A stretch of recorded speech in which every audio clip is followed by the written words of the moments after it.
Longer?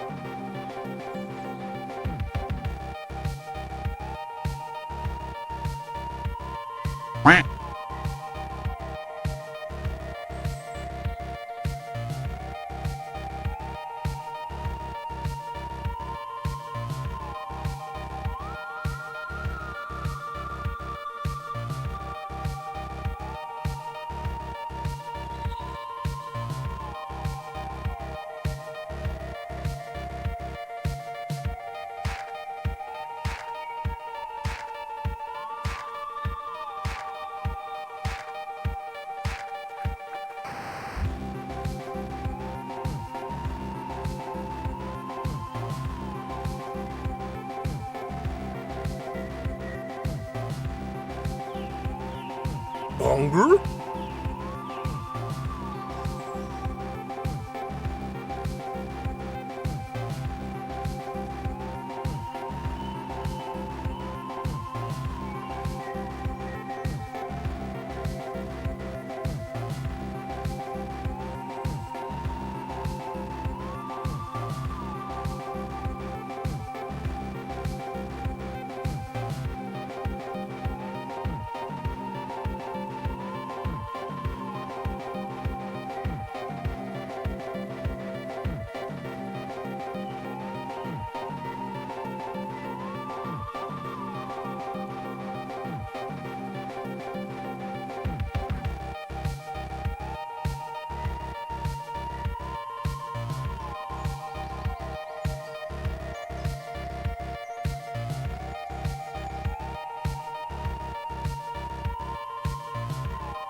Longer?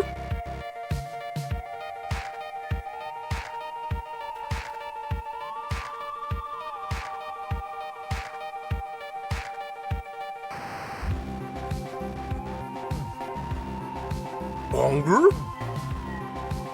Longer?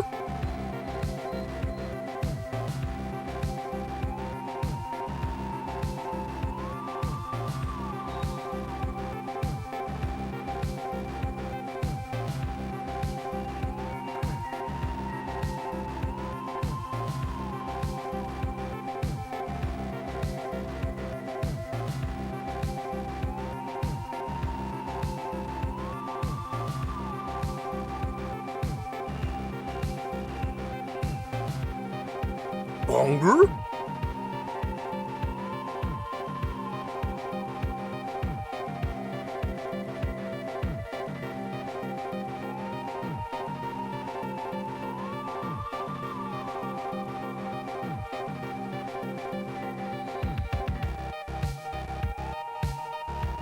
That Hello, everybody, and welcome back to the Squid Easy. My name is Liz, and this is Cast and Chill. I hope you all like the Bayou music. It's one of my favorite songs ever. When I say that I have eclectic music tastes, I'm not saying like, oh, I fucking love Justin Timberlake. I have like 15 Justin Timberlake songs on my fucking playlist. I bet you didn't expect Justin Timberlake on it. I mean that like I break out the fucking you give me the aux and I'm like, hang on. I have a song from Southern Fire Guitars called Just the Swamp Song played on a cigar box guitar with no other instruments that goes on for 15 minutes. It is a 15-minute cigar box song with no supporting instruments or lyrics. And it's one of my favorite songs ever. I love it. All right. Hello, everybody. Welcome back. I hope y'all having a good one. Kit is still in Japan. Cat is dead on my head. Decorative dead rat. I don't know anything about this game. We have just started. Totally fresh, brand spanking new playthrough. The one thing I'm not super happy about so far is the hat. There's a lot of options, but I don't like super love any of them, so we're doing whatever the fuck this thing is. There's like kind of like not enough pixels to make it do what I want it to do, you know? Anyway, hi everybody. There are going to be two caveats to tonight's stream. I will warn you about them in advance. The first one is happening live right now. Get excited. I haven't had dinner yet, so there's a pizza in the oven. It's actually just finished. I timed it perfectly. So it's coming out of the oven like right now. I'm going to get that. It's probably going to cool off for a few minutes, and then I'll pop back in here and stick it on a plate. So I'll be eating that pretty early in the stream so I can have some food. You know, you got to eat. You got to eat. The other thing that's very exciting that I hope you're all looking forward to is at some point during the stream, it is very possible that the current progress on the space planet in Final Fantasy XIV will proc. And if this procs during stream, we are stopping what we're doing to go work on it. Because we're almost done with the new planet, and I have not yet missed one of the events. So I literally have my phone set to play Moogle sound effects if it goes off. So y'all will just have to deal with that. Other than that, today is just going to be some fishing.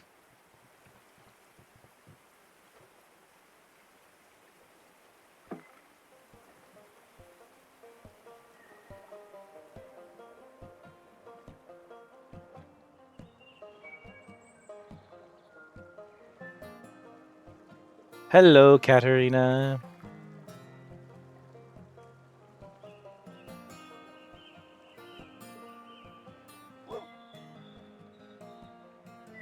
Oh, this is gameplay. Oh, we're live.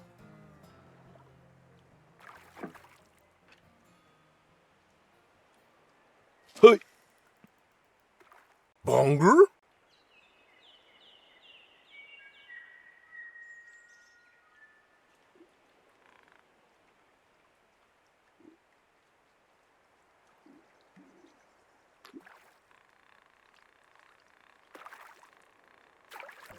Hey, little man.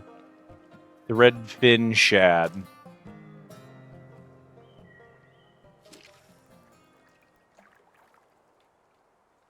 Bonger? Hello, Captain. Welcome in. I had Burger Boy, Rice Krispie milkshake, cheeseburger, and fries. Oh, what I wouldn't do for cheeseburger and fries right now.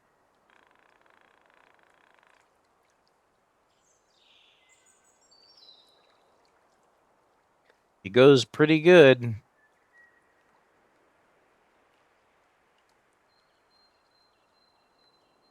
I've been enjoying a game called Aloft recently. Some of you might be aware that I've kind of had a big thing for Grounded lately. So I've been on a strong kick for survival crafters. But I'm playing Grounded with Kit, and she's in Japan for the next 2 weeks.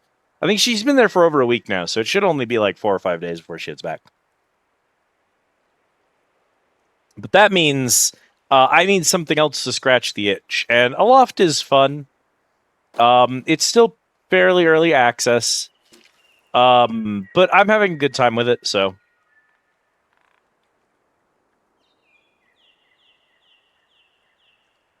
You ship your character for a thing tomorrow. Very exciting.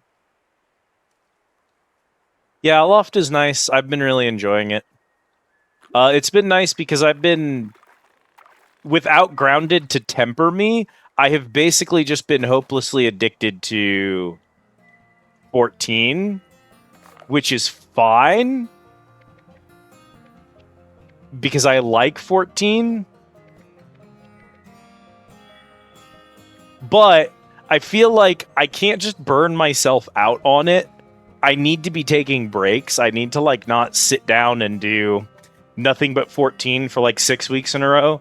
So I need other games to space it out. So Loft has been nice for that.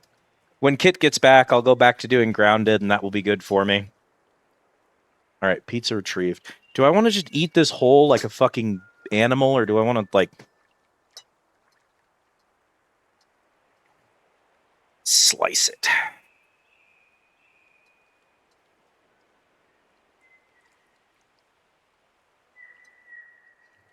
It's a personal little pan pizza, so it's kind of feels a little silly to break out the pizza cutter. These slices are so small. Little baby cheese pizza.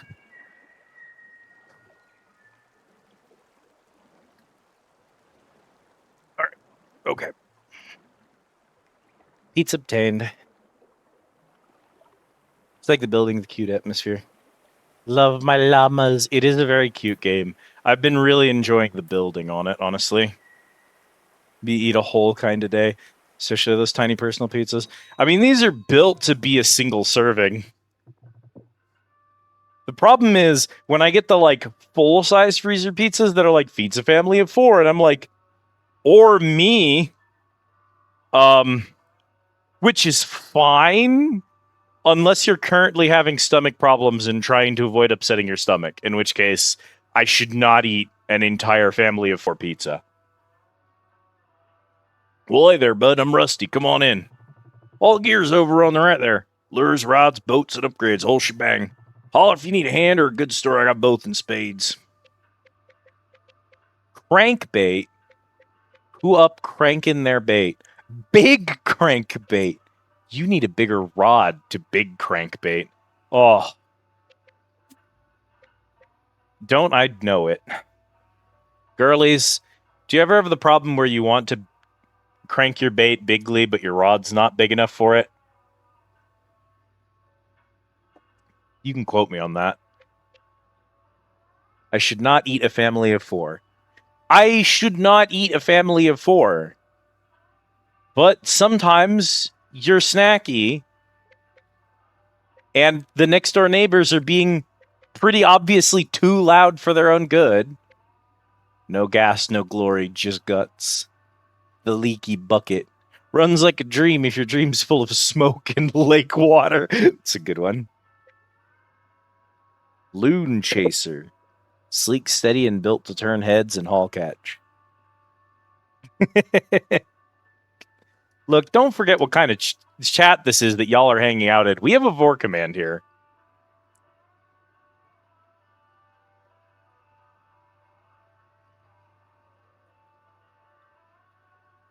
Hey, Net.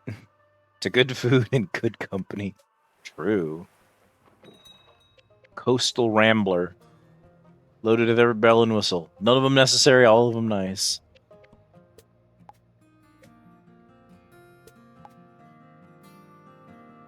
Upgrades, I see. Bonger? Grab a fishing license lets you unlock new waters to fish, because the best lunkers don't hang out by the dock. Fawn Mirror Lake, Grizzly River, Ice Water,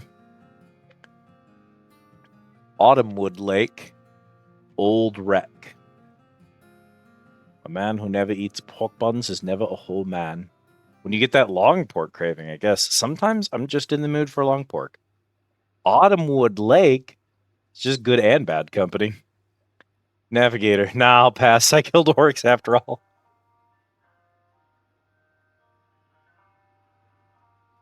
Well, you can still get the training for the skill points, even if you don't want to take the class. So I may be Damuskel, but I've still got a decent knowledge and occult stat, you know, just in case.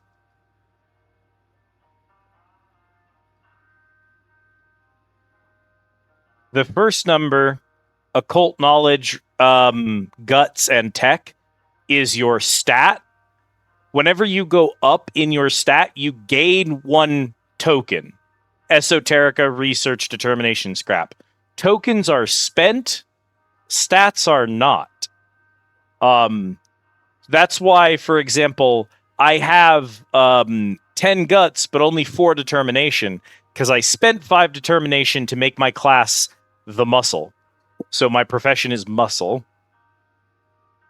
The stats page, in order to be clean for the sake of chat, does not currently display EXP.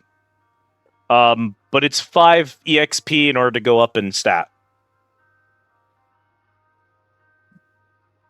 My funniest meme was photoshopping Zoro from One Piece into the banner for Elden Ring. And the 2 ways to go up in stats are to do training. You can do 1 training per training room per day. So you can train in cartographics, and if the next room we explore is the armory, then you can do a muscle training over there as well. And your daily order will give you a random event for some EXP.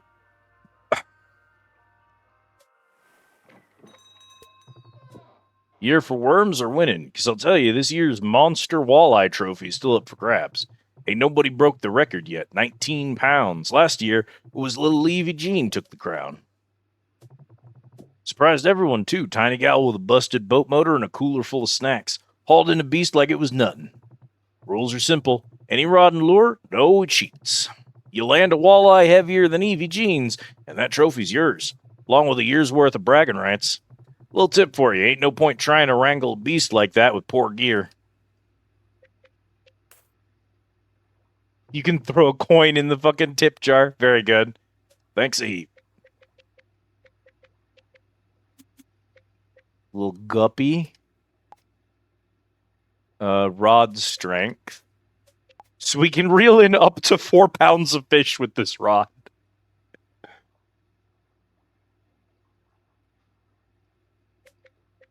Maple Scout, Timberjack. Mana? Mono. Okay. I thought that said mana. I was like, this rod affects your mana. What? It does what?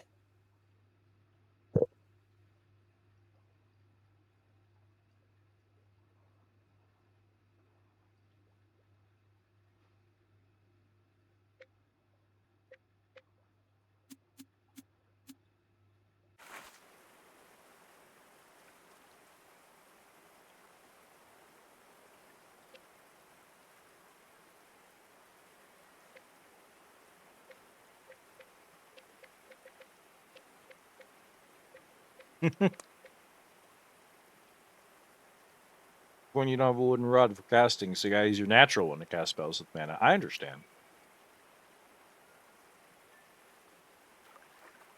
The fishing game is magic, apparently. Apparently. Think about it. There's a lot of overlap. Fishers and casters both cast, and they both can use rods to do it. Being a wizard and being a fisher are very similar professions.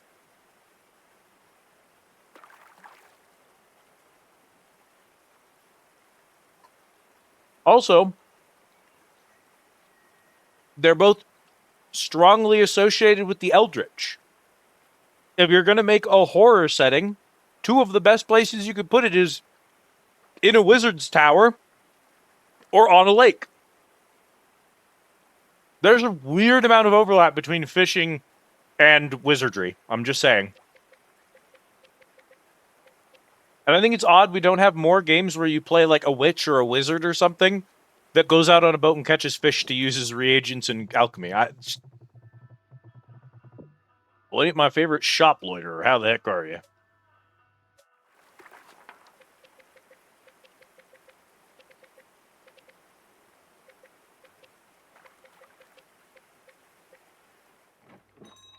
On the island in the middle of a lake is an underutilized setting these days. It really is. We're getting better. More and more, the world is beginning to once again understand that the most important thing we can do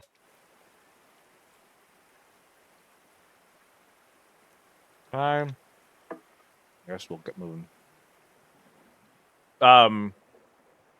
With a horror setting is put you on a boat and make you do fishing mini games.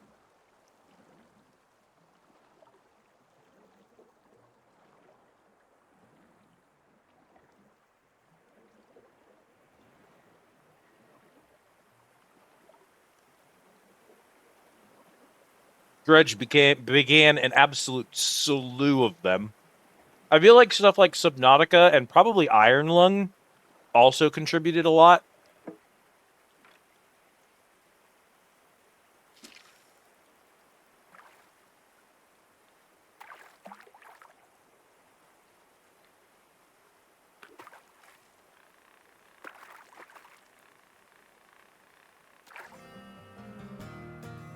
Redfin shad.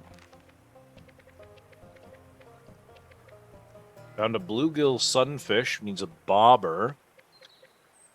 And a walleye, which needs spoon bait.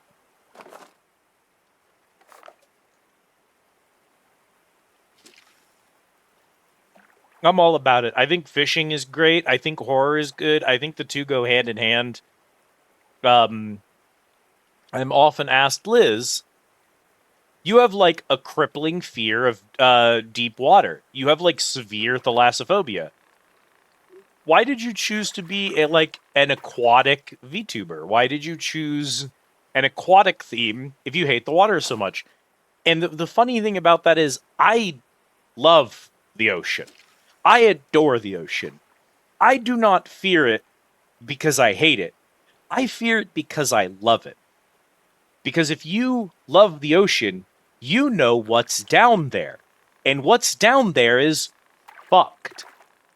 And as far as I'm concerned, that's by lore. When people ask Elizabeth, like, you're a nautilus who runs a speakeasy on the bottom of the ocean, why would you be afraid of the deep ocean? And her answer is, it's because I grew up there. So I know what lives there.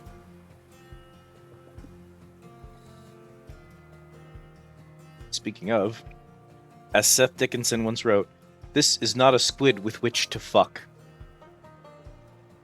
There's a book I desperately need to read. Jacob Geller talks about it in his Fear of Depths, the Fear of Ocean video.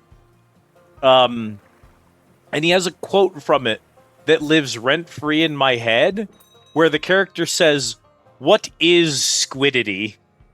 And I'm never recovering from what is squidity.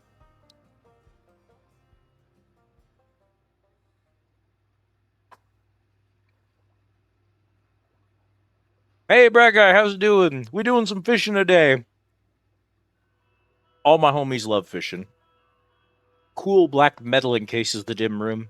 The smell of gunpowder and military-grade rations hits you, and you hear the mechanical drone of an industrial fabricator automatically printing off rounds slowly but steadily. This can only be the armory, where the muscles create and maintain their arms and armor.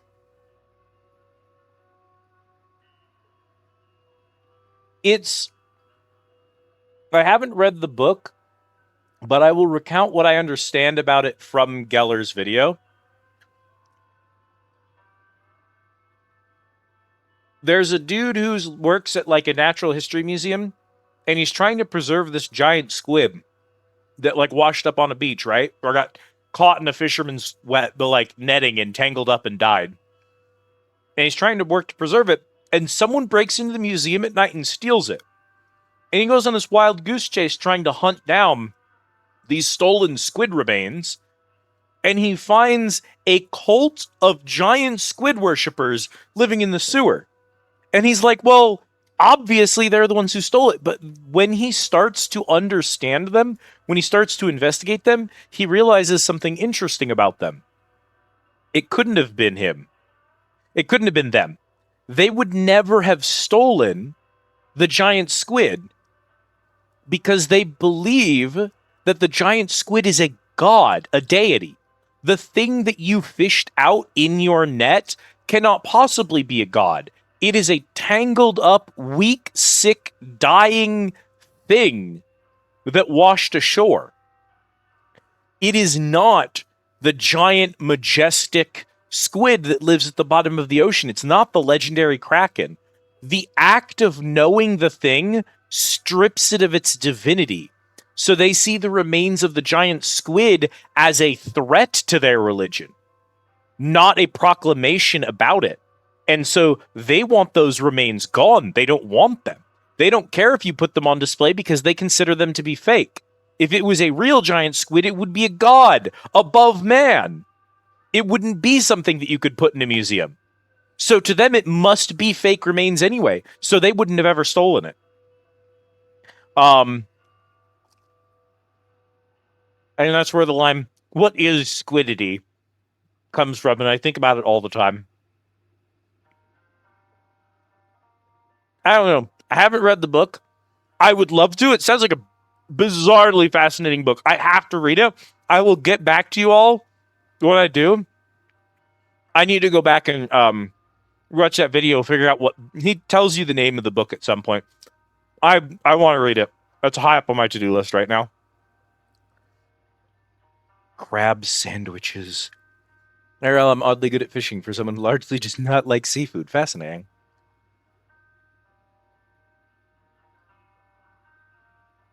Crab is pretty good. Fake crab is just fish, and I like fish, so I like fake crab. Real crab is different. I like it. But I also like most seafoods, so. Everyone thinks it's weird because I'm an extremely picky eater who has a lot of texture problems with food. There's a lot of food I cannot eat because of texture. I can't have broccoli. I can't have any kind of beans. It doesn't matter. I can only eat meat if it's been processed. I can't do steaks. I can't do pork chops. I don't particularly like chicken off the bone. I pretty much only like cold cuts and ground meats, right? Like I'm just weird about texture. And so people are like, oh, Liz is weird about texture. I bet she doesn't like seafood, right? What kinds of seafood? I will eat anything that came from the ocean. I'll eat clams. I'll eat oysters. I'll eat octopus. I will eat sushi. I will eat it grilled or fried or deep battered and, I anything. All of it. See, I just love seafood. Cannot explain it to you. I told my mom I had takoyaki when I was in Japan, and she was flabbergasted. She was like, why? How? That doesn't make any sense. You won't eat broccoli. Why the fuck would you eat takoyaki? It's a weird thing. Ron shipped that fake crab stuff, tried those, and not liked. Basically, take canned crab or surimi imitation crab, shred it with a good sharp mayo, and toss with raw shallots. Serve on sandwiches. That sounds delicious, actually. Sushi with or without rice. So I'm not a rice lover. I'm sorry to the people that this statement has hurt, but I have to speak my truth. When I have rice, I rarely like the texture. I don't like the rice I get from Mexican restaurants. I don't like the white-ass rice my mom makes at home. I'm not a big fan of rice. However, when I was in Japan, exclusively when I was in Japan, I ate a lot of fucking rice. And I liked it. I have tried to make rice here in America that is stylized like Japanese rice, and it's never worked for me. And I don't know if I'm doing it wrong or if there was something psychosemantic about being in Japan that enabled me to eat it. But I have never enjoyed rice here. So I've never had sushi in America. I mean, I've tried it, I just didn't like it. I don't eat sushi here. The only time I've ever eaten sushi, I was in Japan. And I don't know if that was psychosemantic or if they just make it differently than anything I've had here. If someone here made it exactly the same that it's made in Japan, I'd be able to tell you, but I'm really not that great of a cook, so I can't tell you if I'm screwing something up, or again, if it's just something with my brain case. Sounds like the same kind of experience as reading Hitchhiker's Guide to the Galaxy while absolutely gone. Yeah. I like books like that, though. Some of my favorite books are just wacky shit like that. Shout out to... Oh, God, what's the book about the kid who finds a magic toll booth? Is it The Phantom Toll Booth? The Phantom Toll Booth. Chat, look up The Phantom Toll Booth. Read that book. I swear to God, read that book. It's so fucking good. It's a kid's book. It's for like 10 to 15-year-olds. Like, I wouldn't even call it young adult. It's aimed for a younger audience. It's so phenomenal. You'll love it. Trust me. A brilliant little book. Finding good sushi is quite hard, especially with the rice. I bet. I love cooking for people. I would love to have any of you cook for me. I would be honored to try any of your food. But unfortunately, we don't have a way to email food yet. Shout out to myhouse.wad getting an update. Myhouse.wad got an update. Back into the what's the new Doom one? Is it Yuzi Doom? Is it Chocolate Doom? I know we spun off of GZ because they went AI. Anyway, time to go back into the Doomwad mines, I guess.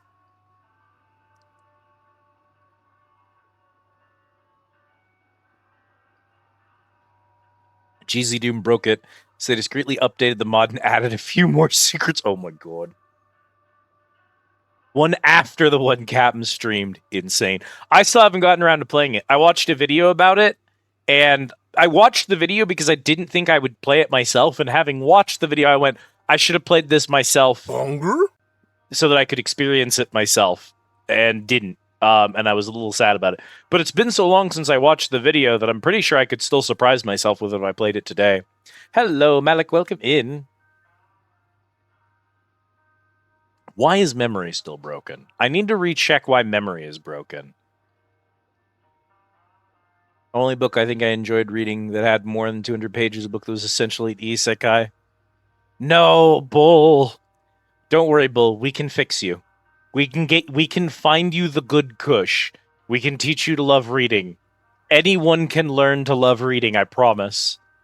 You just have to like experience it the right way. For some people, that means audiobooks. For some people, honestly, it means like podcasts and live plays. And as far as I'm concerned, that's still reading. Like, if you are experiencing a world and a story through just words, I do not care the format, it's still reading. Some people just built different. We're going to find you a way to love reading, I promise. I treat Twitch like audiobooks. My stream is reading if you're not looking at the content. Shame I can't email you my food. I made cookies today. I would love it. I have to get better at cooking, chat.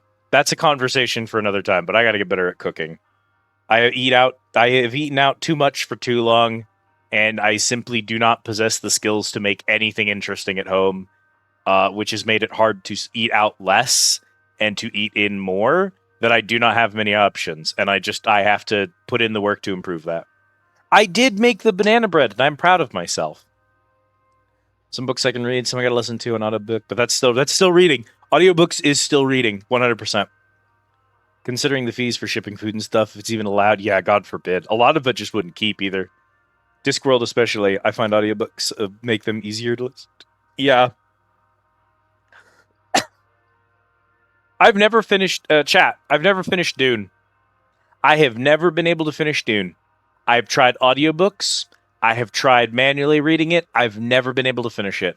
I have read thousands of books. I am a published professional writer.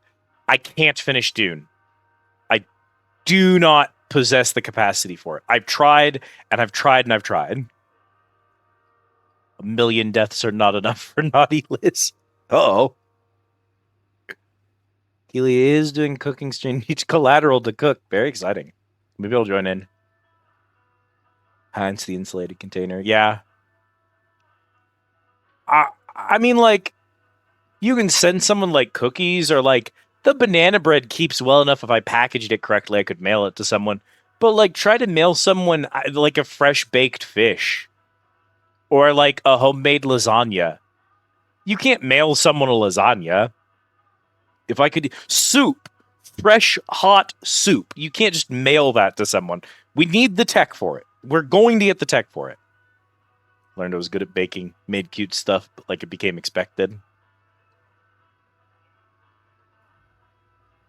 I'm not a soup person, but that's because there's a lot of soup flavors that feature things I don't care for. And I feel like if I experimented more with other options for soup, I would probably find soups I like. I love a good tomato basil. I'm a huge believer in it. But as previously stated, I have texture problems. So, like, a good one is like chicken noodle soup. I've just never managed to like it. And I've tried and I've tried and I've tried. And it does not spark joy. Any soup that's got any kind of vegetable in it is really hit or miss. Sometimes they're fine. Sometimes they're not. So maybe the replicators in Star Trek did so because they wanted to mail soup. Oh, 100%. Have you seen the video? Someone did like a dub over of someone's stupid comment on Blue Sky. And it was computer, 8 miles of soup, no bowl. That's it. That's the whole punchline. 8 miles of soup, no bowl. It kills me every time it shows back up. A nice pottage. I don't know that I've ever tried one. It doesn't sound like something I've ever had. You feel about the chicken pot pie soup I have cans of? I'm not a big fan of chicken pot pies. You would think that I'd be a fan of meat pies of some kind. Because a lot of what's in a meat pie, I mean, a lot of the times it's like chunks, right? But you can have like a ground meat in a meat pie. And you'd think that a big, huge fan of savory flavors and doing my best when meat is like really, really processed, that would be a good option for me. I've never really liked any meat pies. And then I've never really enjoyed stews either. It does not matter what you do to the meat in a stew. It just does not spark joy for me. I can eat a stew. I just don't enjoy it. You know what? I haven't had a potato soup since I was like 5, but I'm pretty sure I liked potato soup the last time I had one. I think I liked creamy potato soup when I was a kid. Same soup as a... Do not know that word. I don't even have a guess on pronunciation. Vichyssoise? Vichyssoise. No, the double S is doing something, isn't it? Is it Italian? It's not Italian. I can't even etymology that one. Good enough. Okay. But served hot. Silky, smooth, uniform texture. Maybe, honestly. Miss that place in my old city that had fresh venison pies. You'd think as a picky person, deer, elk meat specifically, you'd be like, there's no way, right? I physically, personally hunted an elk, collected it, brought it back to the house, cleaned it, skinned it, processed its meats, cut it up, moved its meats to the freezer, took some of that meat. We put it in a grinder, ground it down into a fine, like shredded meat. And then we made tacos with that. And those are some of the best tacos I've ever had in my life. Maybe it's because I manually did the whole process. But like, they were fucking delicious. So let it not be said that just because I'm picky means I'm boring or that I'm not willing to experiment or that I'm not brave, but I am brave and I have been very experimental with food before and I'm willing to take on challenging foods and sometimes find them surprisingly good. I just don't like broccoli. Oh god, the child! Ah, Jesus, not again. Potato bake. Potatoes are pretty good. It's hard to mess up a potato leek soup. I feel like I need to try a potato leek soup on just merit of having watched the stupid Miku Loyatuma video so many times in my life. Now I want to send you a can or two. It's a French onion soup. I think I've enjoyed a French onion soup before. See, I think there are. I'm gonna explore some soups. We're gonna explore soups, chat. That's my next culinary goal. We're gonna explore some soups. We're gonna explore canned stuff first before I try anything fresh. We're gonna see what I like out of the can, and then if there's something that I feel like I enjoy, we'll try to make a fresh one of it. For the experience. Hello, Riza.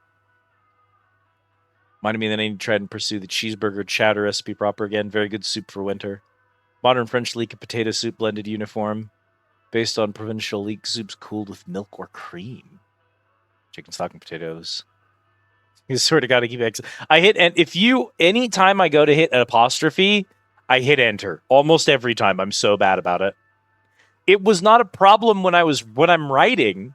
So I've never really programmed it out of me. I hit the enter key on accident. I hit backspace. I go and I hit the correct key. Whatever. Move on with my life. But the problem is on Twitch, it's over the moment you press enter on accident.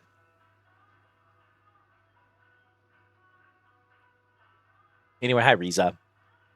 Oh my gosh, we should play the video game. Thank you for always being so entertaining to talk to, chat. I'm becoming like Bonnie. I've been playing this game for an hour and we haven't done anything, just talk.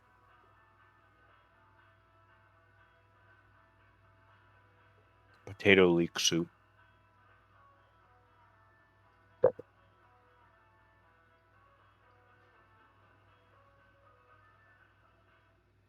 Yeah.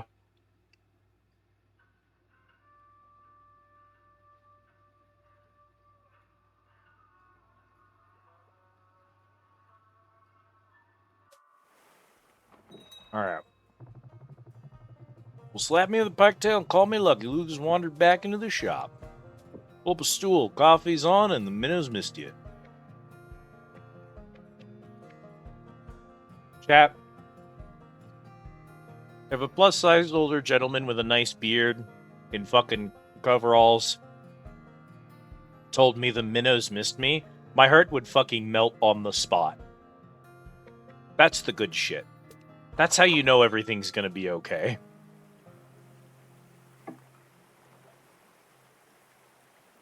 Actually, super popular in Phoenix is a much more regional thing, where they disowned it in the 20s. Can you imagine disowning a soup?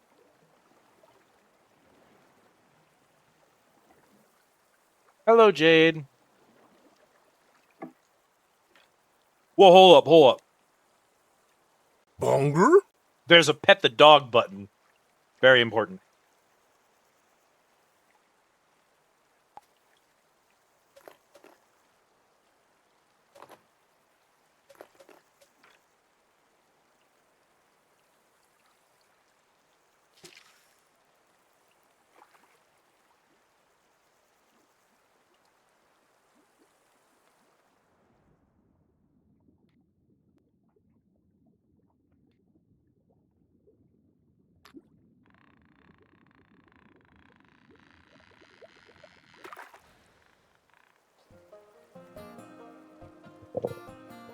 Garment from any canned fish stuff haven't been.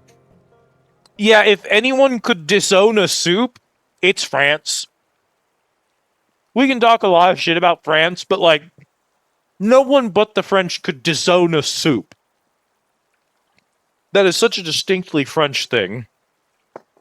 Hey, I think the water in my tea kettle's still hot. I just like inhaled a tea, and I'm like, I need another one. I need another one.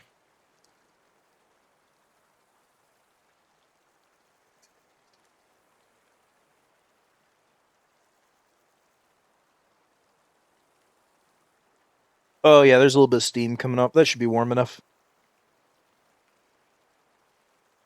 I could boil it again, but it's got a bit of steam coming off of it. That should be enough.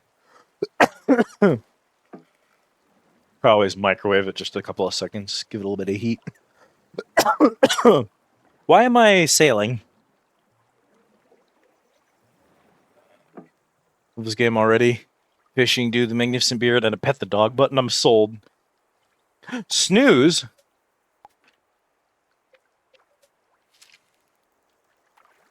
What French cuisine?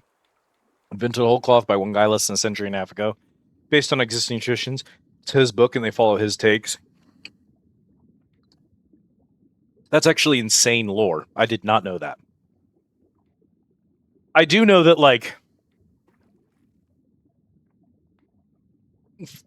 food and cuisine as a concept are kind of insane. In the same way linguistics is. Like, the more you study linguistics, the more you're like, there's no way it works like this, right? It was the one that happened today. Connor...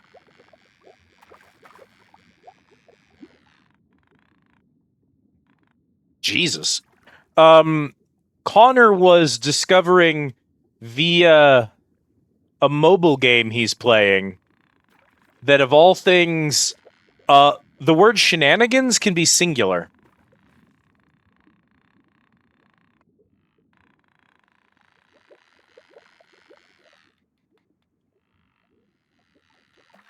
And I talked about it. It's like, shenanigan can be singular. Hijinks cannot. And you also cannot make a plural lark. You can't have multiple larks. And I came up with like a bunch of weird examples of that. And I got guns pointed at me by the chat, as is the correct response.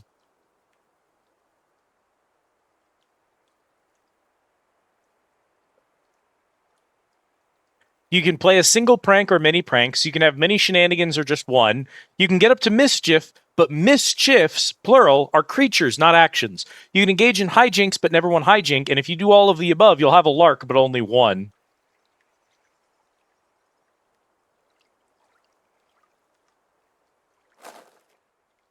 Language is fucked.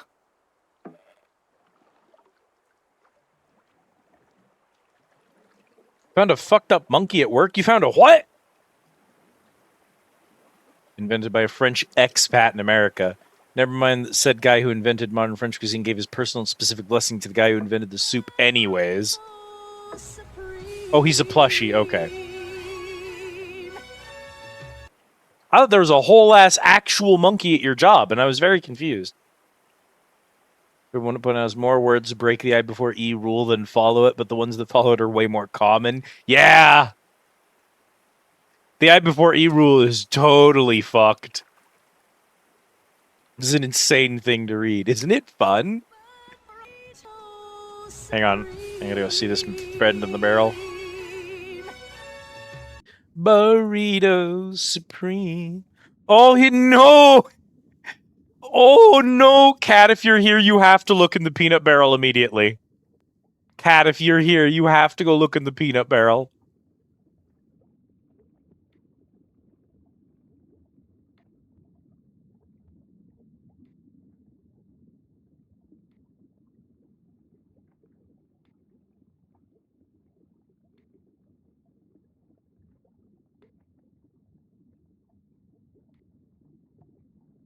Yeah, unfortunately, we're currently in the kitchen, and you cannot go fishing in the kitchen. I'm sorry to tell you this.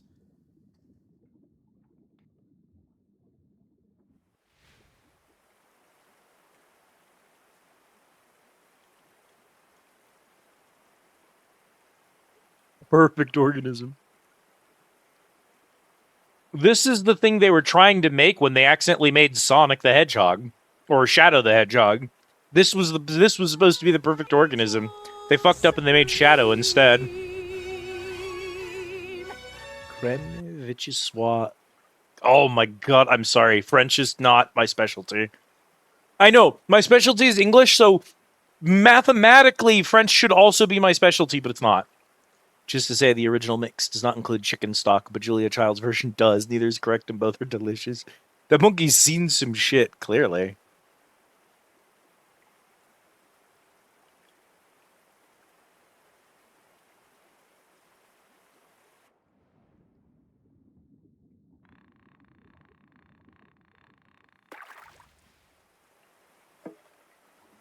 We've had a long day, haven't we all?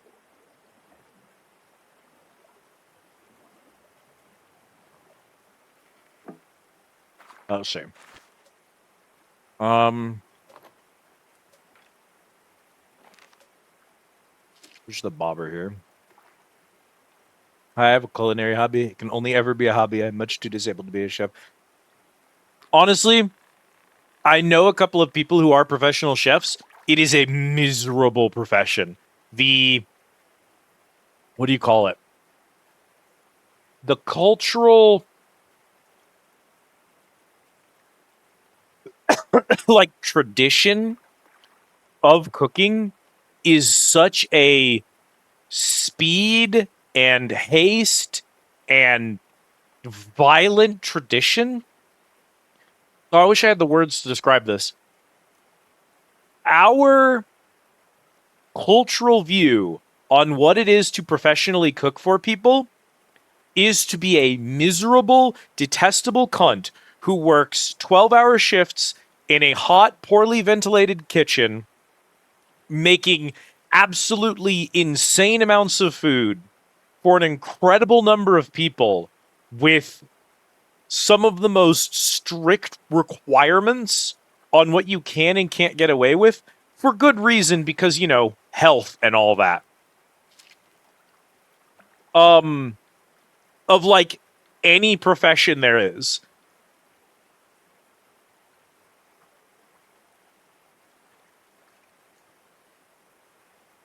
It doesn't need to be that way. Like, you've all seen people in, like, foreign countries doing the thing where they, like, they make a stew that can feed, like, 200 people in a giant, huge bowl, and they're just having a great time, and they just spend all day making this giant soup, and then everyone in the community comes together and has soup that night. And it's like this massive, vast pot that they're working with. Like, there are other ways to approach cuisine. But our country specifically, and consequently a lot of the Western world in general, approaches cooking like as negatively as we possibly can. We have sucked all the joy out of that profession. Go to the years I did in bakery, I'm good without doing that again. Absolutely. The guy who made modern French cuisine was also the guy who redefined what being a professional chef was. He set it up and everyone copied him. It was one of the few cases where you can point at someone and say, that's him, that's John Kitchen suffering. No kidding. Why did we listen to him? We should never listen to that dude. I'll tell you why we listened to him. Because it made people miserable and tired and made an insane amount of profit for the restaurant owner. Capitalism loves when its workers are miserable and its owners are profitable. And you would think, wait, shouldn't capitalism, like, prefer for its workers to be content and happy? No. It wants you exhausted and sore and unwilling to do anything about anything that they do to you. They do not want you happy. Happy is bad for the engine. So we prioritize work that makes people miserable on purpose. We don't have to do that. Our culture could just prioritize people being healthier. You know, the whole doctor nurse thing, you know how they work in like 24-hour shifts? There's actually no good reason for that. We're doing it so that they don't fight back. Nurses and doctors can't fight back about the medical establishment in America because they're too tired all the fucking time. Because they're fucking miserable all the goddamn time. They don't have the energy to be out there doing picket lines and shit outside of hospitals.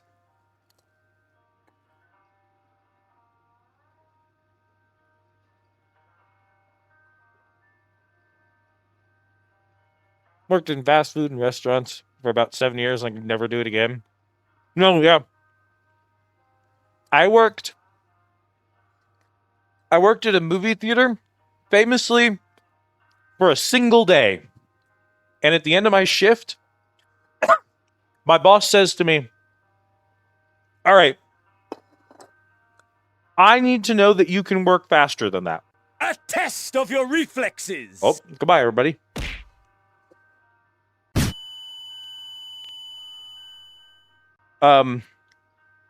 He says, I need to know that you can work faster than that. I need to know that you're going to be able to pick up the pace after a day or two of learning the gig. And I said no. The speed I was working at is about as fast as I can go. I am not a fast person. I am not a reckless person. I am a slow-moving person. I am a snail of a human being. And that's great for me. But he said, well, if you can't do that faster, don't bother coming in. So I didn't. And the job ended. I worked in a Mexican restaurant as a dishwasher for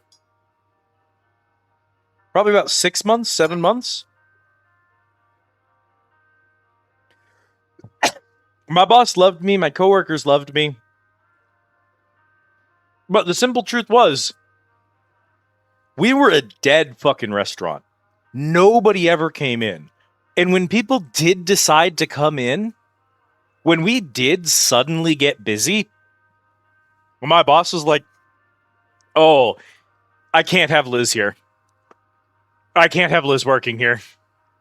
I have to replace her at some point. Because any day that we get busy, everything slows to a crawl because we're waiting on dishes. I was like, I'm sorry, that's the best I can do. I'm just not a fast person. Not a character trait I possess, and that's perfectly fine. But it means that there are a lot of jobs I'm not qualified for. When I did groceries at Albertsons, I was the manager of the online order department, which we called Drive Up and Go. Thank you for the care package. Did Tits disconnect again? Are you kidding me, dude?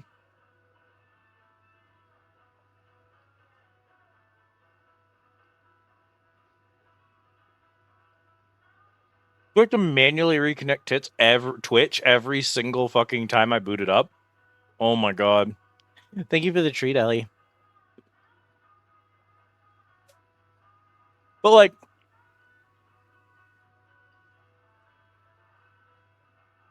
our department was clean. It ran efficiently. Everyone loved us. Every single person who came through our department was happy with our customer service. I was constantly fielding calls from people, going out and meeting them in the parking lot, telling people about our services in the aisle. Everyone fucking loved our department. Everyone was so happy with us. All the other departments liked our department because of how hard we worked to make their jobs easier and how much we contributed. I had perfect pick rates, perfect substitution rates. Everything looked good except picks per minute.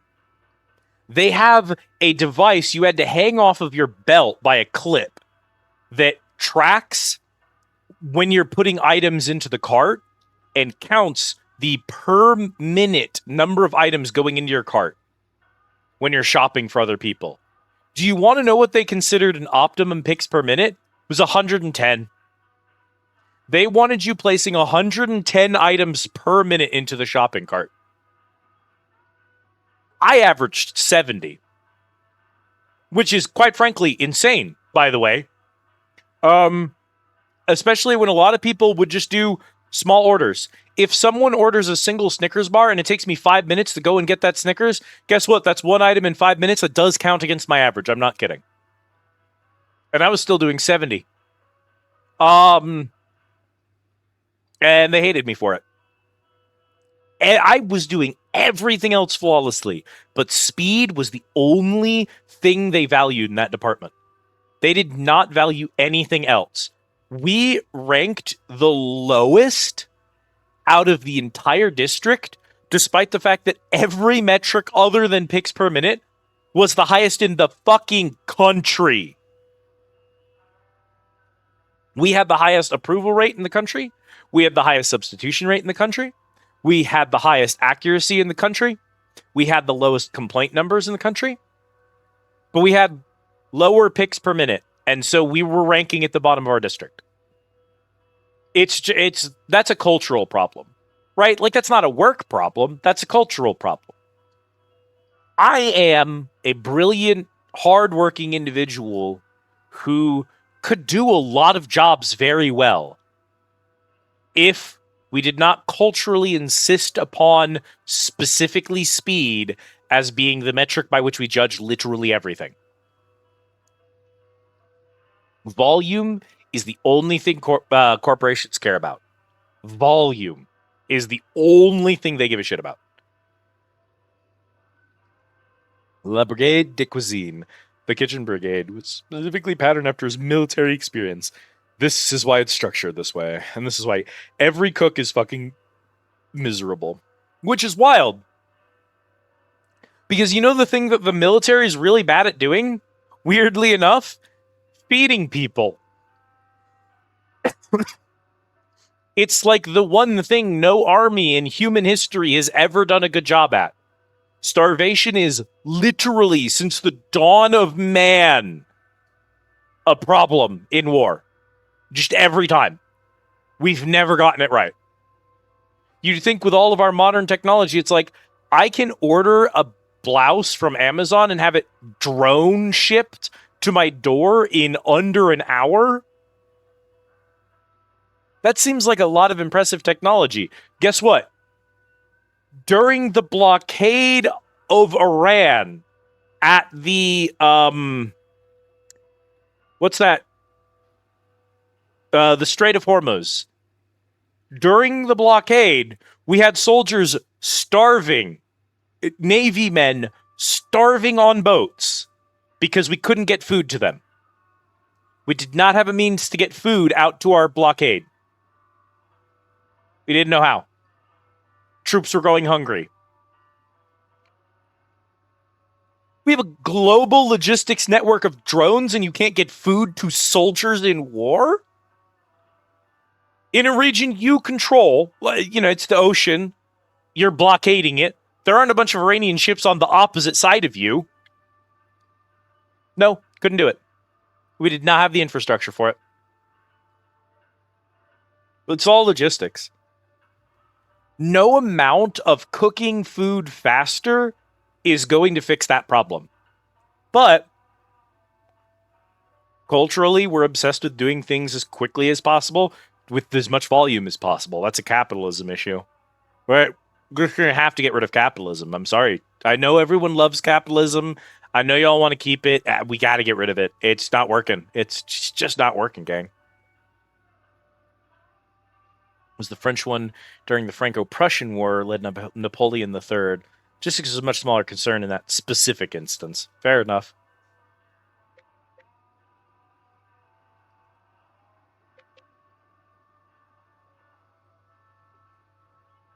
If Kit was here, Kit would have something to say about the Franco-Prussian War, because her hyperfixation is history.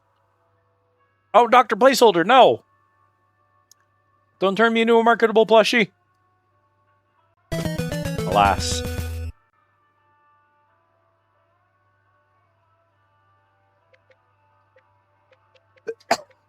Need a bigger rod. Okay. I want to just upsize the rod then? I guess so.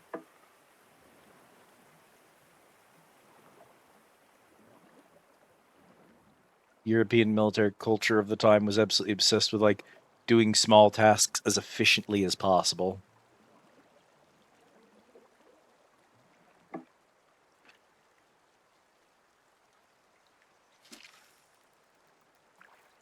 Nice combo.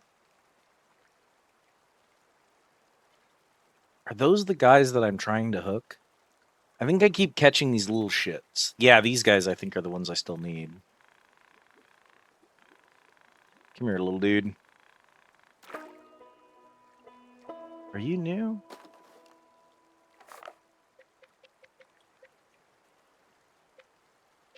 Why has that one got an X? And that one's got a line. What's that mean? I don't have a trophy next to any of them. I guess that's not what I've caught. That's the like possible sizes. There's my biggest catch. Number caught, number released. Walleye's got a crown.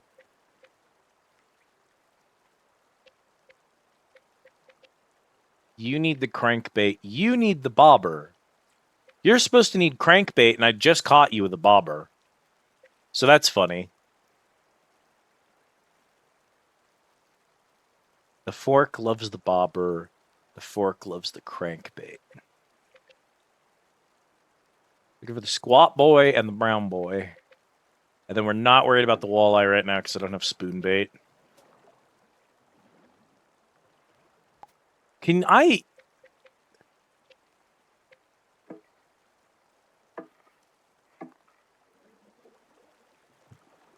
It's being about high quality sauce work. Just kind of is. That is interesting. French cuisine is all about the sauce.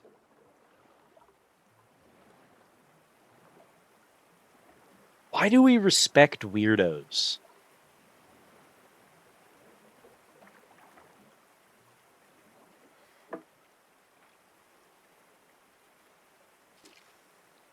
I think weirdos is a very neutral word. I think there's good weirdos and bad weirdos, right?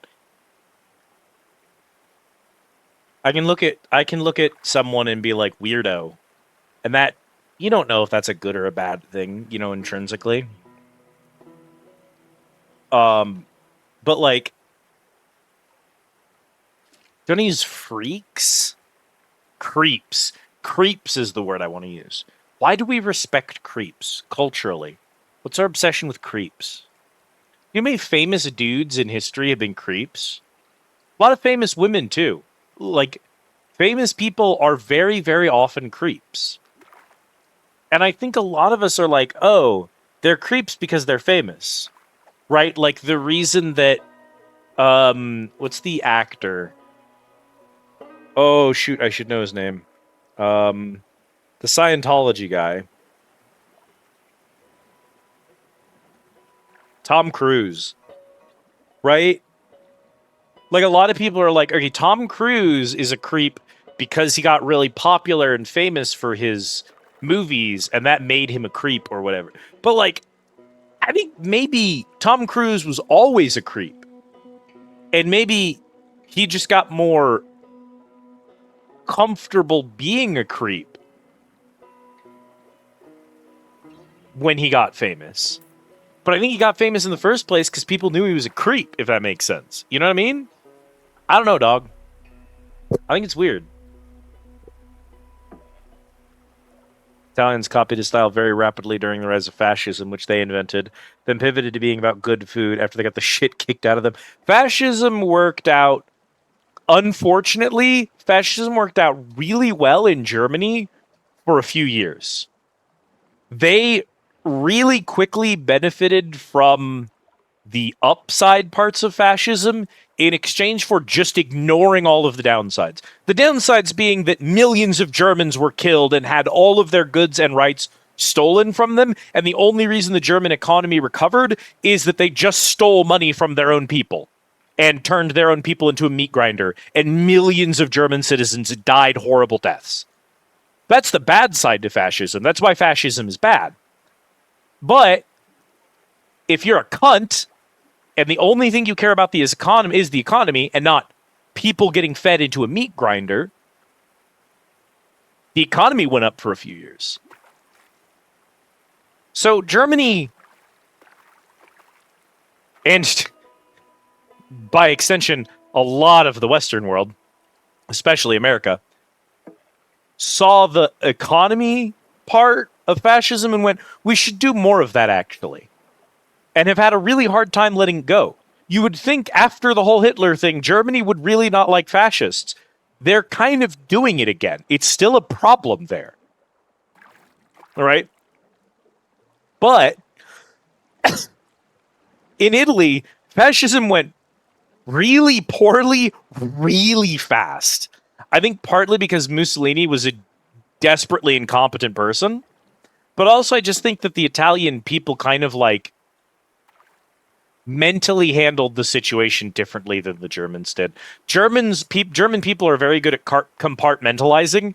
Italians are a more holistic people, just two cultural aspects that are neither good nor bad. So German people are like, well, but it fixed the economy. You know, that's practical at least.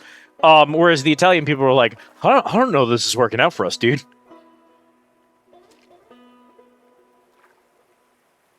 Modern Italian cooking, also a modern invention. Them trying to claim the thing you think of as pizzas, them desperately trying to reclaim it. Yep.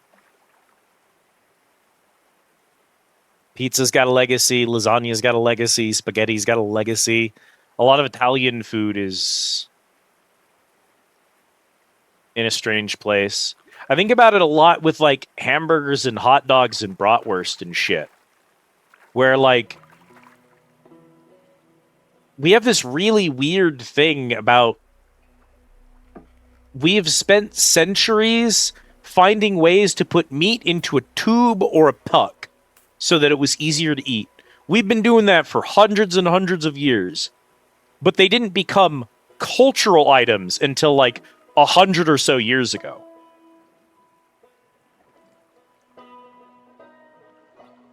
They weren't at the time. The stereotype of the Bavarians' impressions were that they were jovial, undisciplined, and unwilling to work.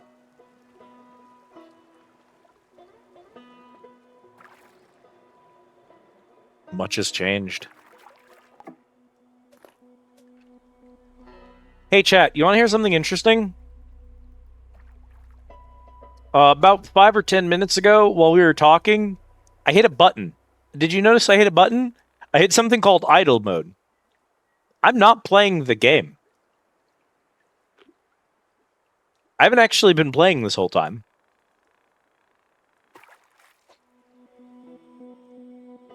Yo, brown trout. It's catching new fish for me.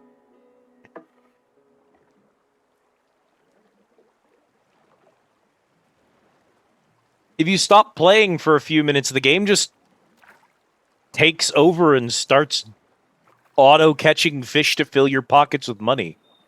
When they said this game was a chill fishing simulator, they were not kidding. You can literally zone out in this game. The game runs itself while you're zoned out. About time you showed. Starting to think you've been abducted by geese. Now I want to check something. We are gonna put it on idle mode. We're gonna let them catch a couple of fish and run them back. I want to see if it actually is affecting my gold counter. I need to check and see if it's actually making gold. I'm wondering if it's just like the character fishes in the background as like a screensaver. You know what I mean? I'm kind of thinking that's what it's doing. Post-wartime periods for both world wars is a wild time of places figuring out what culture means, especially if they're being purposeful about it being food in a way that pre-1900s hadn't seen as much yet. I think in some ways in a good way, but in a lot of ways in a bad way, right? Like, I've been thinking about culture a lot lately, chat.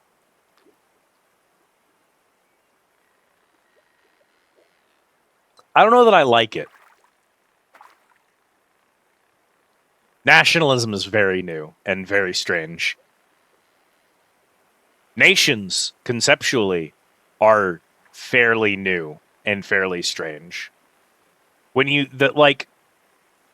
A lot of people think a kingdom and a nation are the same thing. They're not remotely the same thing.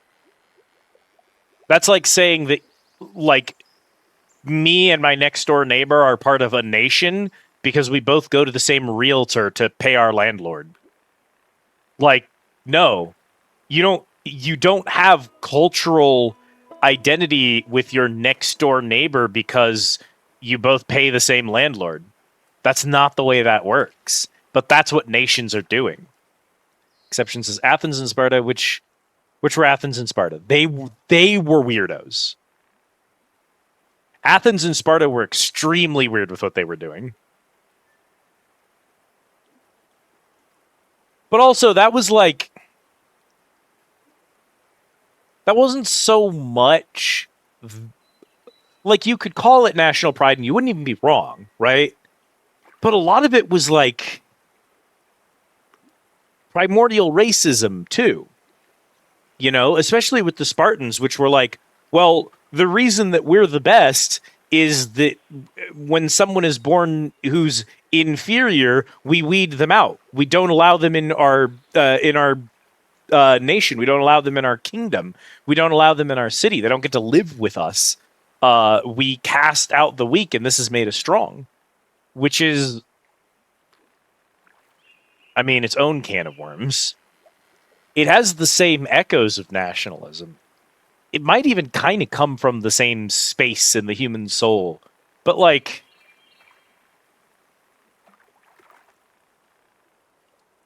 I think if a modern nationalist and a modern Spartan met each other and tried to discuss the way they view their worlds, I don't think they'd get along.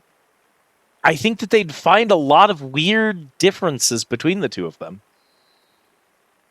Most of what you know about Greek mythology is written by Athenians during one of those phases when atheism was really popular in Greece. Yeah.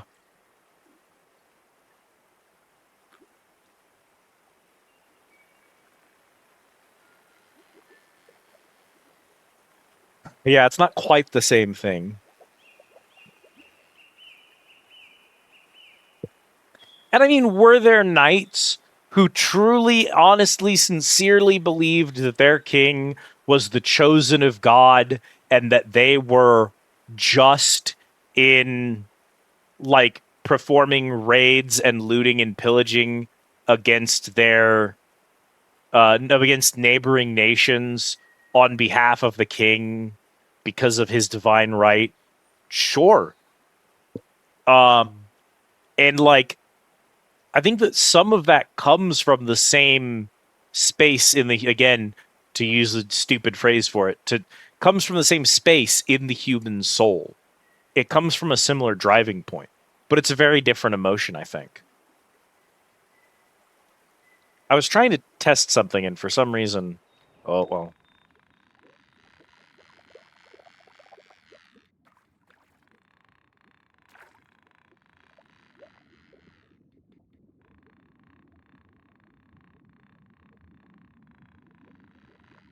But yeah, I've been thinking a lot about culture, and culture,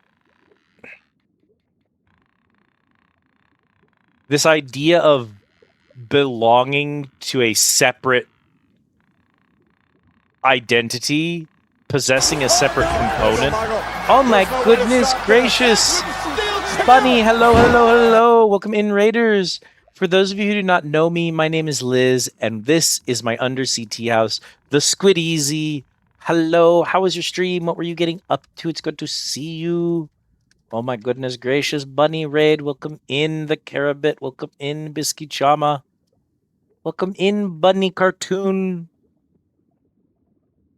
Early lunch for Kanzu. Early lunch for Katsu. Welcome in Elvis, the Culture Advisor. Thank you so much for the follow. I hope you enjoy your stay.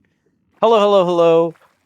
If any of you from the raid need to raid and run for any reason, know that we love and respect that hugely here. Y'all, take care of yourself. Do what you got to do. Take care of yourself. Sleep, food, water. just getting up and away from the keyboard for a second. It's all good here. Early Those of lunch you for Kanzu. who are going to be sticking around, we're having some silly conversations and enjoying some fishing. I do not possess the rod necessary to catch these stupid fish, and I'm trying to reel my rod back in, but they keep taking it away. I was trying to test something with the idle mode. No, go away. But for some reason, they don't. The idle mode has decided to stop being efficient right when I needed it. Welcome in and thank you for the follow. Bisky Chama and the Karobit. Welcome in, friends. Playing the demo for a Yuri game called The Phantom of the Black Rose Review. Interesting. Is it a VN?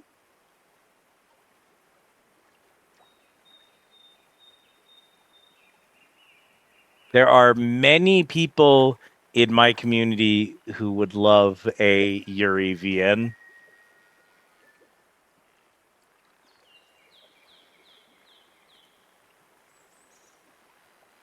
Based on 70s shoujo manga and Takarazuka. All women theater. Interesting. I'll have to check it out and pass that on, because I know a few people who would be interested in such a thing. I would be interested in it, but I would not be interested in it for a stream game as a consequence of struggling a lot with doing VNs on stream. Anything that's just got a lot of text in it, I do not generally enjoy streaming. So if I were to check it out, which I might, I would probably do it off stream, but just a personal preference. I really like VNs. I like reading them not out loud and to myself and without paying attention to chat. Really good so far. I hope the full game comes out soon. We can hope. Dead Man, it is so good to see you. Welcome in. Fishing is good, and I am doing well enough.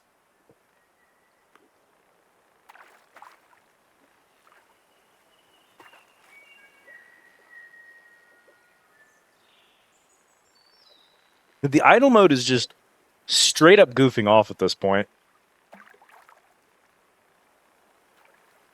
Oh my god, Rose of Versailles. Primordial. I guess Utena and Sailor Moon are primordial at this point, too.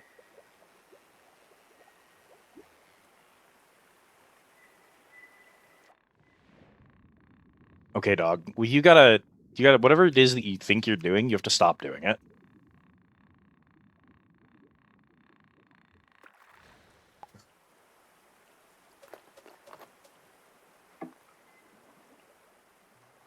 No, your computer carked it.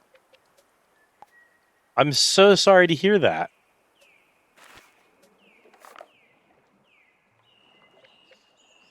Well, I hope you've been doing okay anyway.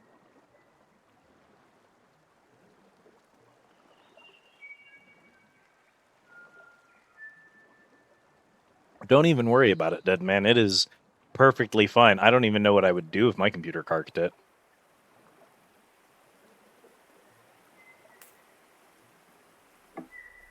Okay, so we've got an icon next to the fish to tell you caught it idling. Door Creek's different when it's you coming through. Glad you're back. I was trying to test if I left the idling thing running, would it just catch fish and sell them and make money on loop? Or is it just like idling like a desktop background and not actually making any money? But then for some reason the stupid idling mode decided it had to try and catch brown trout, which I simply do not have the rod strength to catch, and they kept breaking off the line and the idle mode did not know what to do about it. So we're not going to be testing that right now, I guess, is the problem.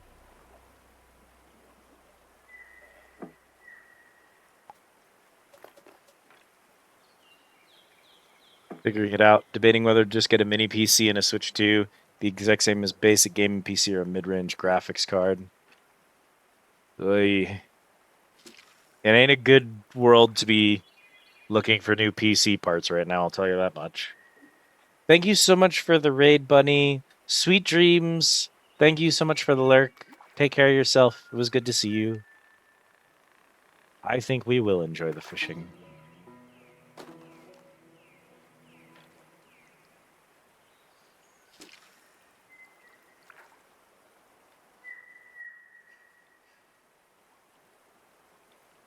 Those little dudes.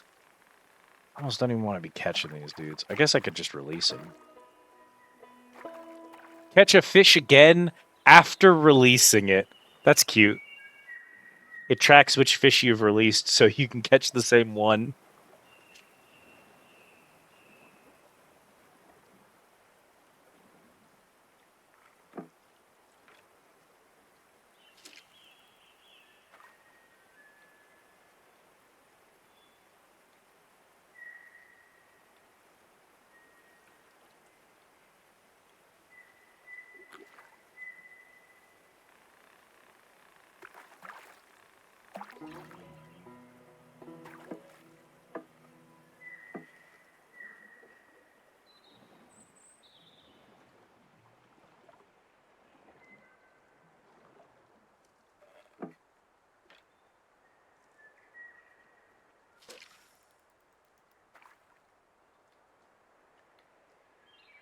Where I go, there's more of these stupid shads. I have not personally played Trails in the Sky, but witnessed a majority of the Kiseki series secondhand when my roommate Connor was playing them. I've played Ys 1, 2, and 3, which are primordial, and I don't think really what people think about when they think about the Ys series anymore. There's a TTRPG for both. Ys is an interesting one. I don't really know that it's got that much going on in it that I would be... I guess I'd be intrigued to see what they're trying to do with it. Trails is fascinating. That one I would like to see. I wonder if I could get Connor to play a TTRPG. Yes, please do. Thank you, my friend. I wonder if I could get Connor to play with us if we did the fucking Trails one.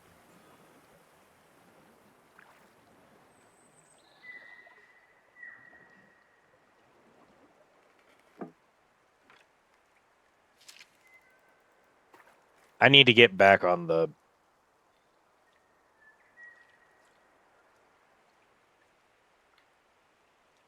horse.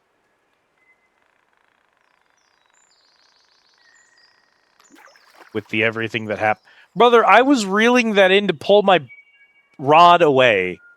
Alright, well, come with me then. East Tabletop has some bump combat equivalent. I assume it's a mechanic from the East games. Bump combat.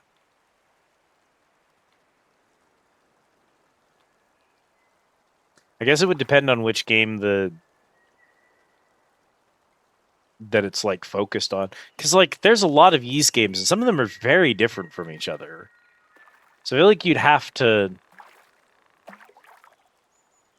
base it around a specific one. Maybe not. Maybe it's purely the lore and the rule set has nothing to do with the games. But yeah, after everything that happened, TM, I just like have not been doing TTRPG stuff, and I need to fix that.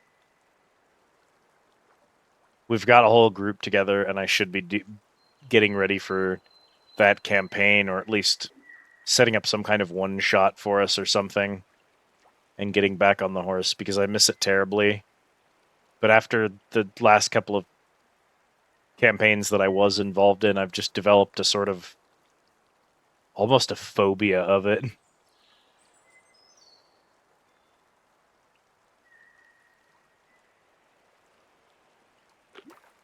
There we go. I hope that's a bluegill. It's probably not. It's probably another trout. It's a bass, okay. I have no idea where this bluegill is.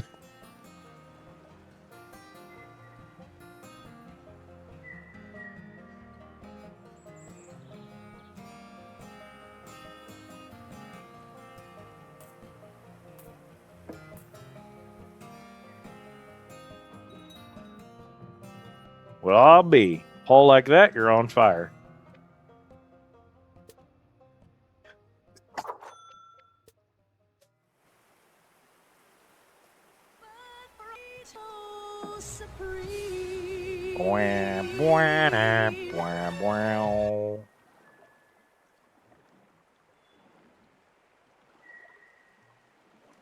Kitchen again. We gotta change. We gotta do something about that, dog.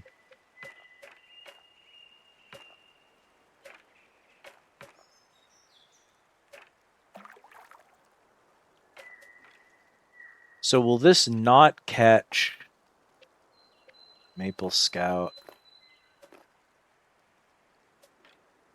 Small fish, because it says medium on it?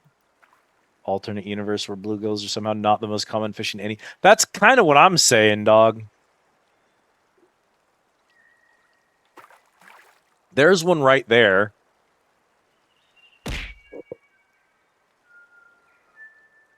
You are far more exhausted than you realized.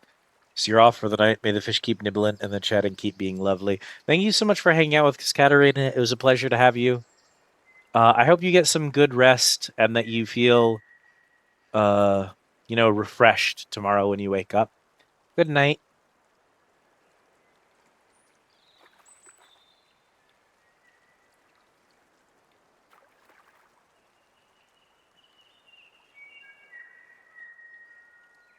There is a bluegill over there, and he does see the rod, or the hook. He has seen the line. Been exhausting couple of months, so fingers crossed. I feel ya. Good night. We are rooting for you regardless.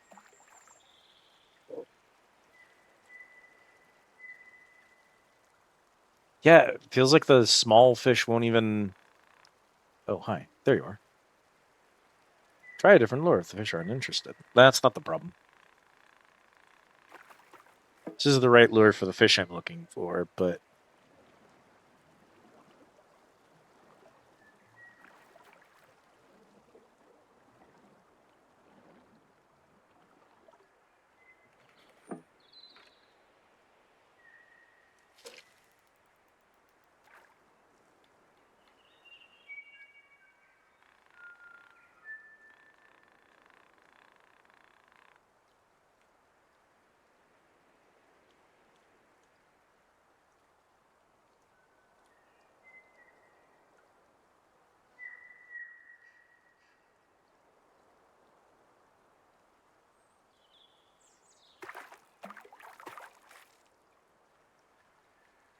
So it keeps turning on idle mode automatically.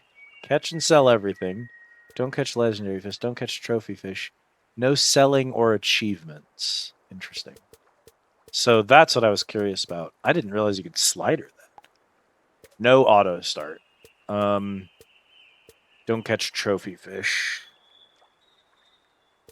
No auto lure. Haptic feedback. Dog barks. Show tips. Imperial units. Oh, there was a full screen setting. I didn't check before we started because not that that matters, but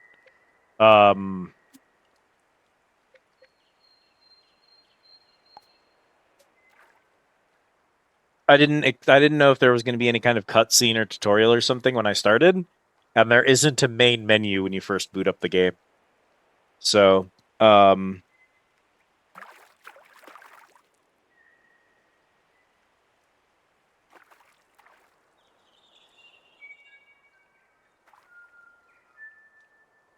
there's one bluegill down there, and he sees the damn thing.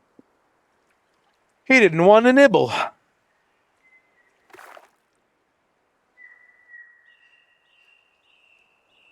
Bobber, yeah. Specifically a bobber.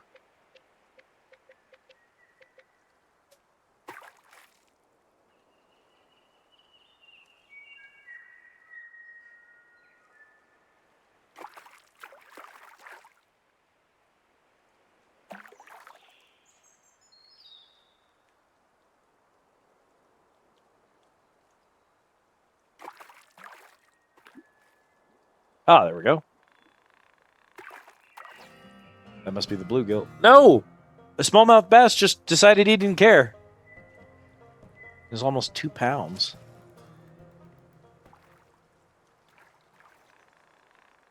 Are there bluegills here? Am I getting gaslit?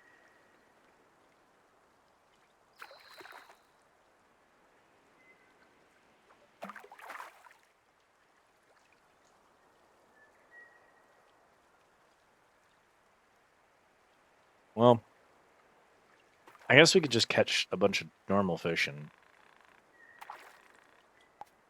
not worry about it. Hey. Whatever bites, bites.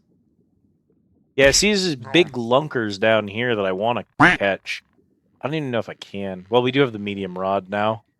Thank you for the care package, Riza.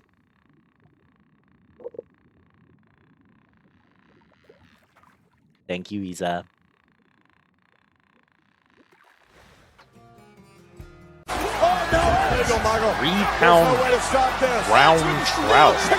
Hello, Raiders. For those of you who do not know me, my name is Naughty Liz, and this is the Squid Easy. Welcome in. How was your stream, Riza? It's good to see you. Let me get you a shout out. Xenosaga. Unbelievable. How was Xenosaga episode 2? Jinsei von Gut und Boss. Welcome in, Autumn. Hello, hello, hello, Raiders. If any of you need to raid and run because it's getting late, or you need some food, or you just need to get away from the keyboard for a second, doesn't matter. Go take care of yourself. We love and respect raid and runners here. There's no need to apologize for it. Just go take care of yourselves. If you're going to be sticking around, we are having a nice chill stream, just doing some fishing. The Xenia series is a JRPG of all time. Ain't that the truth? You. No! You little cunt. For a second, we attracted the attention of the bluegill. I think that's the bluegill. Could be another bass for all I know.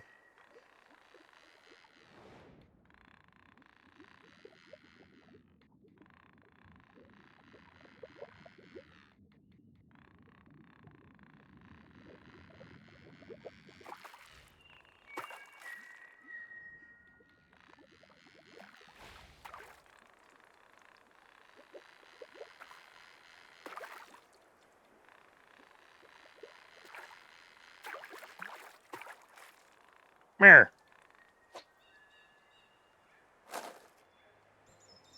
God, Lord, he put up quite a fight.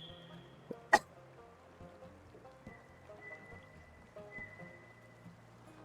right, so if we row out into the deep part and then use the medium rod with the sinker, we can at least catch a few larger fish. Positive. I loved Xenogears.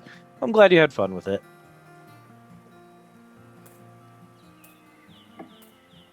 Much more money this way.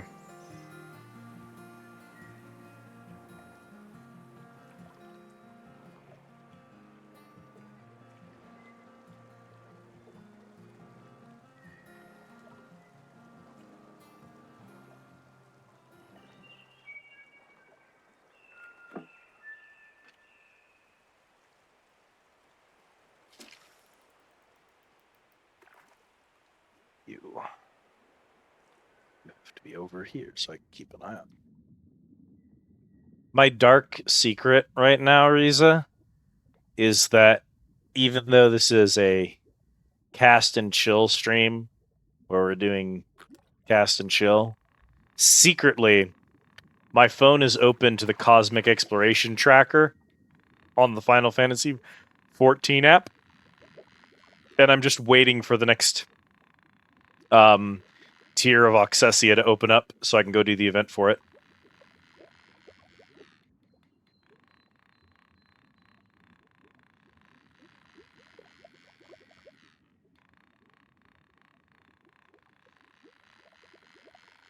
Alas.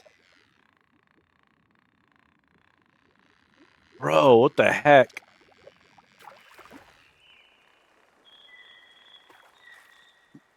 The one that got away. Lose a fish after fighting it for 2 minutes. That didn't feel like 2 minutes, and why did I lose it? He was moving towards the boat. I don't know that I love those, the way that that behaves. Bonger? 3 fish left from current patch, and I keep missing their availability. That blows. I think this is the bass again. Yeah. There is a bluegill in here, and we will catch it. Hello, Rhyme. How's it going? Go stretch your legs, Riza. Mwah.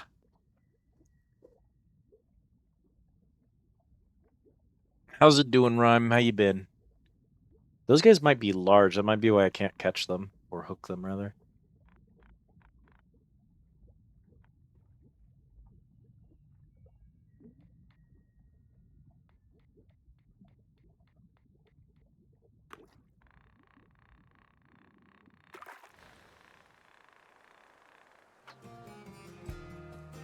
Been struggling through Ender Lilies.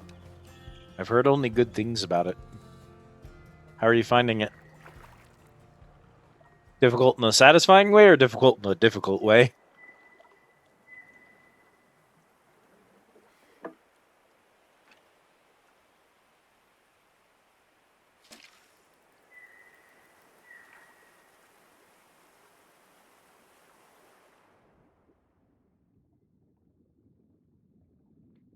That big boy right there must be...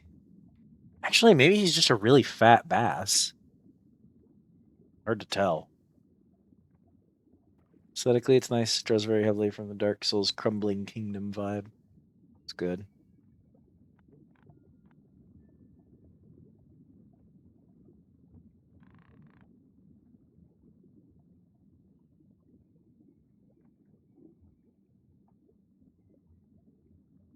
Wasn't interested in the story until maybe the last third of the game, like a real Dark Souls.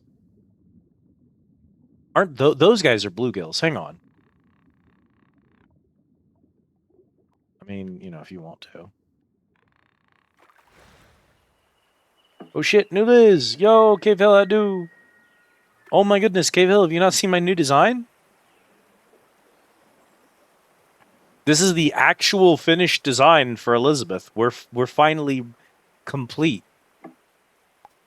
I am whole.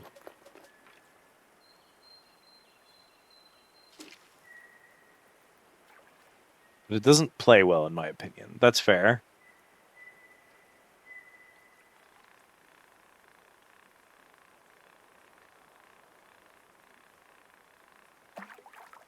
After many years of soul searching, we finally found a design that worked.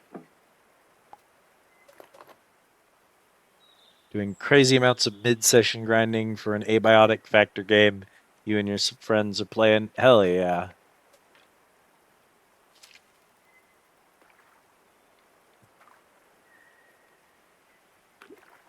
Oh, thank you.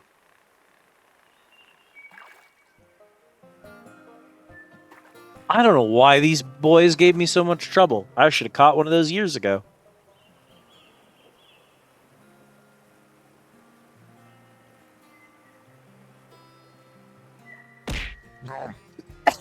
Fishing's good. Thank you for the care package, Captain.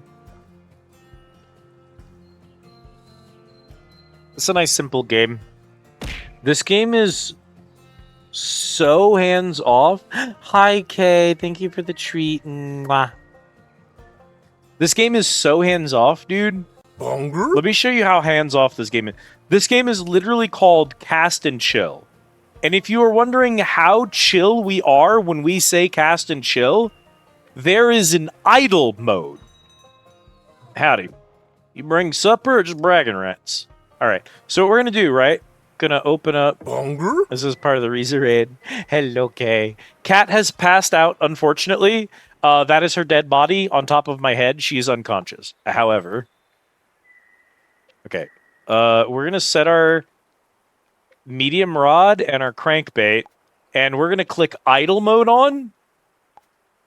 on. Which is set to don't catch trophy fish, but it is set to sell. And I can put the controller down. And the character will now go fishing automatically. Catch fish and return them to base to sell them.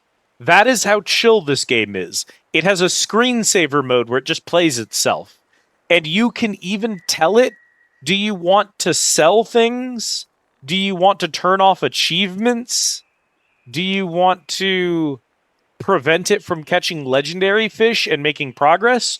Or do you want it to just do whatever? So you can set the amount of progress that the screensaver mode will do for you. She eepy baby girl. Yeah, Cabo is an eepy beepy. The back door is stuck open. The eldritch energy of the door chooses when it may next be opened and cannot be rushed by ordinary means. Cat says we can't go exploring. Yeah.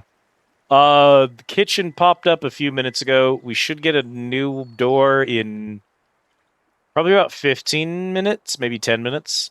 It should be every 20 minutes that the that it does its thing. So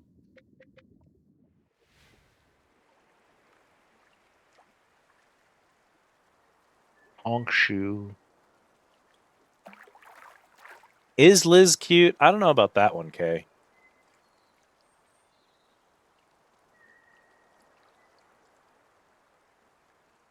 Nope. I'm sorry. I'm only a 2.5 out of 10.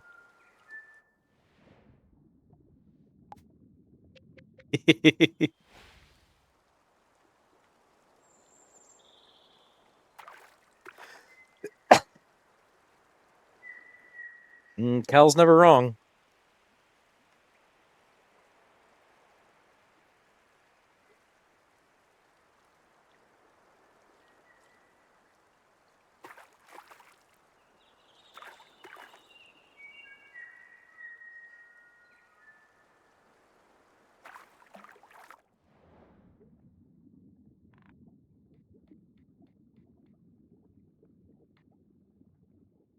Yeah, I assume those dudes are like larges, which is why I can't do anything.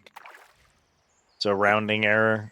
You know, if you rounded 2.5 up or down, it would not go to 10 is the thing.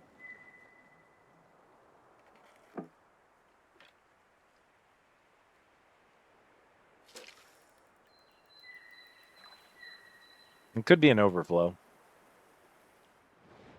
Well, I mean, if it was an overflow, then we could check that, right? Like, logistically. We just run it back and see if the number pops up again?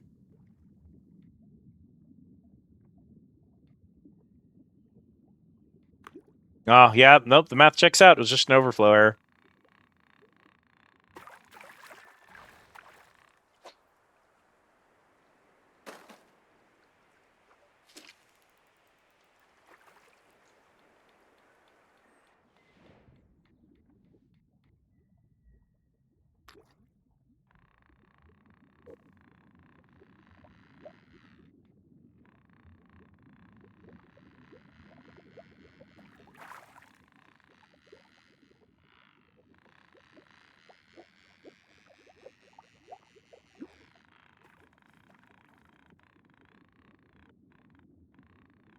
If the brown trout decide they're not going to get caught, they just get away.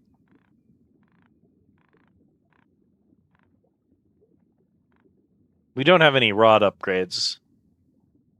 I'm too poor for rod upgrades.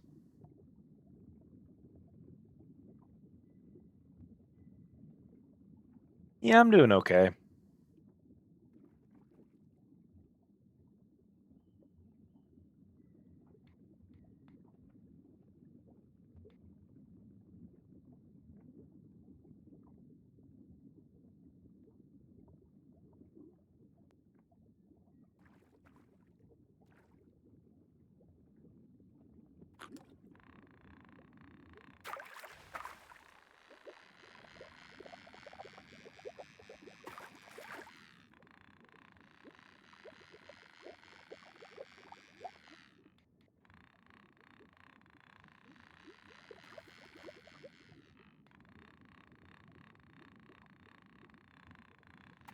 There you go, chat. Back door is back.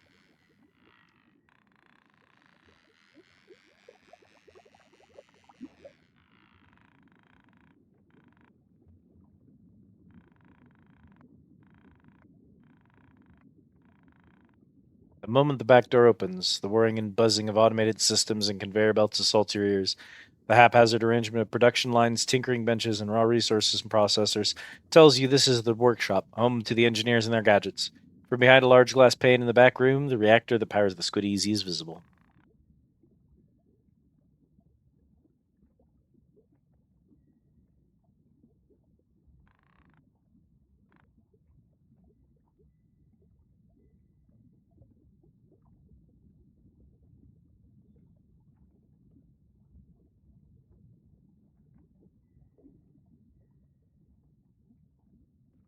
Come on, man. This is going to be the third time hooking the same fish.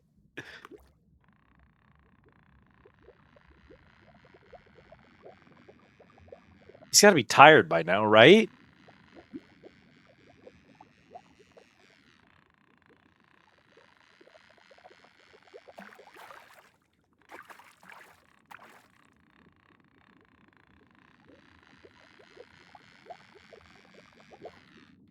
Wow, really?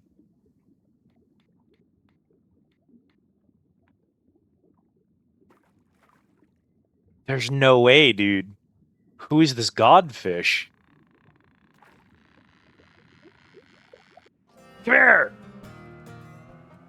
4-pound, 13-ounce brown trout at the upper limits of what I can catch. 18 inches long. All right, come here, you son of a bitch. 18.9.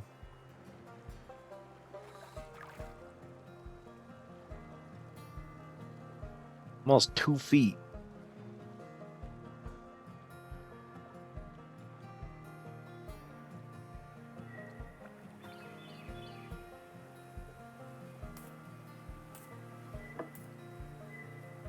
$26 coins. He was worth the fight, I guess. Yeah, he been fishing or stealing from a hatchery. It's going to be way too expensive to buy any licenses right now. We could upgrade the pond paddler, probably. Get a couple more fishing storages. Measured Dasher's tail yesterday. 12-inch long tail. Goodness gracious. Could upgrade the rod strength or the line length.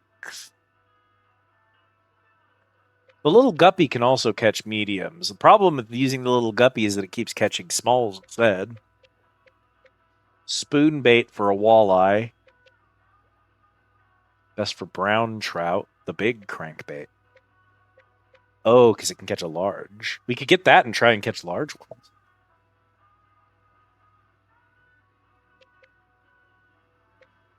Heavy spoon bait.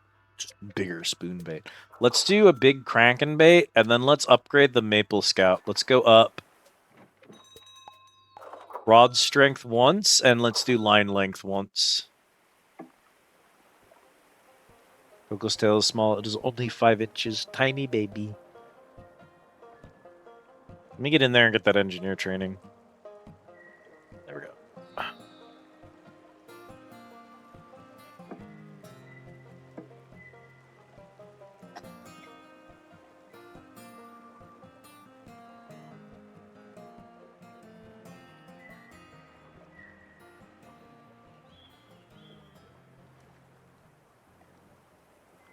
I like the OST, but it fades in and out too much. If I wasn't doing this on stream, I'd look up like banjo music for fishing on YouTube and find the first hour-long playlist that wasn't AI generated and just listen to that for an hour.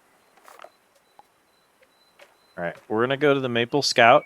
We're gonna go to the big crankbait.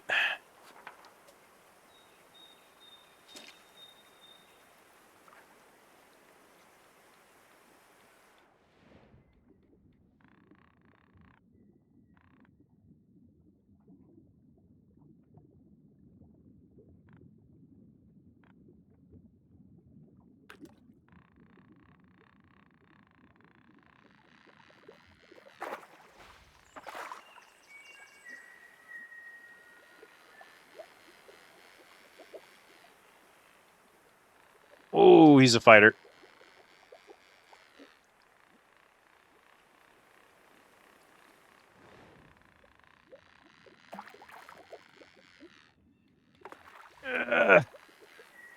Come on, come on. Oh, there we go, there we go. 4 pound, 8. No, sorry. 8 pound, 2'4" large boy.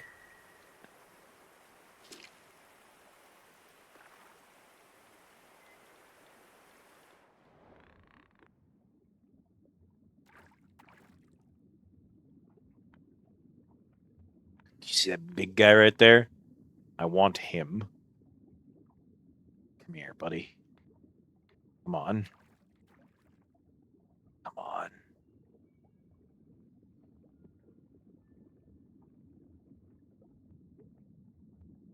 Are those the... I'm pretty sure those are the bass. I don't think those are the walleyes. This should be the right bait for a large bass. That might be an extra large. I don't know for sure.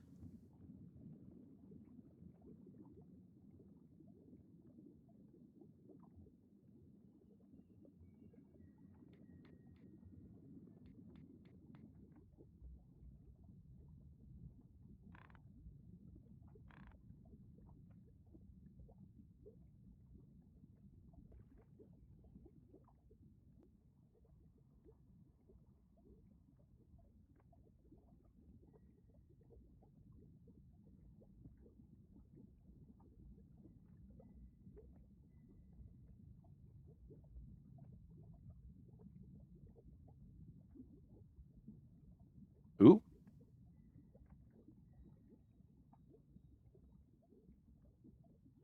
They at least showed some interest in it.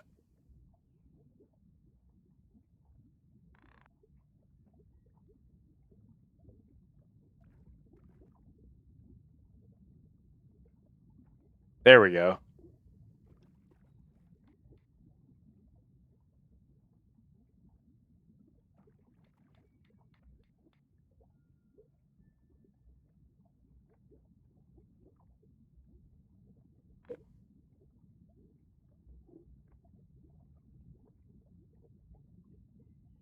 Maybe those are the walleyes.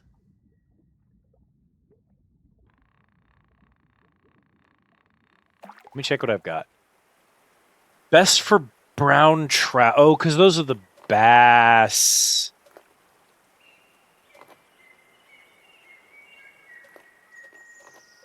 I see. Let's see what the problem is. I don't have bait best for bass over here. There's some brown trout over here.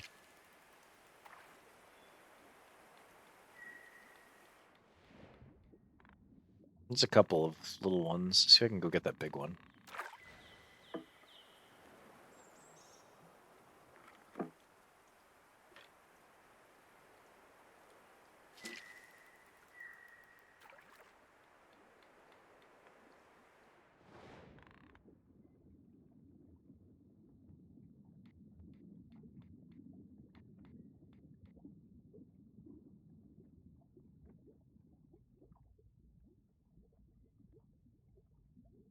Are you interested in it? Oh, okay. Bruh. Bruh.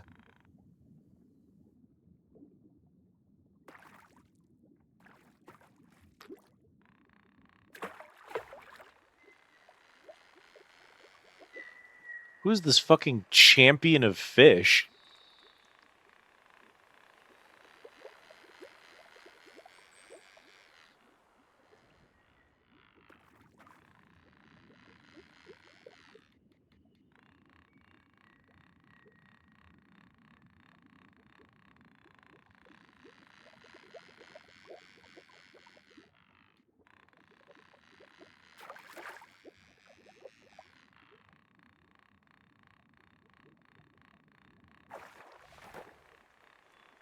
Oh, come on.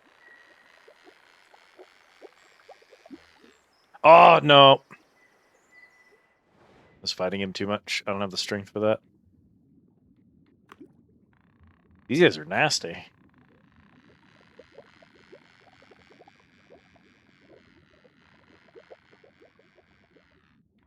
He's so buff. One thing I will say about this game so far, because fishing games always have something wrong with them, of course, is that, like, the fish don't seem to have any stamina. So if you repeatedly hook and reel the same fish over and over and over again, it seems like it's just RNG if it, like, tires out and lets you catch it, or just does this. I can't do anything right now. He's just pulling it full strength directly away from me. I cannot fight that. I have no answer to it whatsoever. My only option is reel. And if I reel while he's tugging, when he's going in the opposite direction, I bend the line and the line snaps if I go too hard. There's nothing else that I can do in that situation.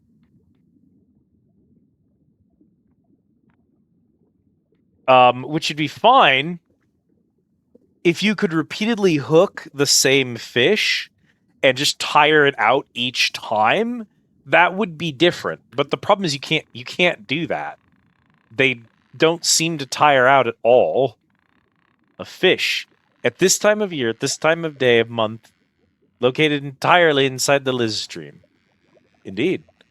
How's it going, Steel? Thank you so much for 11 months. Yeah, if a fish just goes straight against the line until it reaches max length, you just automatically lose. And that seems to just be pure RNG. It's like upgrade the strength and the line length. Yeah, I've done that multiple times and it's not helping.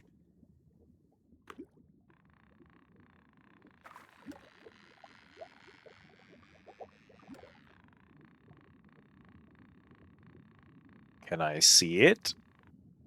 No. Thank you for the 3 streams, Streak Steel. How you doing, bud? I hope you're doing well.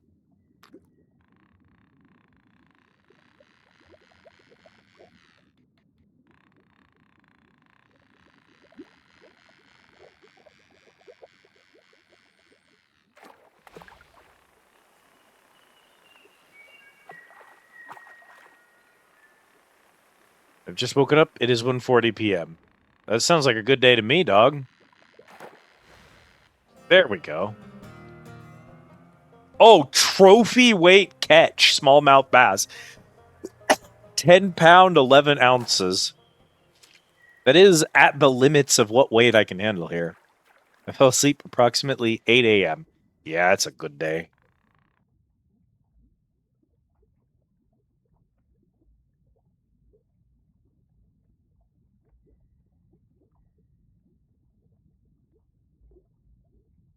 Come on, man.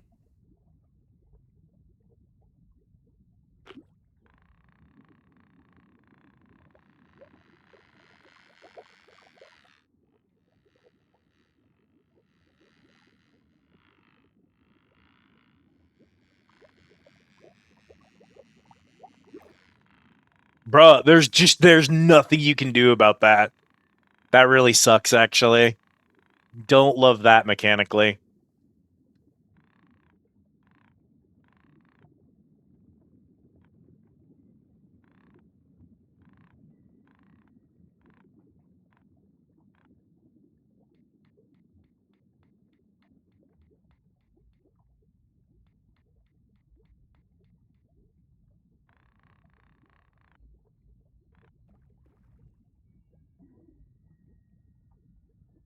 What's good, Steel?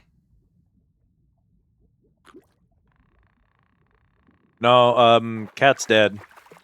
She fell asleep up there.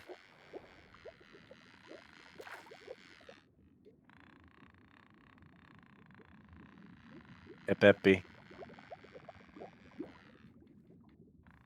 I can't do anything, dude. Also, why am I exclusively hooking bass if this is supposed to be the favorite bait of brown trout? Why are the brown trout not interested in their favorite bait, dude? There we go.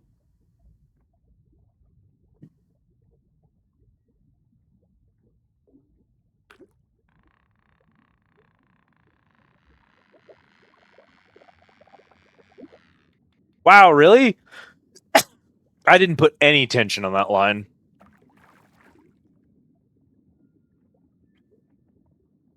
Bass Pro Shop sponsored looking. God, I wish.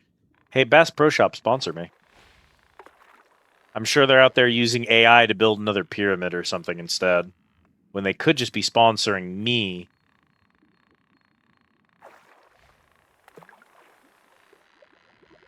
Bro, when he's in the air at the boat with no tension on the line and there's like 3 feet of slack, grab the motherfucker. That's so annoying.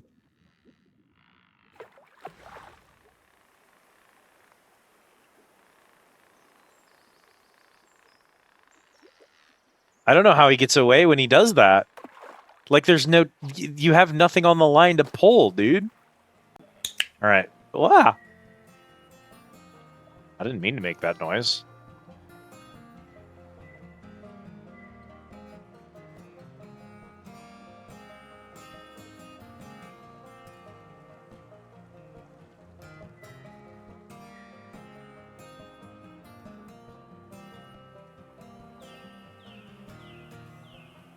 I don't know, just anime girl Uwad.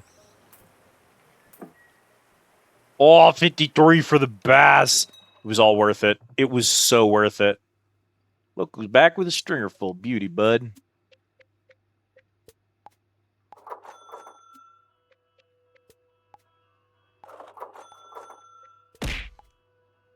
Oh, out of money. That's okay.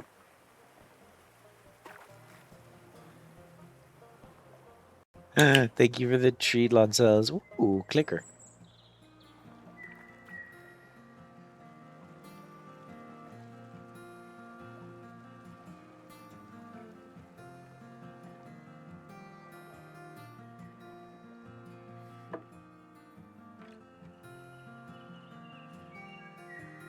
Yorg.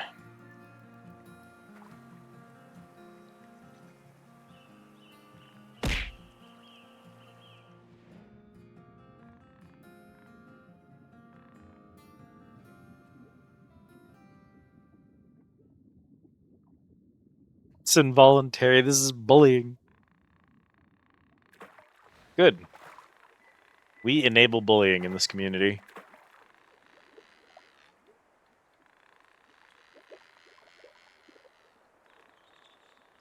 I just, like, doubled my fucking strength, so...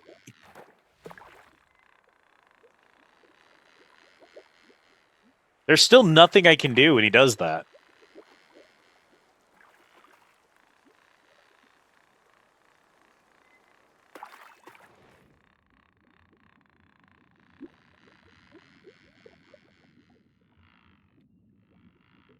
Liz does not hate you. No, why? I had let go of the tension and he was coming back. That doesn't make any sense, video game.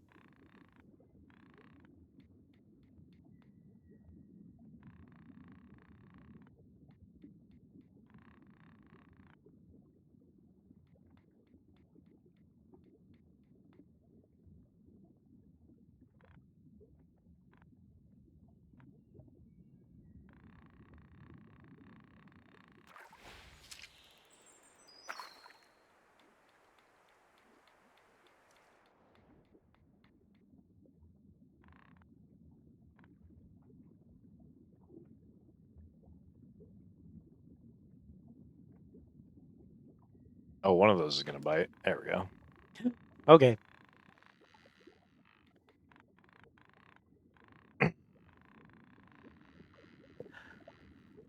Ha-da-da.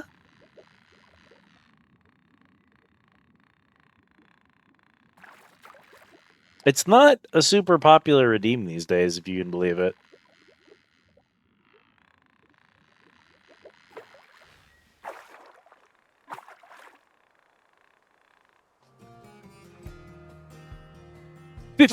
$15 10-pound trout.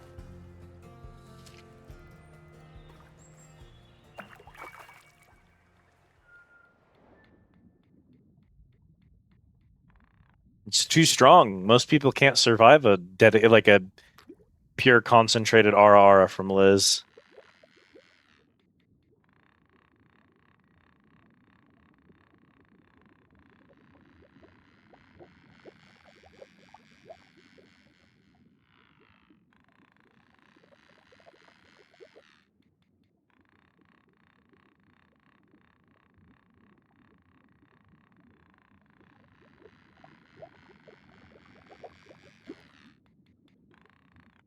Wait, why'd he disconnect?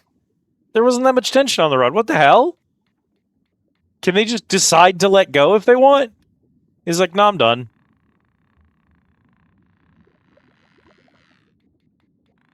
For a game exclusively about fishing, you'd think they'd have put more thought into the fishing mechanics. I know, who am I to talk when my fishing minigame doesn't even work yet? Come on, bro!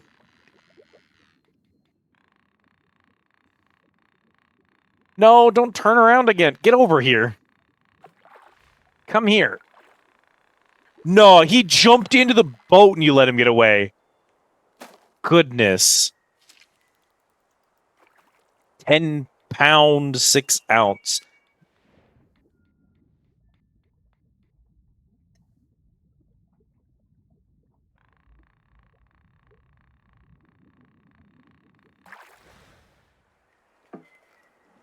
Which plays Sega Bass Fishing. What we need is to do our Final Fantasy 15 playthrough and 100% the fishing minigame. Because FF15's fishing minigame is the best fishing minigame ever made by mankind.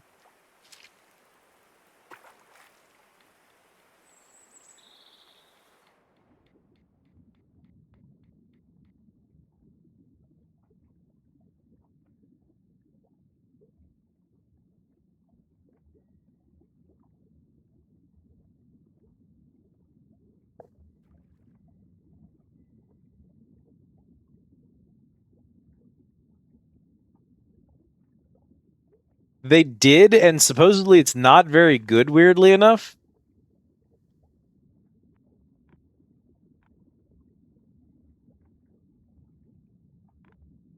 Because it was like its own thing, and it wasn't just the fishing from 15. They tried to add stuff to it, and they butchered it instead.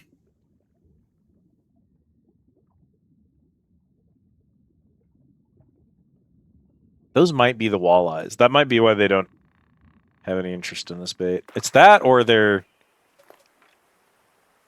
just really fucking big smallmouth bass. Big smallmouth bass.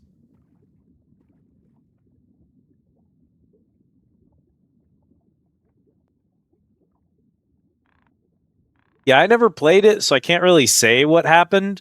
But a lot of people who liked the fishing in 15 did not receive the VR game well. I don't know if you can play it without VR. I'd have to look into that, because I know it's on PS4, but I don't have any kind of VR equipment, so I'd have to see if it's playable without. I think those are the walleyes, because they'd give a shit otherwise. Yeah, my interest in VR is non-existent, so...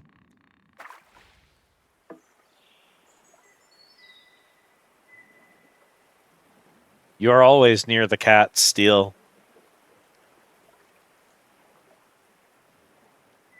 That's the secret. You're never free. All right, let's... I know we don't have a full cargo hold, but let's just go vendor these bad boys. Pet the dog. Good boy.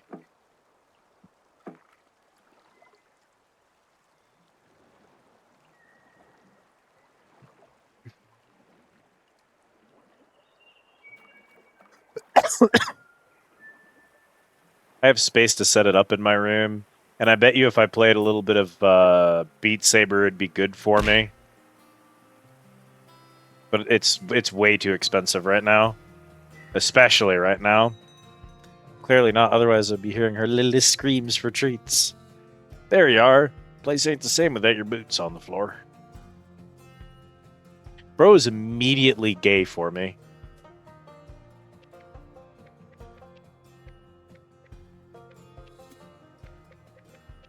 Okay. Exclusively enormous walleyes.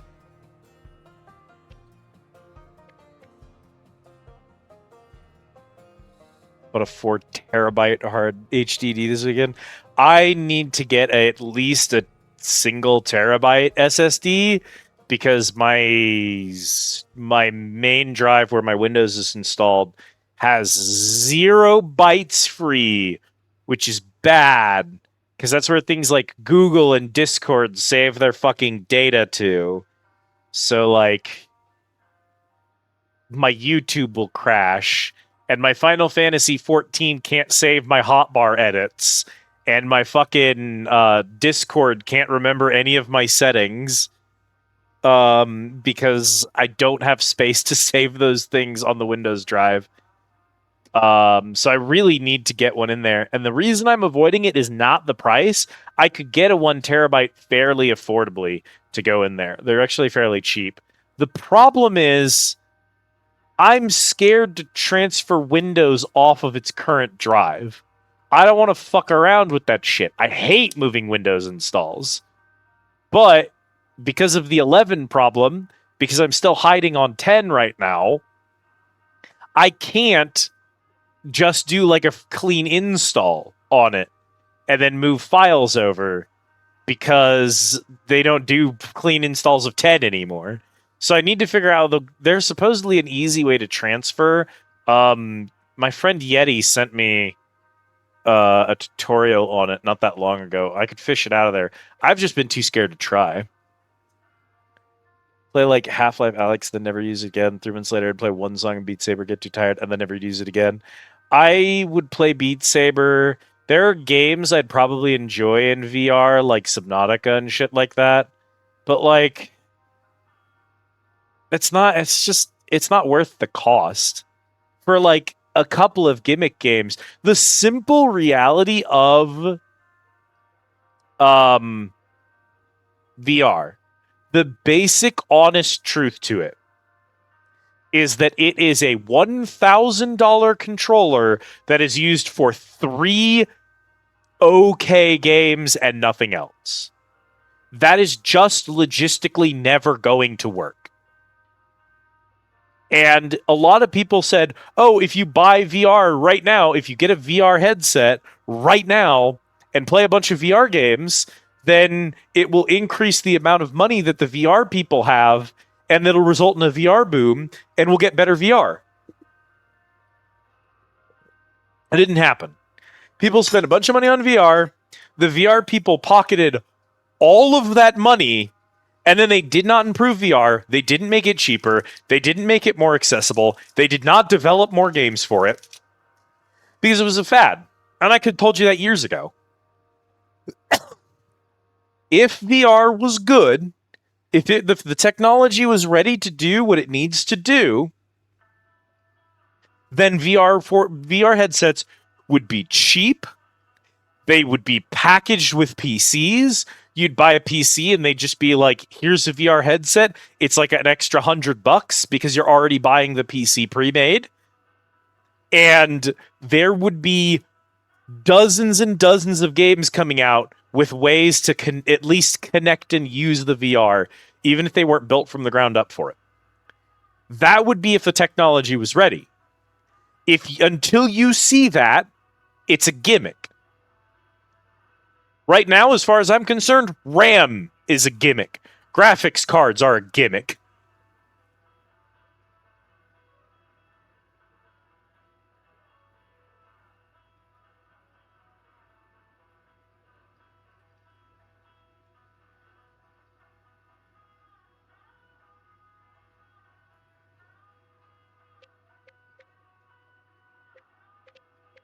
Let's go ahead and get... I'm going to go. I'm going to go.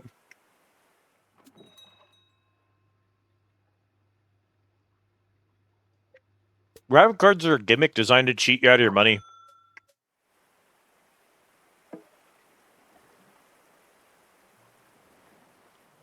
Oh, we know KQ. That's not arguable.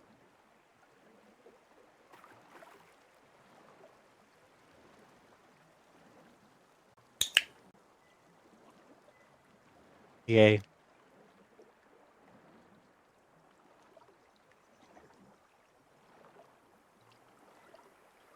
Hey, Gabe, check this out.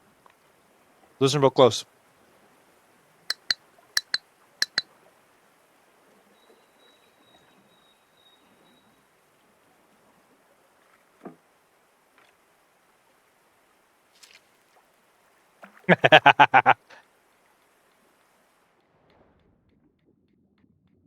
Oh, you know what?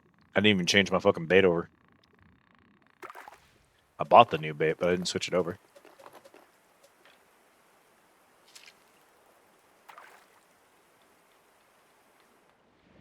The onboard graphics cards, because some of that onboard graphics, unfortunately, just how it is.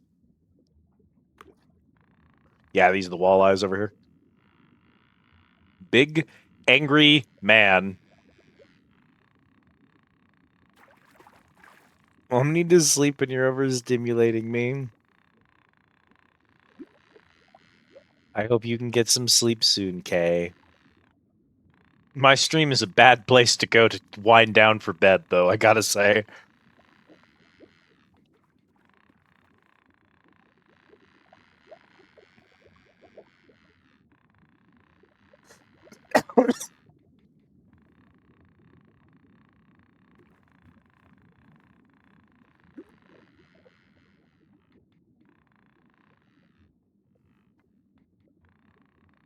Oh, my voice is not relaxing.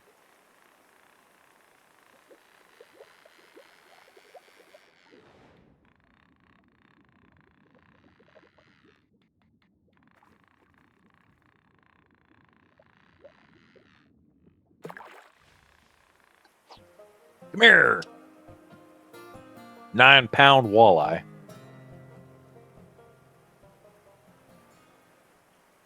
Hey, that's because I'm boring, not because I'm relaxing.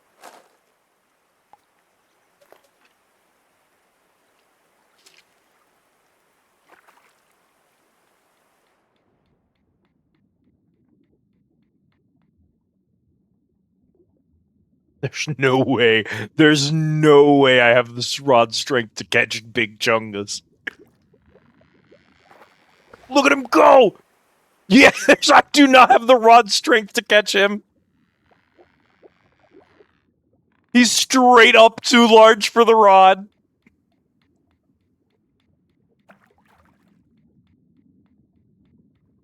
That's big chungus right there. We gotta get him. He's our ultimate goal here, chat. Okay, here's what we're gonna do. We're gonna switch to the smaller lure because attracting him right now is not gonna help us.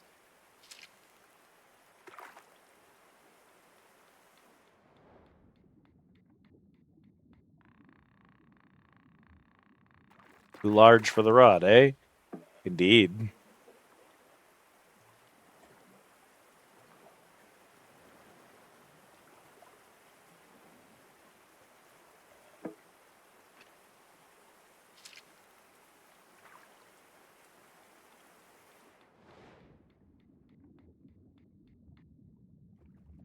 Okay, good to know.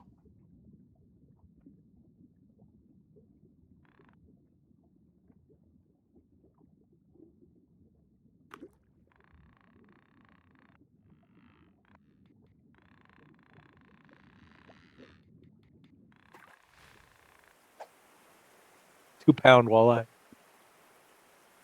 Tiny little mans.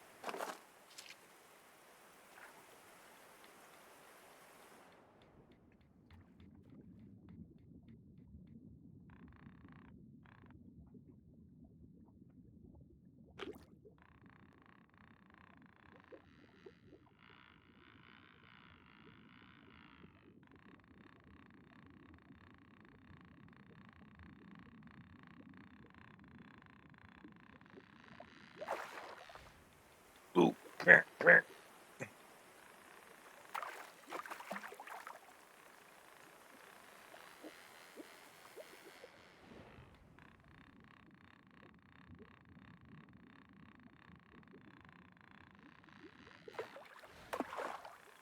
Woe to my fat chud life.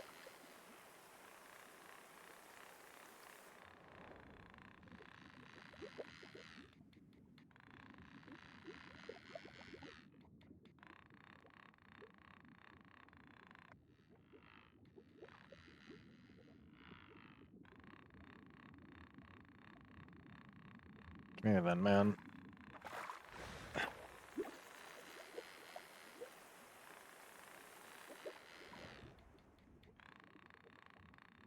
See, he's got to be wearing out by now, right? But he's just doing the same thing. He doesn't seem to have any kind of stamina. I just have to wait for him to do a set of moves that allow me to catch him. So I don't feel like I even reel him in when I'm pressing the reel button half the time.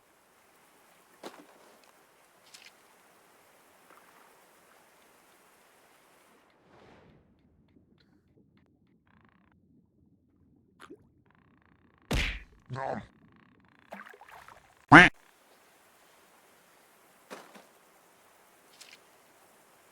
Thank you for the care package, Risa.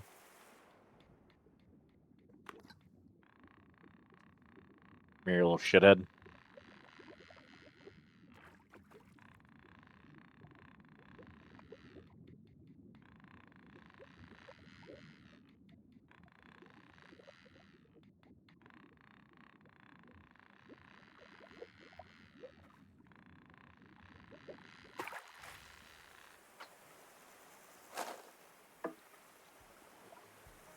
Row, row, row your boat gently down the stream. Merrily, merrily, merrily, merrily, life is but a dream.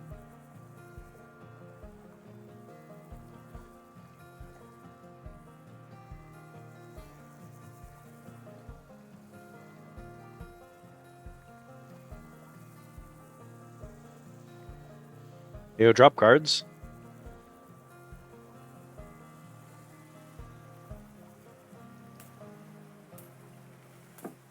Oh, fat stacks. That's shit, dude. Fuck are you? Come here.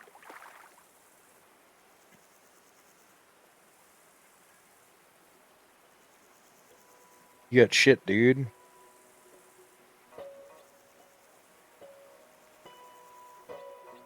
I don't know if campfire cooking is a bad isekai or a terrible isekai. It's gonna be one of the two, unfortunately.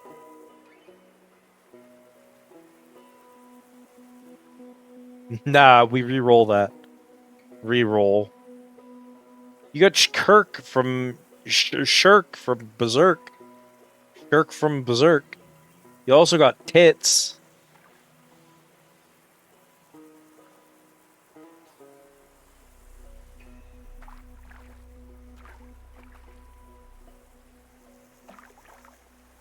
Give me Shirk from Berserk, I suppose.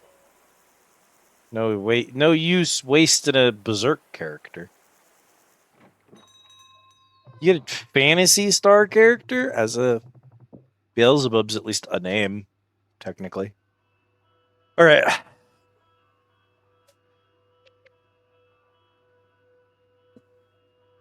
I guess all we really need to do now is just save up and get the Timberjack.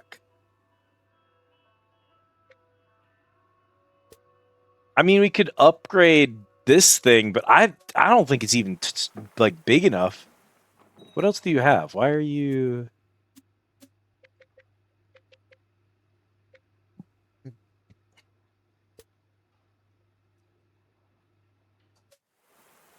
I'd just rather take the Pond Paddler, honestly.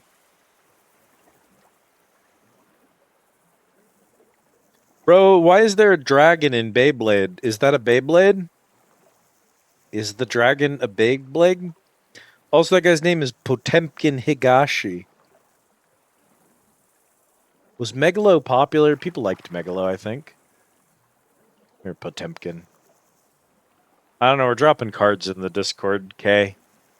It's all bullshit.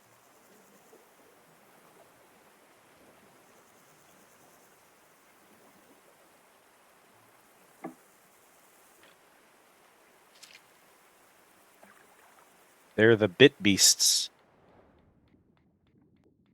Yeah, the card I just dropped is Amphibian. Blade, ready, rip.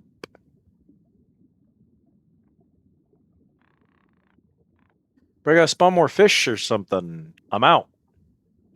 There's no one here. Do I want to catch these medium bass holes? Bass holes! I didn't mean to say bass holes, but bass holes is pretty good. They live in the Beyblades? What? Why do dragons live in the Beyblades? What am I missing about this show?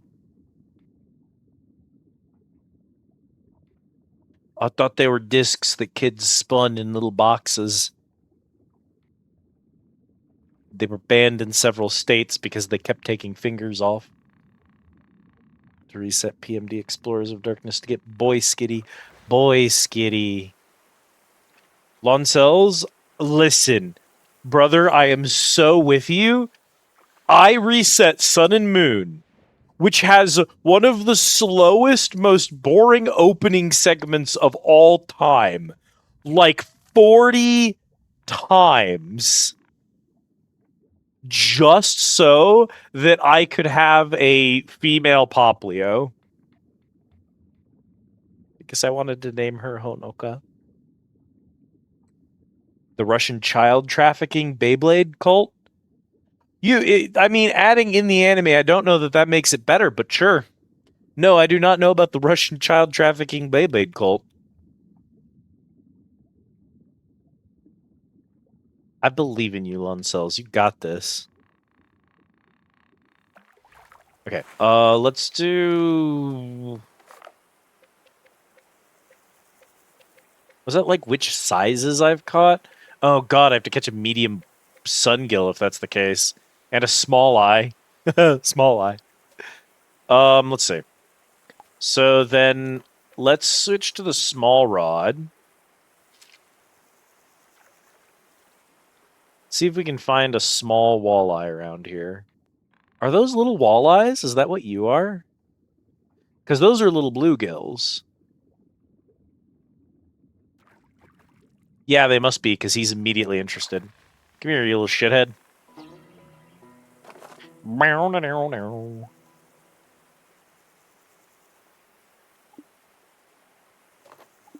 Lure is too big for your rod. Goddamn. Bluegill sunfish. Yeah. Come here, you little shitlords.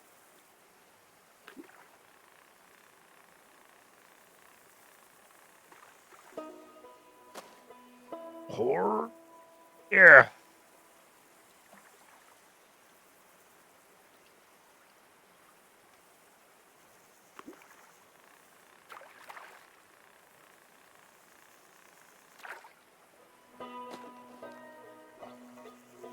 Yarg.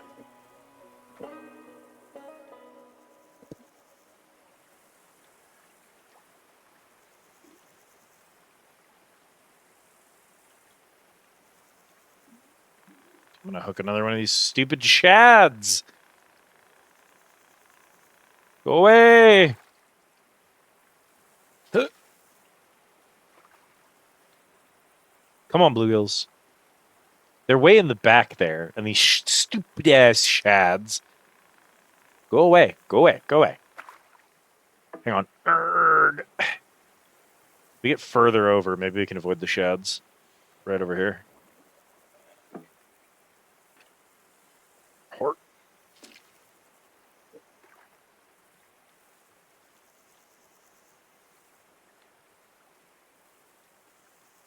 The mechanisms of the back door are unknown to all but Elizabeth. I know how the back door works? I didn't realize that was canon. I guess it's canon that I know how the back door works. Wait, duh, of course I know how the back door works. I know the secret.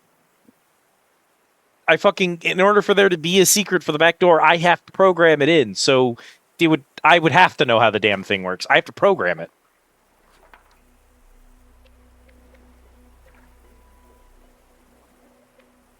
Does the X mean we've caught all of them?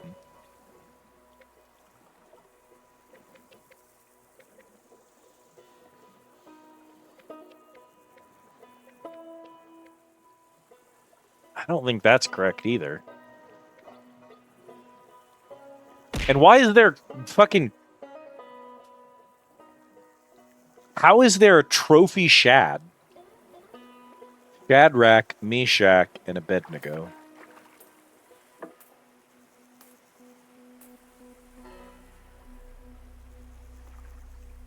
Ass. Okay, we're at 280. That's what I call a comeback. You're a real gem, you know that? Well, I'll be. Fish from every hole in the fork, not too shabby, bud. Looks like your rod's still twitching. Wouldn't you know it? There's a sweet little spot upriver at Beaver Dam. Hang on, I'll scribble it on your map. Don't say I never gave you nothing. Beaver Dam!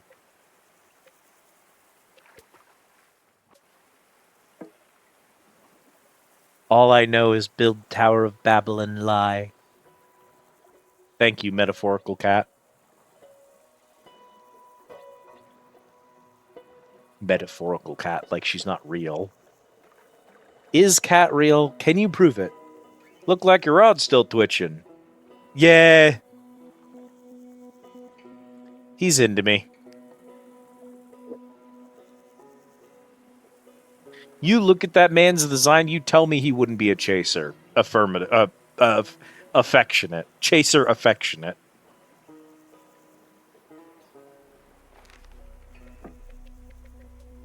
Okay, well, we do still need a medium bluegill for some godforsaken reason. So, bluegill, sunfish, medium.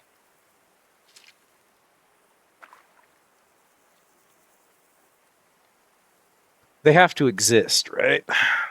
I only see smalls down there.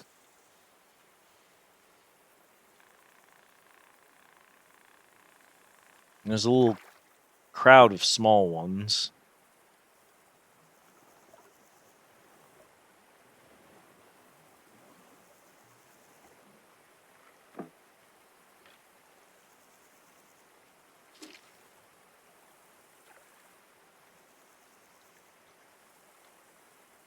This is the only place I've been able to find the bluegills, though. There may just not be any mediums in this particular hole, is the thing. There's a walleye. Looks like at least some of those have respawned. Let's go walleye fishing. Yorg. Yorg. Yeah, see, those are the only bluegills I even see. You, come here. Come here, come here, come here, come here. Come here. I know you want some. No, not the shrimp! The big one! Damn it!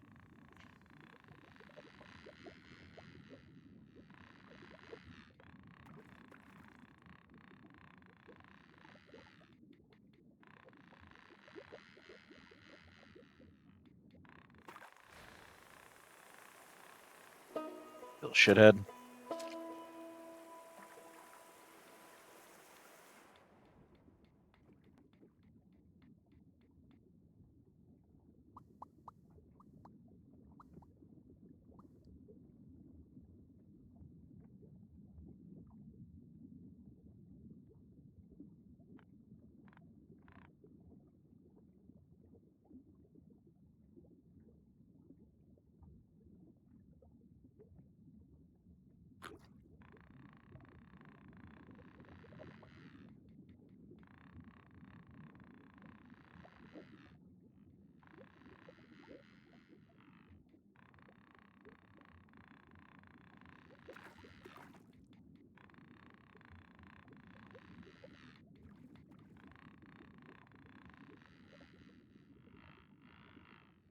No denying it. Autumn cute.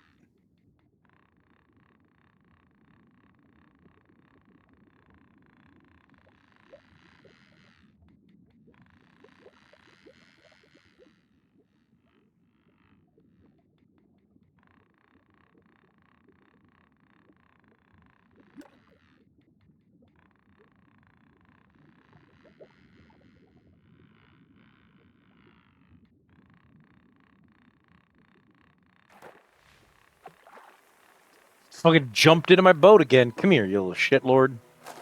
There. We need like 3 of them bitches in order to be able to afford the next rod. 400, dog. 400 smackaroonies.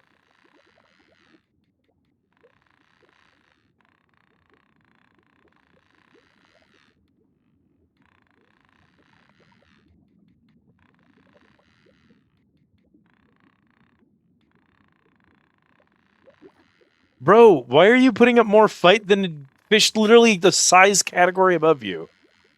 Chill, little dude.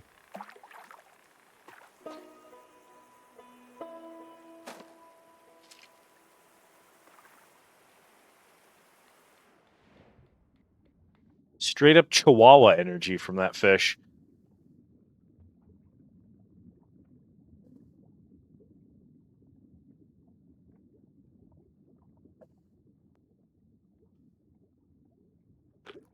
No! There's a big one right there. Whatever, I don't even want to catch you, Doug. No, go away. Ah! See, you have to catch these little shits to get them out of the fucking pool.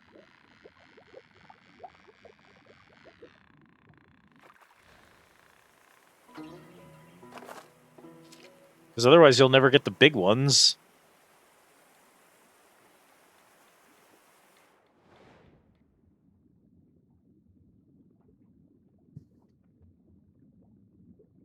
Bruh. Did anyone else just see that walleye eat a fucking shad? Oh my god.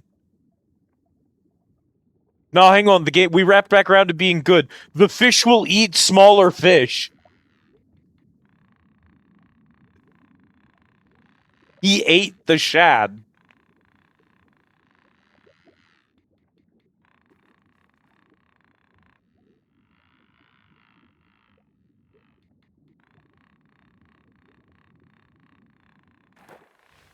Oh, come here. Yeah, you're not getting away from that. That was a mistake on your part, buddy.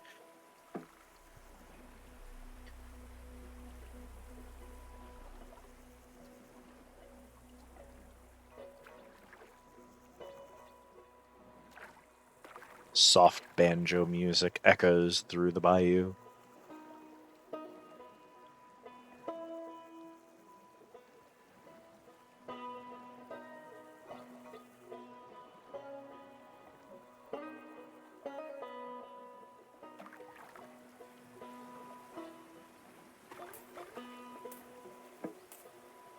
Oh, 30, 31. Not bad for a medium, honestly.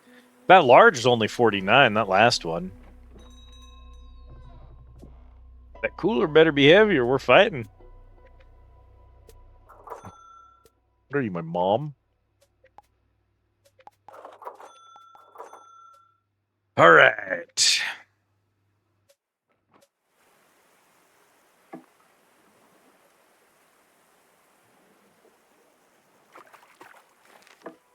Let's see.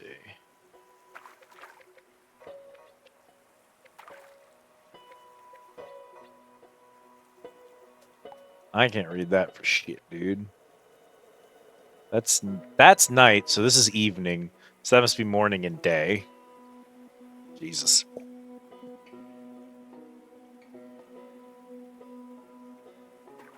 The fish have icons on when you caught them? So, like, you look at this motherfucker. See that right there? Icon under biggest catch.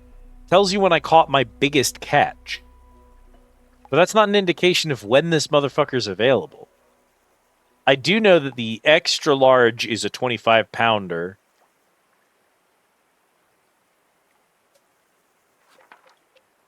You're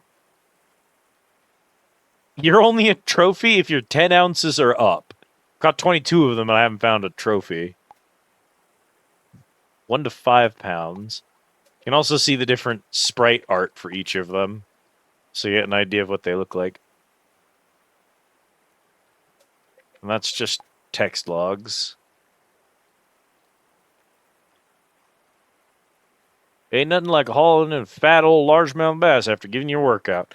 Heard there's a little swarm of little Rock bass up at the Mistwood thicker than skeeters on a July evening.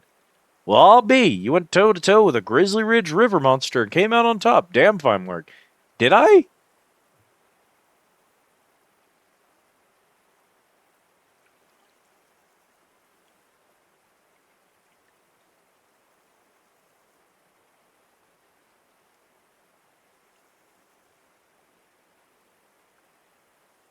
What are any of these messages?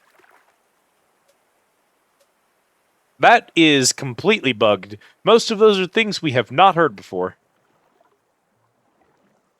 All right, chat. We're on our way to go catch a river monster. We're going to catch him. Old Chungus.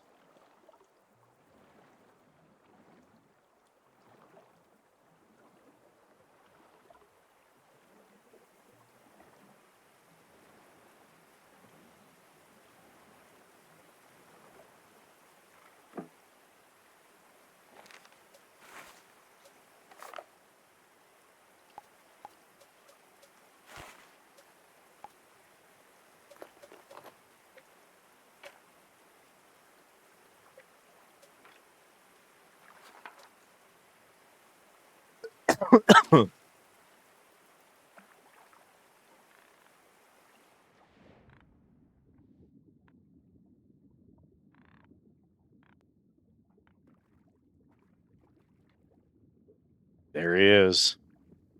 See if he's interested. All right, here we go. Come here, old Chungus.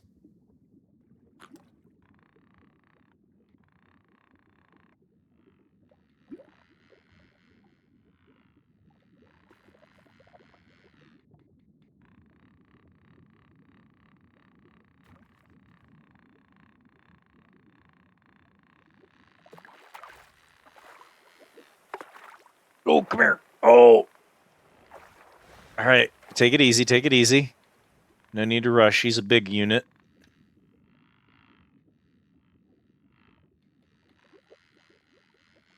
Wearing him down. No!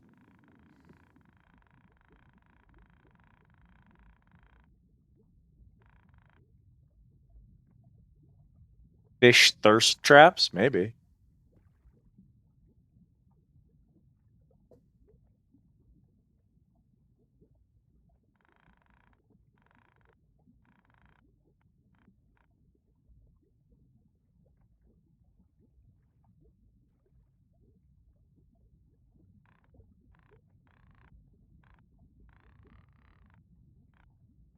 Bro, this isn't even the right type of bait for you. Get lost.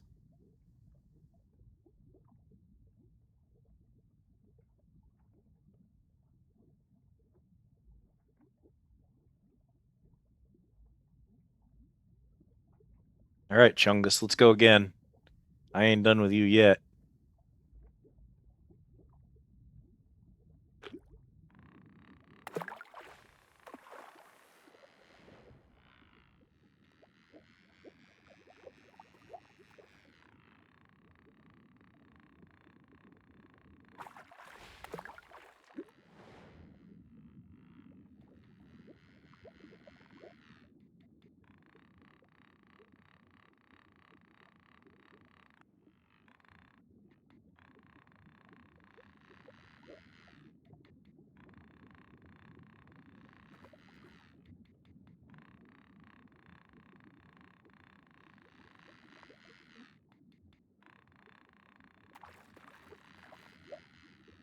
Pet your good boy 10 times.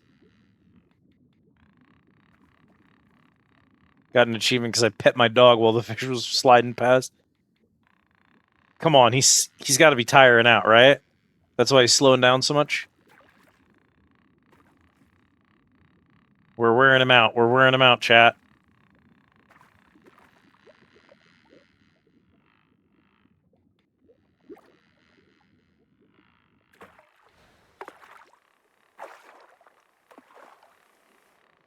Come on, come on.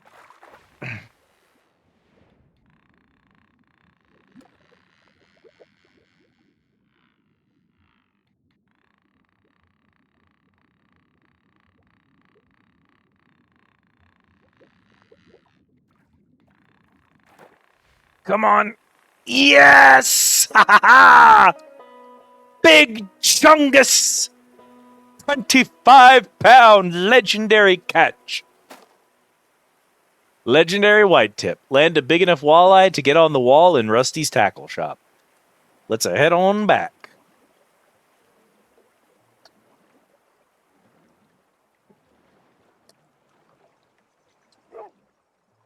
Woof.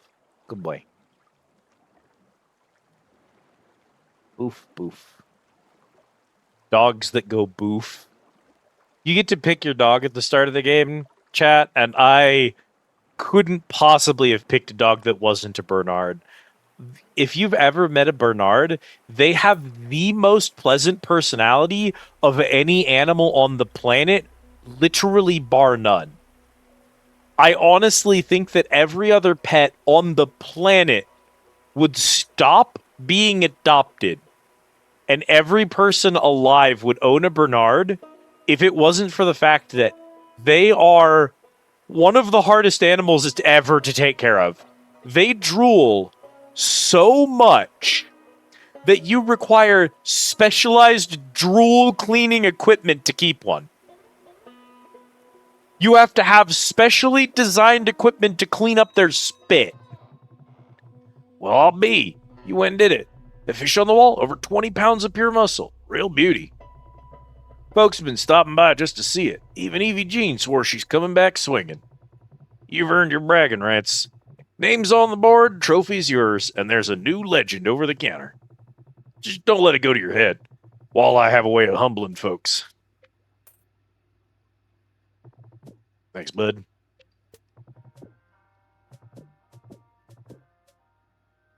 All right. I do want to go to Fawn Mirror Lake. We do have one other location. We can pocket our money for now. Let's pocket the money for now. Let's go to the new location and see what happens. New location. Looks like the same shop. Cool.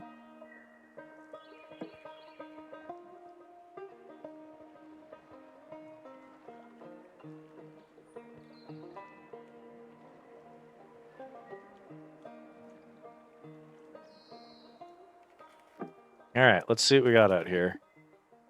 Little guppy and a bobber. Petting the dog while the fish lead pest. That feels like could be euphemism, but I cannot be bothered figuring it out. New species discovered. Yeah, you want a nibble? I'll take a little bite. You know, I'll go in there and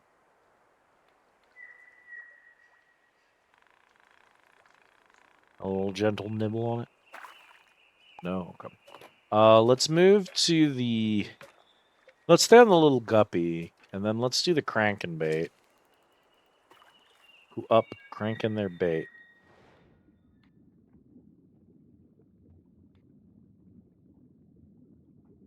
No. What are you boys? Are you boys bass?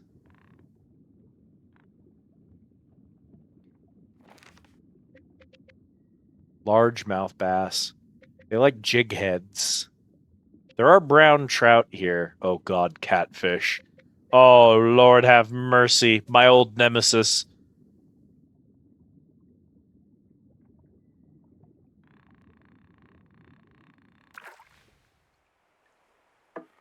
What do that mouth do? Eat a lot of shit. It puts bugs in its mouth. It puts smaller fish in its mouth. It puts bait in its mouth. Worms. They pay me in worms.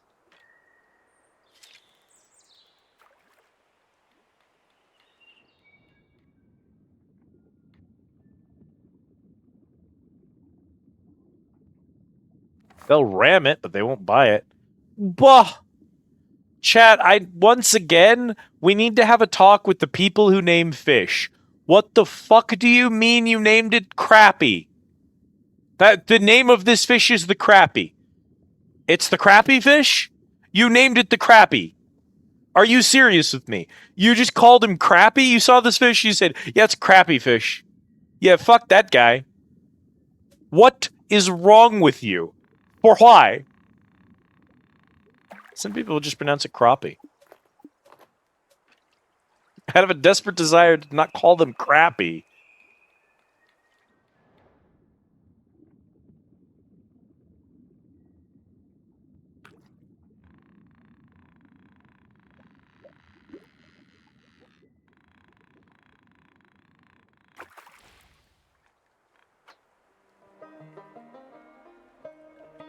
They call it a milk bag fish. Incredible. That doesn't even make the top 10 worst names for a fish of all time. And even then, birds have it way worse than fish. Fucking, what are they? Are they ornithologists? We gotta have a talk with ornithologists, dude. They can't be out here naming birds.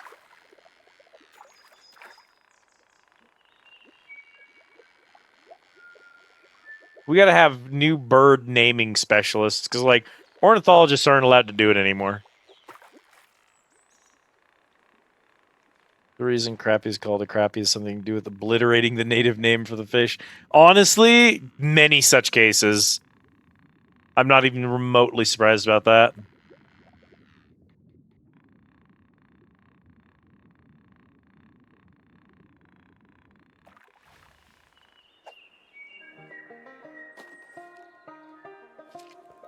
There are worse ones still.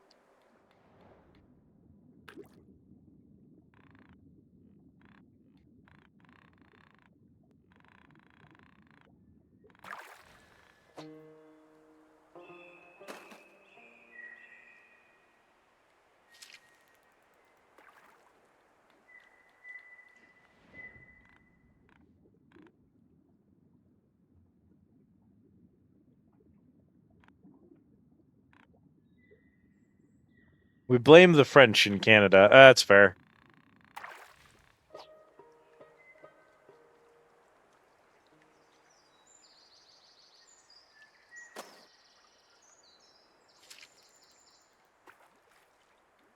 They're why they should keep cooking.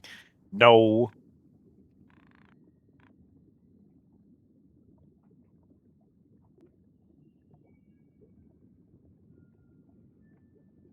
The kitchen?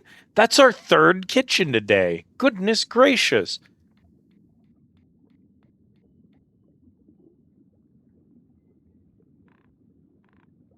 I was gonna say, does one of you want to actually fucking bite, or...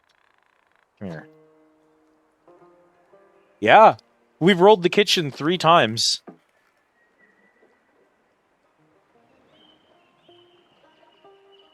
I know. How many do we have? We have 1 million by now.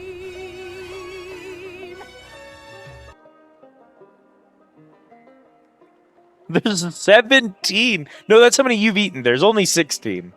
Okay. Goodness gracious.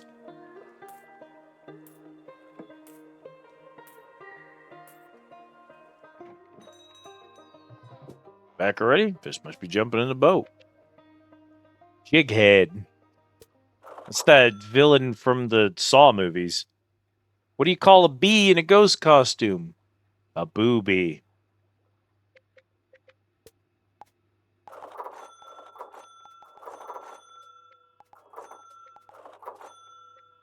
Max out the little guppy, fuck it. It's burrito night.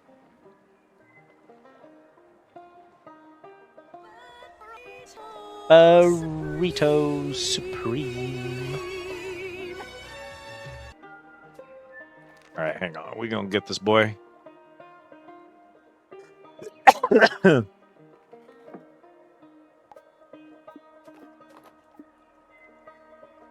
We're gonna do the Timberjack, and then we're gonna get the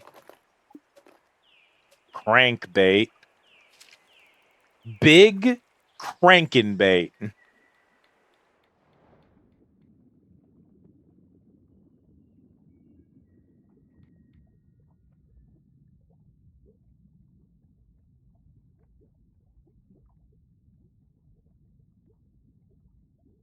It's a lot of burritos.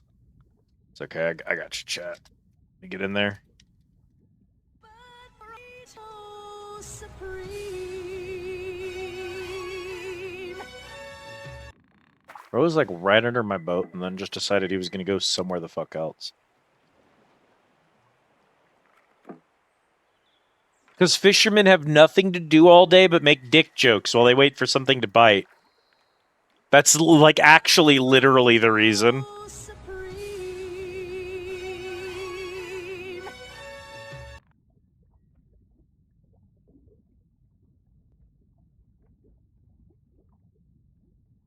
Burritos Supreme. Wow, wow, wow, wow,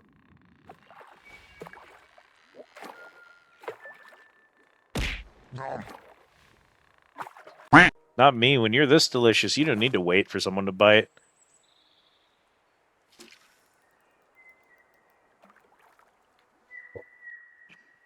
Let me give her the care package, Adam.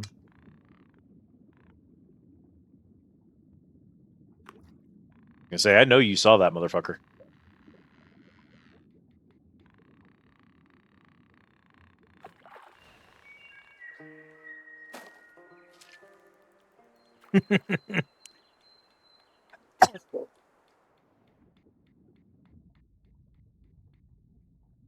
Come on, Chungus. Yeah, let's see it. Come on, let's beat the trophy here. He's definitely an XL.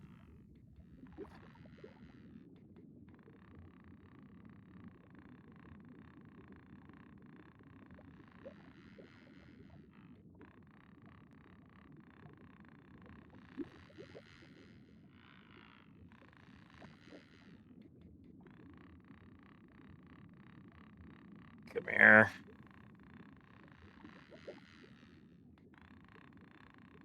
Come here.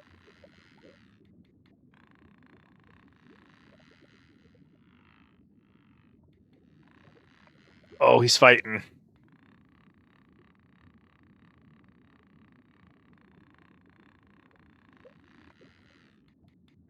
Come on, come on, come on, come on, come on. Yeah, make that mistake. Jump into the air. Shoot.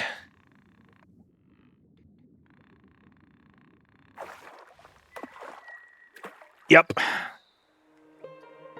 Whoo! Trophy weight catch.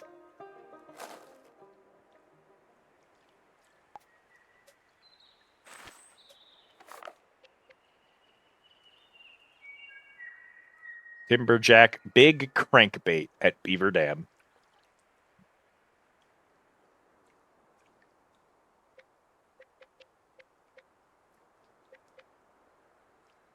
So the X is you've caught every size of it. And then there's a little crown when you've caught a trophy size. And fish can be listed in multiple locations. Yeah, this is sorting by caught.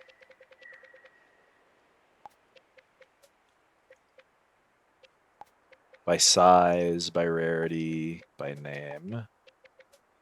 In location, they can be in multiple locations, but they track the same stats. Okay, we're looking for a medium crappie, a large, and an extra large at a crown, largemouth. All right, what do we got in here?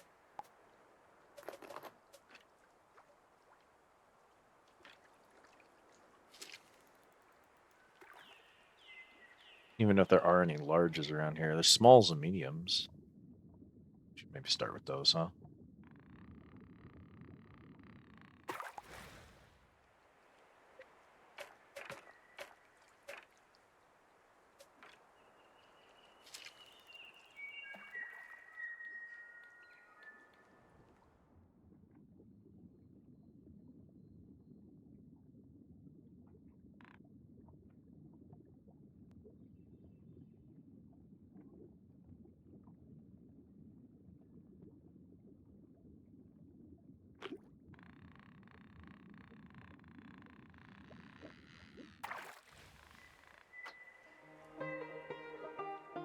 Biggest large mouth. Okay, what would be good for crappie? We see if we can get a medium crappie out here. We're also gonna explore a little further afield. There's nothing too exciting in here. Trophy Brownmouth was a big one. Boy Skitty obtained. His name is Minion, and his partner is a mudkit named Puku. I love them. Chat, there's a beaver. Do you see the beaver, chat?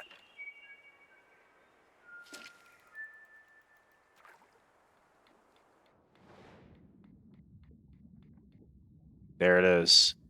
There's that shitting catfish.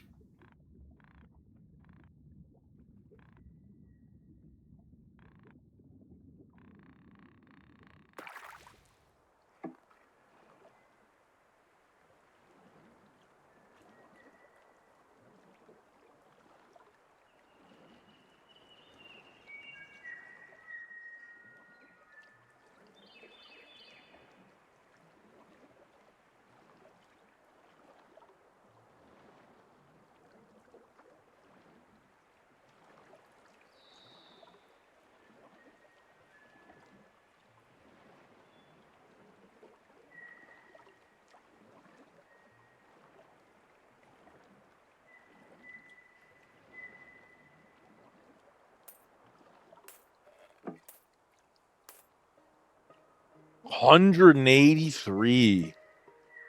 Big boy. All right.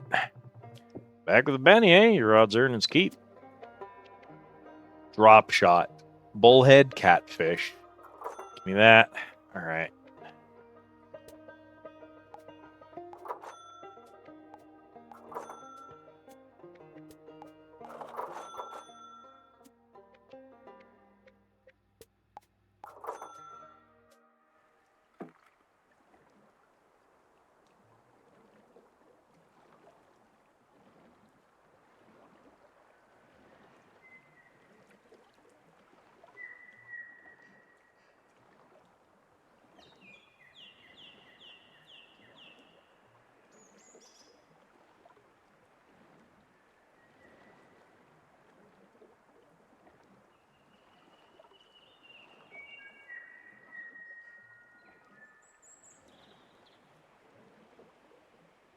Oh, he's swim.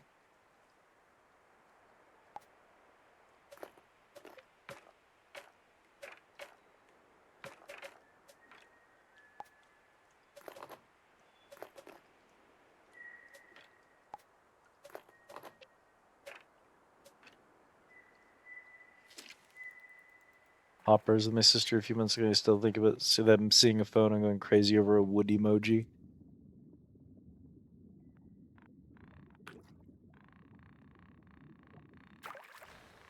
It's a medium.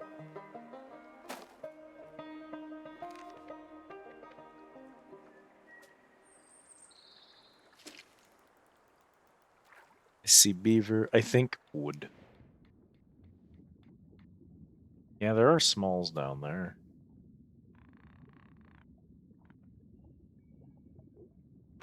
Yeah, I'll let one of these little ones bite.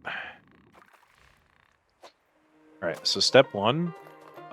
Let's go back to the little guppy and catch one of those little ones.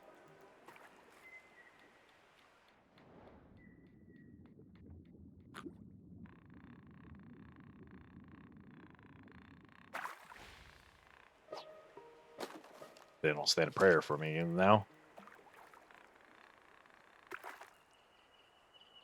Alright, then let's go over to the Timberjack and see if we can't catch Big Mama, who's going to be over in the beavers.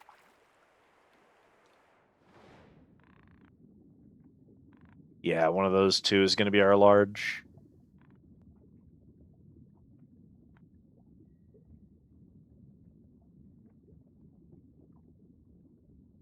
They're just little fellas.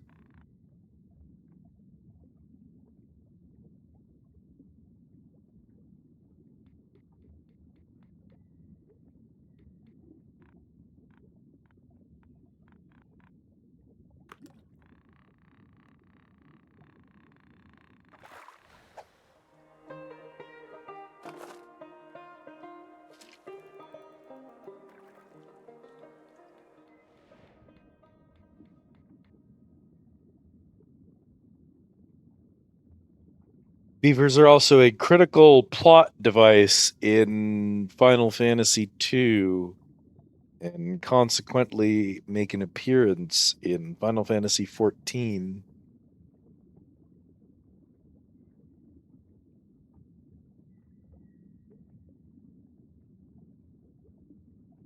In Final Fantasy II, they are the source of what is easily the dumbest and also funniest line that any Final Fantasy game has ever had. You have a character in your party who is a barbarian, uses twin weapons, can't wear armor, is dumb as a sack of rocks, and has kind of not really contributed anything to the story up until this point other than being there. Useful for combat, but he just doesn't have much to say. His name is Guy. And you walk into a cave and meet a family of beavers in the cave, and the beavers are the only ones that know the way through the cave. And they're chittering at you, but your party is like, I don't know what this means.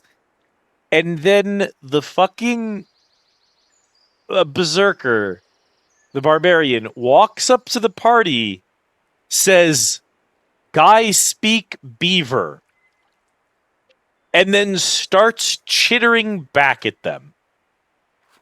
I've never recovered.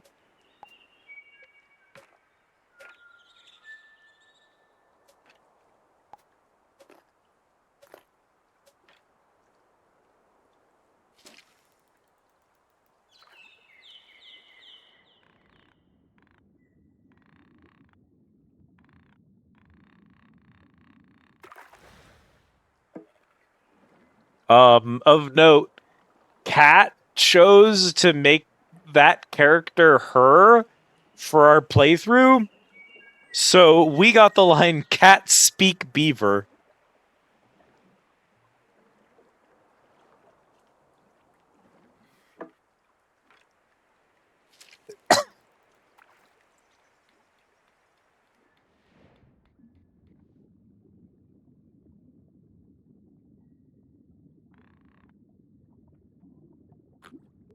One of you is what I need.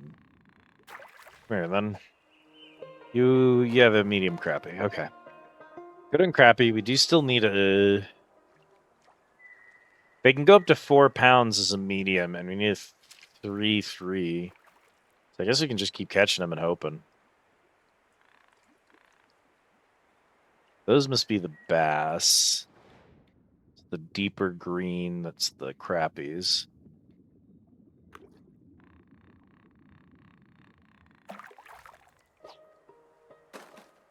£2.5. Largemouth. Timber.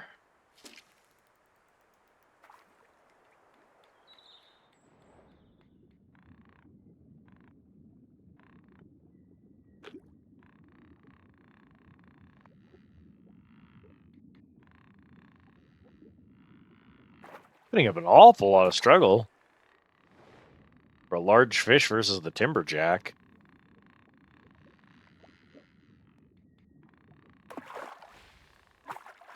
Come here. Feisty, feisty, feisty. Now, you assholes, I think, go to XL. And I haven't seen any XLs here. So if I had to guess, I'd say that those are probably in a different location. There's also something here that we haven't seen. Something small. Possibly time of day.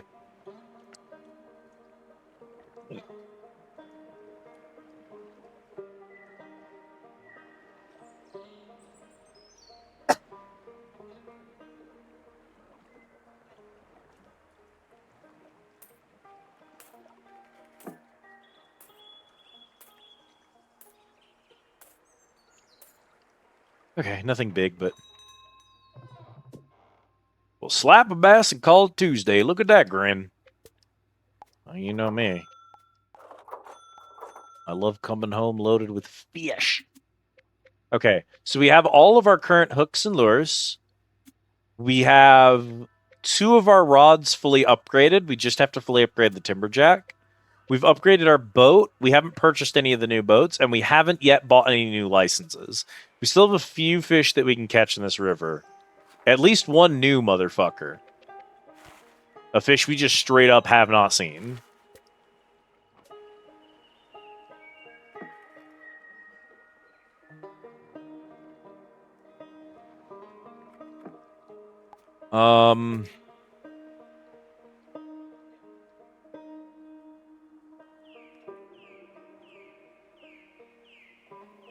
Very cute. I like that the dog also naps with you.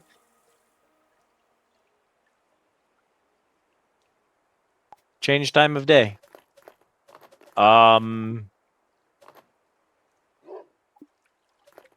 We know it's going to be a small to medium.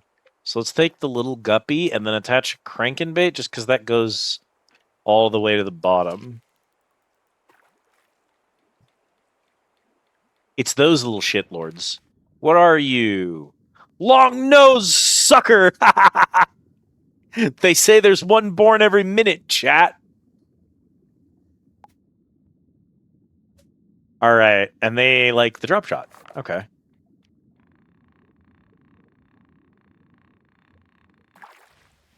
So, drop shot.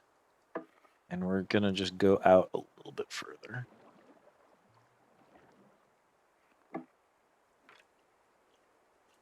Right here under the dock, but apparently only around at night.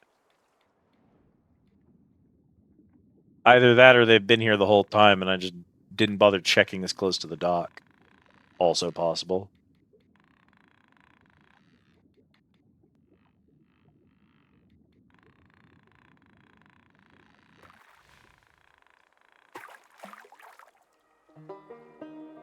Trophy weight long nose sucker.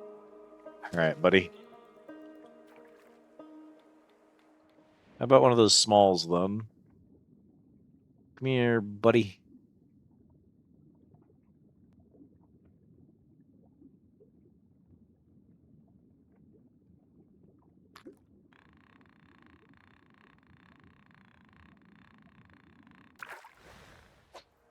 You just straight up cannot resist.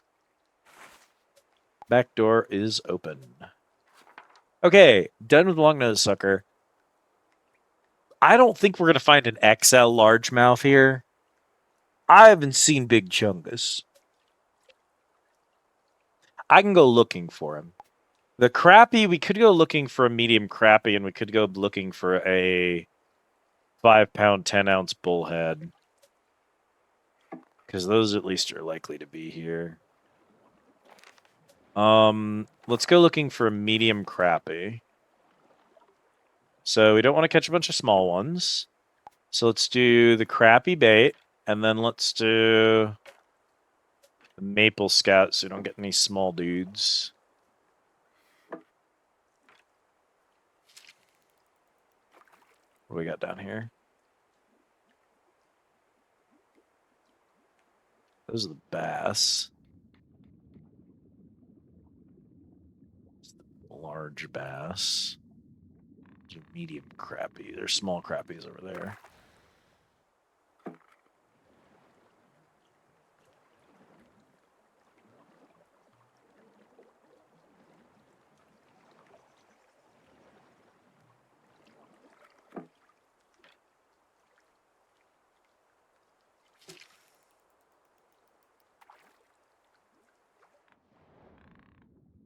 Bass, small crappies.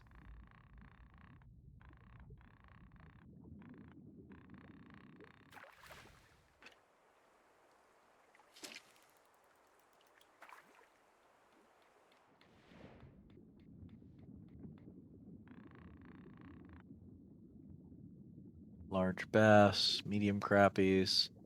That's what we want right there, I think.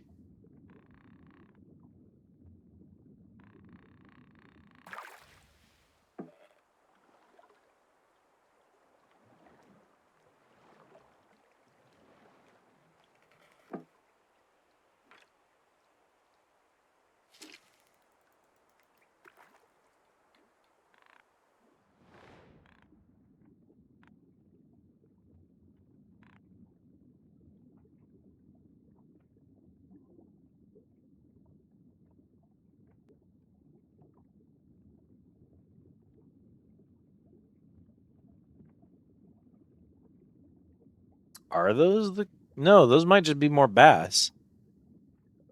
I think the crappies are missing. There's one over there. That looks like one. Sorry, buddy. I don't actually think you wanted that.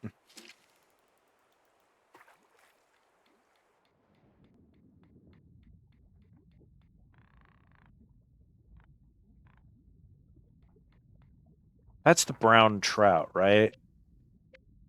Yeah, that's the big brown trout. I could catch him again. He's worth like $100 billion.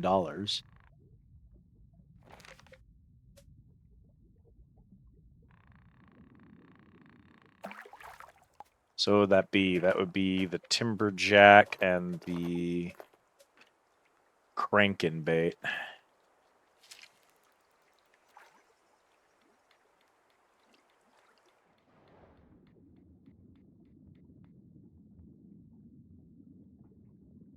Drop? What are we dropping, boys?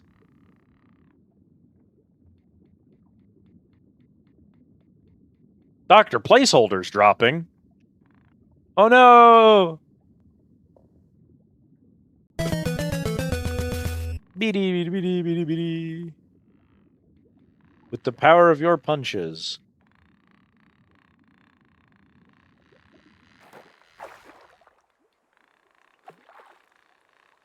Oh, did he just not want to fight back today? This is a 23-pound trout for nothing. He just gave up. Okay. I'll take money. I accept payment in the form of money.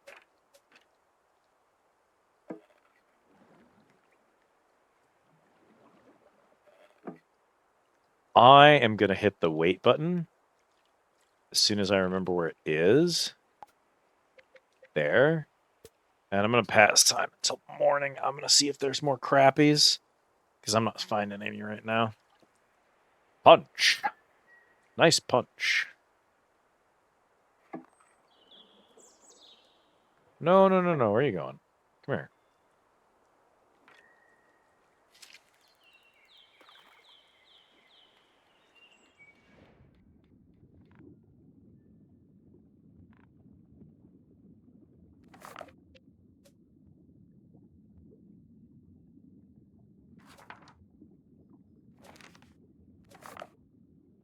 Those are brown trouts. Those are little crappies.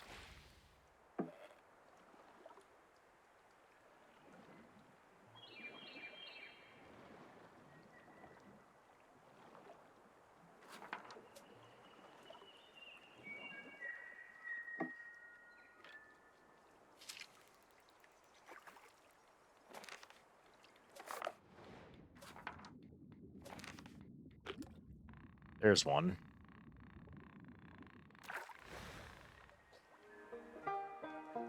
There's a trophy weight.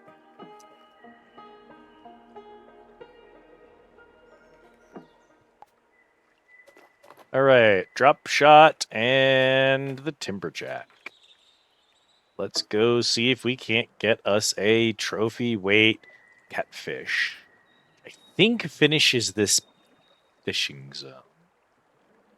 And hopefully we've got enough money. Hi, Beaver. Hopefully we've got enough money now to unlock a new license. Her Yorg.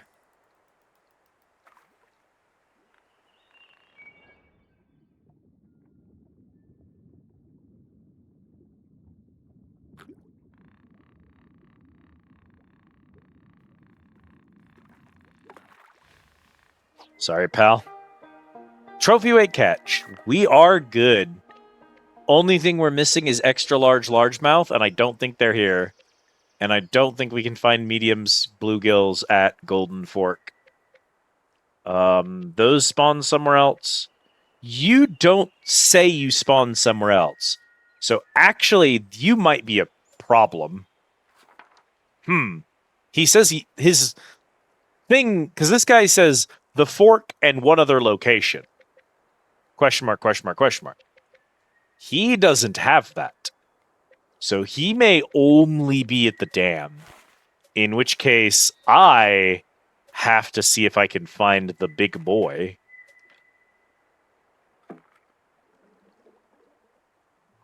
Let's go empty out our catch, and then we'll do a trawl of the lake and see what we can see.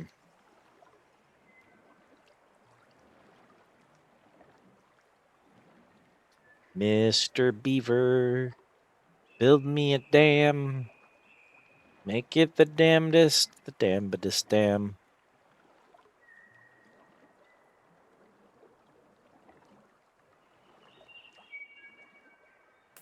Oof, oof. $117 for that brown trout. Hell yeah. Oh, you clean out the lake or just the cocky ones? We don't have enough for Fawn Mirror. We're going to save up. I'm going to remain patient. Okay, where would you expect in this lake for there to be a big trout? If there was going to be a big trout. Sorry, bass. Not a big trout, a big bass. Looking for a fat bass. I want a girl with a short skirt and a fat bass.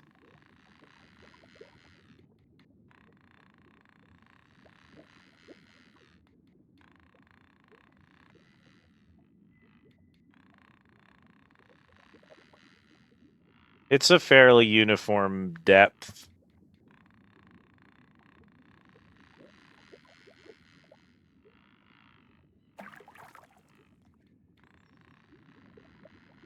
Bro, where are you going?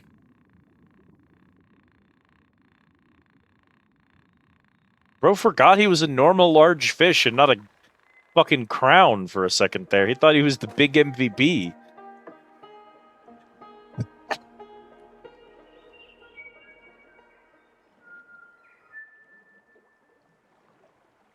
Well, congratulations to him for showing me half the lake bed by doing that. Which means that I have a really good idea of where I can and can't find this bastard. Chaw.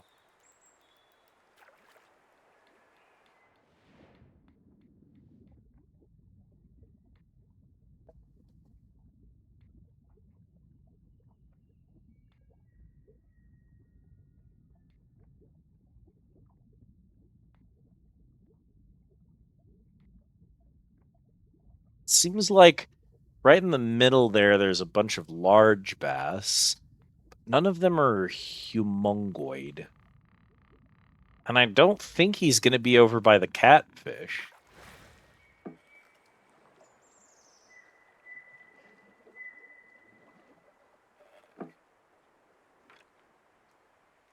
Like, obviously, since they have a bunch of catfish over there, it's not the place I expect him to be hanging out. Oh, go get you some sleep cells. Might turn in and have to do laundry tomorrow and put up groceries before work. Then work, come home, and pack for your great wolf trip. Oh my goodness. Please get some good sleep cells. Thank you so much for hanging out with us, though. Good night, my friend.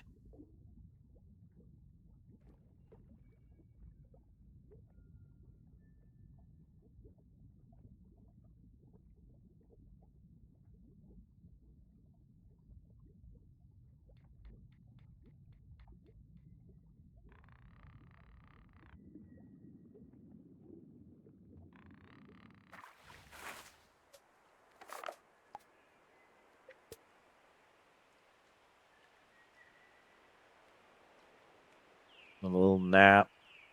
See if maybe he's... We haven't spent a lot of time here in the afternoon, so... And I guess we'll just check end to end. So we'll go here. Check the dam first.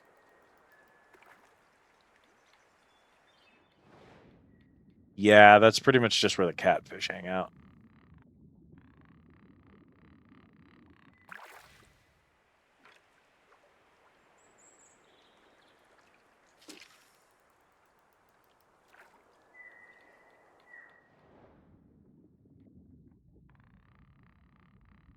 Nothing over here but brown trout.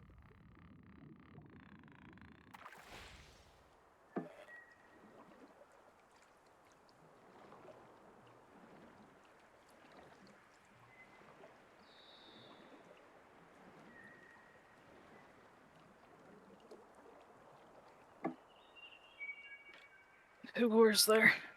Hey, good morning, Kat.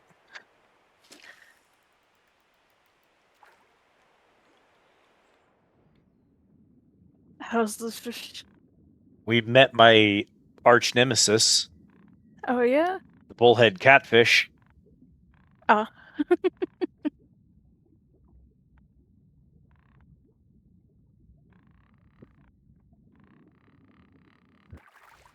My problem now is, according to my journal, the largemouth bass can only be found at Beaver Dam.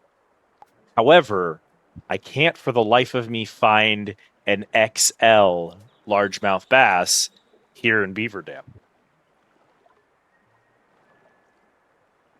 So the question is it lying to me and there's actually a secret other location? Or is there a circumstance to spawning him that I have not triggered for some reason? Look at all those bass. There's plenty of these guys. These are the large size ones.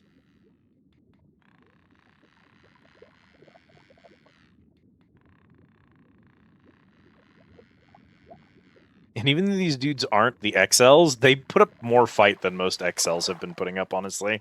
They are so angsty.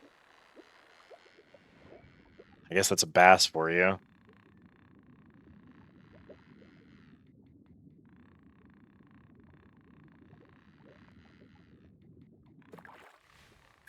Come on, buddy.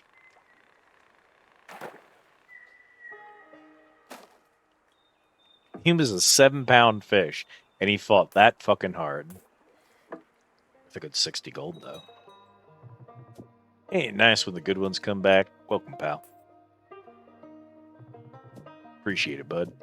Ain't nothing like hauling in a fat old largemouth bass after giving you a workout. Heard there's a swarm of little rock bass up at the Mistwood. Thicker than skeeters on a July evening. Real nice of you. Around these parts, the biggest of the bunch earned the name Legendary Catches. They're mean, they're stubborn, and they ain't coming easy. You'll need more than your everyday gear to land one. If you're hunting legends, best be out there casting from dawn to dark. They show themselves at certain times of day, so if they ain't biting, kick back and have a snooze. Word around the lake is that the old legendary largemouth bass been seen stirring at dusk. The one time I didn't check yet, of course. Well, thank you, my friend, for answering my goddamn question. I've checked night, morning, and noon, and was like, I wonder why I can't find him. You dumb bitch. Penis fish. Also, we did find 2 of the funniest named fish ever. And we As had a you do, discussion those about... fish, which are named funniest only second to birds. Oh, that's literally what I said, is the only reason that fish isn't a bigger problem is that ornithologists are on some whack-ass shit naming birds anyway. Is the only reason that I don't have more problem with fish names is that bird names are even worse. Why would you? What kind of fish names we got? Alright, I'm gonna brace yourself emotionally. You'll probably be familiar with at least one of them, because fairly common fish.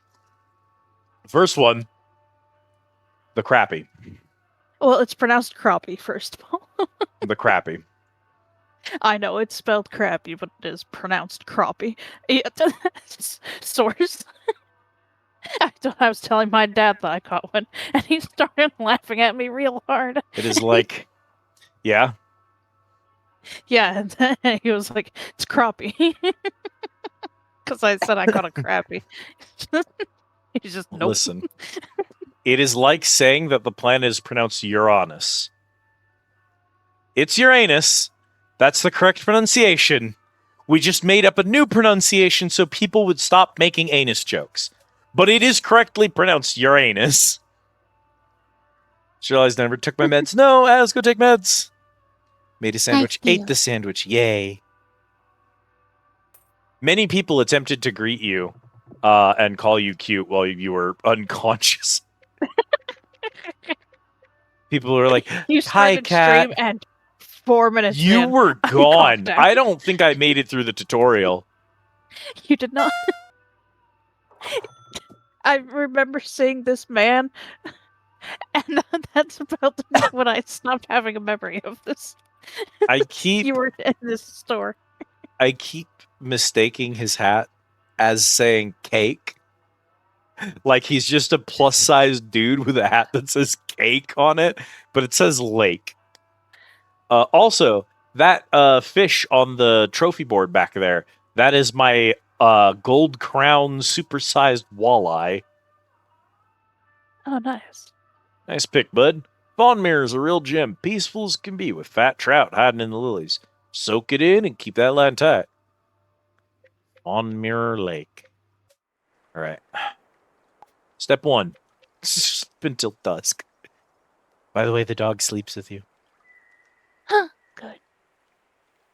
Also, you can pet the dog. There's no animation for it. He just does a little heart animation, but women fear me. Fish want me. I would like to mention, Fish is still horses. even when not horse punching, it devolves into crown farming. Fish is horses.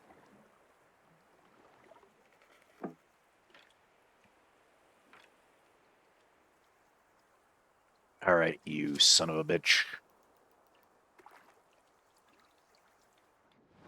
There he is! The unit. Oh, You immediately know when it's an XL. boy. Fat boy. Wibble, wibble, wibble. Fish is horses. This is a very Liz quote. It is. It is neither raining nor snowing, but a secret third form of precipitation called juicy fog.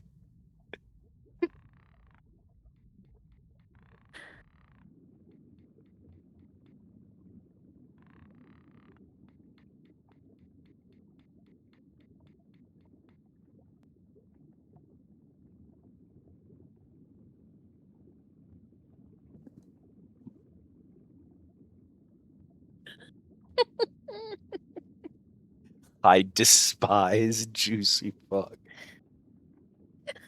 like the words combined, juicy fog, or are you familiar with that particular precipitation form? No! We found big chungas, but this asshole got in the way. Yes. Alright, so here's what we're gonna do. We're gonna roll this bitch in, rotate, Chungus in the way. and then go this way instead. Because he mostly hangs out on this side of the thing. Don't even think about it, asshole. Thonks about it. Brother, you're under the ground. Come here. Whoa! Chungus hooked!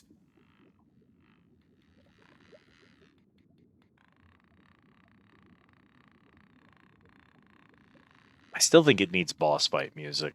It needs a really angry banjo in this section.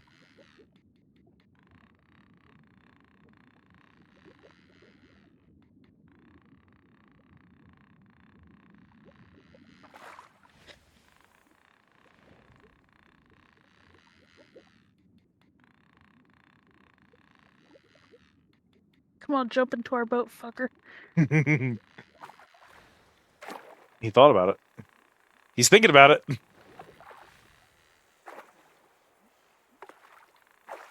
Come here, asshole! Yeah, he did it! He jumped into the boat! Woo! Land the trophy weight largemouth bass. Legendary bucket mouth. If I hooked a 22-pound fish, I'd simply die. You would pass out instantly. You would not survive. I could barely fight a 5-pound catfish. My man just said to me, "Hey there, you bring the weather or just the charm?" Twirls hair. Believe it or not, fishing culture is gay culture. There's no arguing it. All right. We are done at Beaver Dam. The fork doesn't have the size of bluegill I need, but I could go back and get a shad.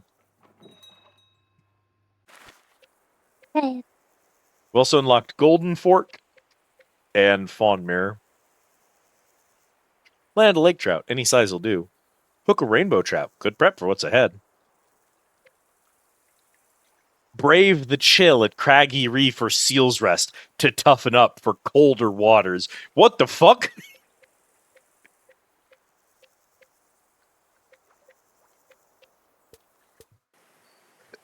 Why was it so threatening? What the hell? We've caught like 30 shad and none of them have been a record. They only come in one size and it's small. Yeah, A shad, small, also known as chum bait. yeah. These can be a 1 ounce to an 11 ounce, and it has to be a 10 ounce or above to count. Yeah. Okay. Let's see. If you go into literally any store that sells fishing supplies, and they have a bait section, and I mean just like, we'll call it fake bait, be it lures or whatever, Mm-hmm. or the funny little silicone dudes, you will always find just a straight up bag of shads. They're dead, of course, but Bag of shads is pretty good, by the way. 2 ounces. Miserable. shads, the trash fish of the fishing world. Yeah. They are truly the, like, default catch. It's really funny. I forget who said it. Someone, I was like, I can't seem to find any bluegill here. And someone said, well, that's unrealistic because bluegill are the most common fish in any body of water they occupy in the real world. 2 ounces. Miserable little cretins.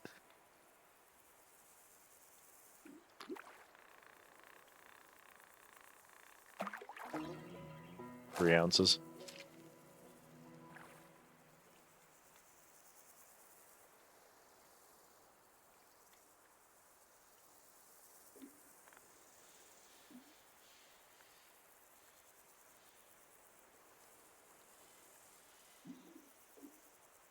Yeah, boys?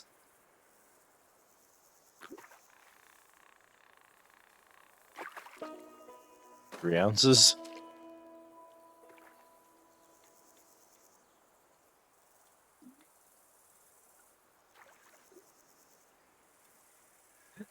Duck formation.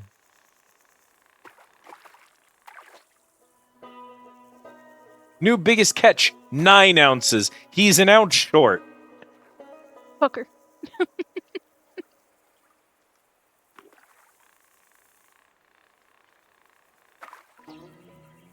3.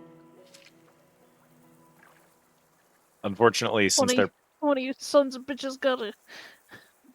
That's part of why I'm not catching and releasing, is that if I, like, catch a 2 ouncer and then release him, then I can rehook the same 2 ouncer.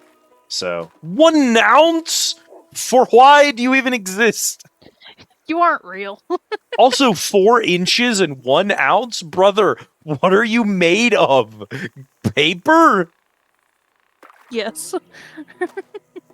How is he so long and so fucking thread thin is indeed accurate?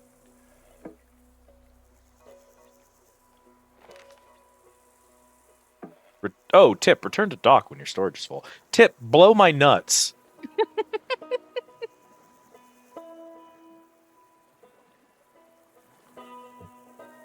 Even more burrito. More burrito per burrito. Let's do a fun Google search, shall we? Yeah. You actually have to sit. You can't. They don't auto sell all of them. You have to sit and wait for each of them to sell.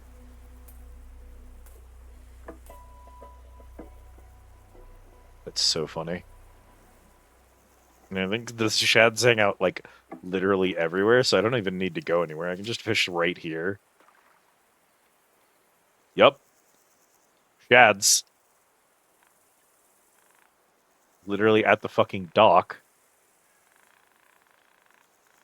Mere little shit stains.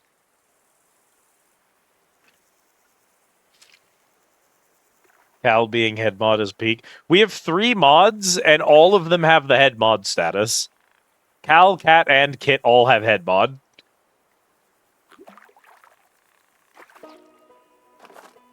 Because you get, like, 4 head mods.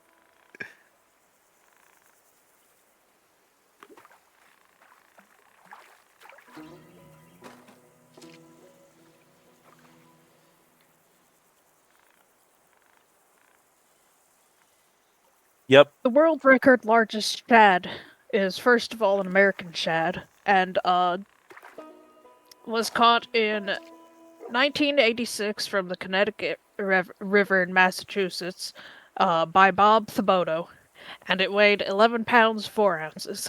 It's a lot of shad. That's a lot of shad. Earlier when I was reeling these in. Oh! He's 10 ounces! What? Is that not enough? Why is that not enough? It says 10 or above. Has to be 10.1. Damn it.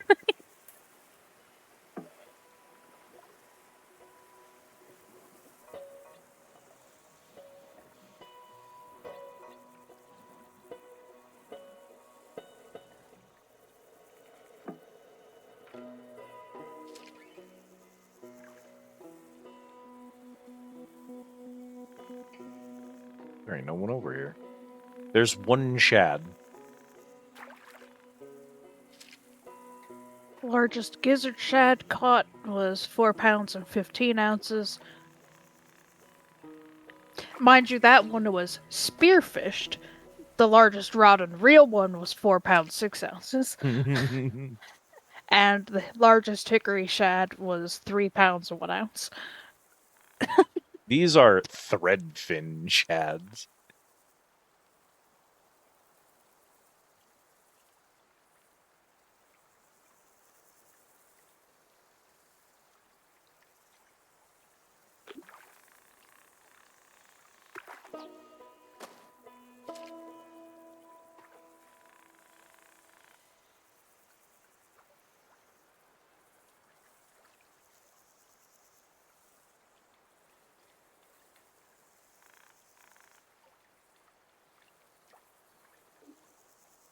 They can grow to 7 to 8 inches. Most rarely exceed 5. We're looking for 11! Inches, not ounces. Oh. 11 inches would be more than enough threadfin shad for me.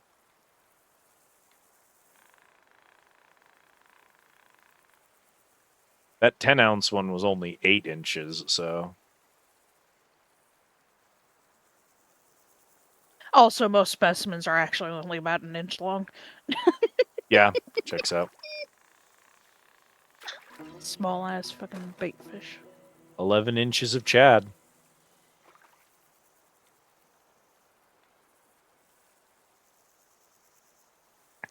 Truly, a fish so pathetic that it practically invented the idea of mooching.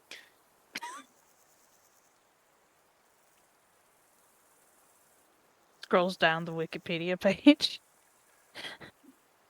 Current management. Many populations of threadfin shad have been introduced by humans to the far north, resulting in large die-offs in the winter when the water temperatures fall below 42 degrees Fahrenheit. This die-off affects both humans and wildlife. A tide of dead fish floats ashore, creating a strong odor unpleasant to humans, and gives some bird species an unnatural feeding habitat. The species should not be transplanted in water bodies that drop below 42 degrees Fahrenheit. We moved No shads into colder bodies of water where they can't survive. They had 1 billion babies, it got cold, and they mass died off, causing ecological problems. Good work. Thank you, Autumn. Look who's back.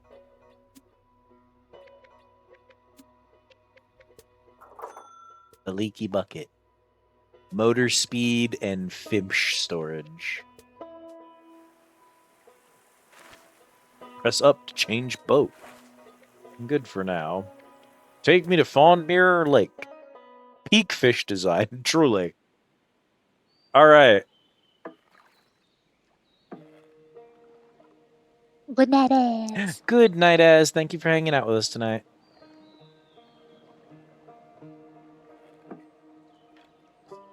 Let's just cast in here and let's see who shows up. Oh, for a second, I opened it up and it said Threadfin Shad, and I said, I swear to God, if he's here again. Yellow perch. Perp. The bait that catches him is a wacky worm.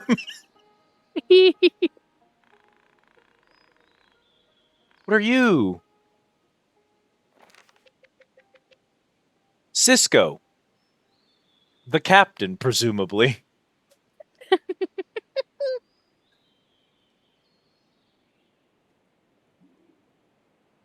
They like bobbers. I have a bobber equipped. Bite.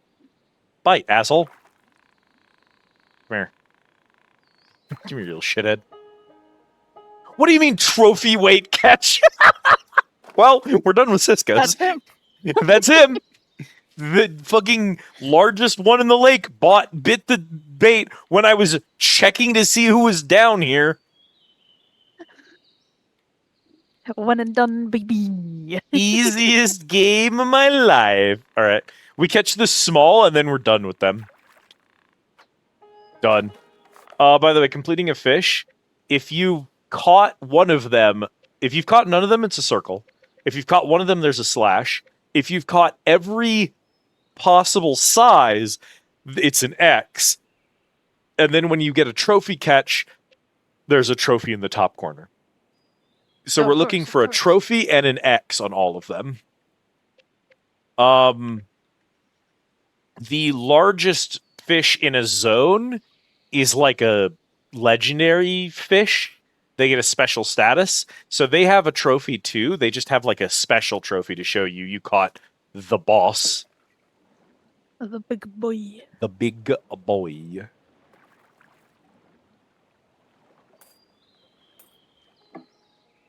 All right. What do we got for baits? Wacky worm.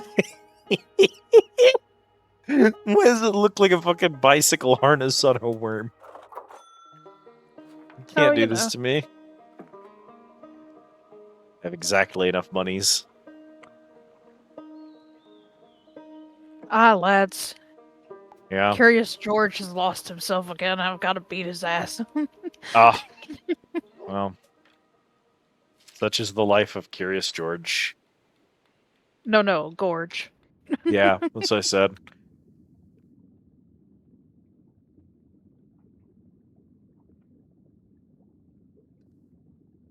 Come on, assholes.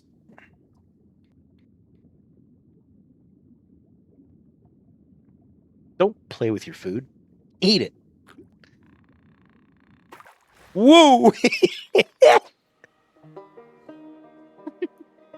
Brother was fucking skyward bound. Ascend. He went over my head and into the boat. Ugh. Let's see.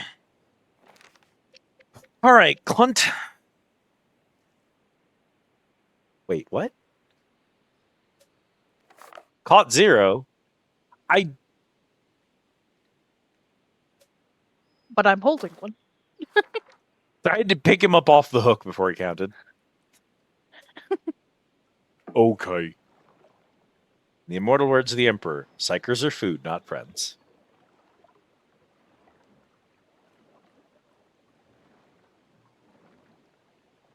Bird. Bird.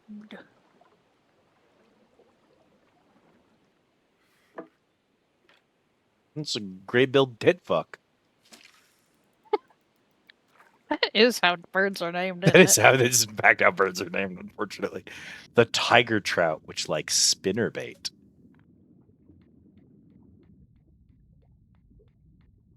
The tiger trout, not to be confused with the aggressively mating sockeye salmon color palette.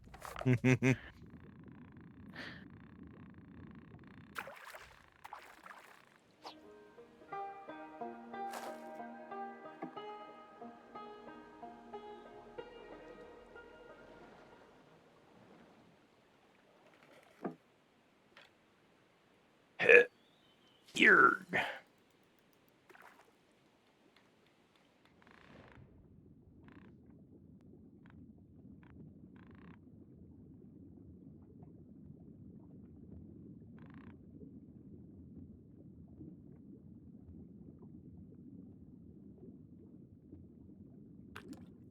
I knew that little shithead was gonna bite.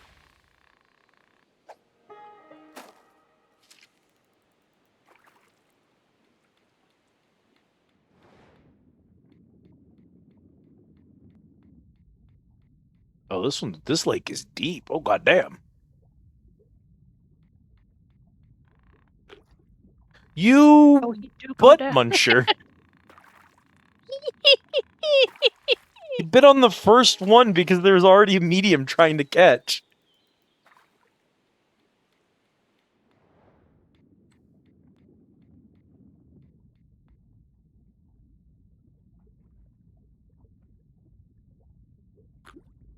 Come here, you. What do you mean he's putting tension on the line? Get over here. Who do you think you are? You are a medium. Who do you think you are? I am.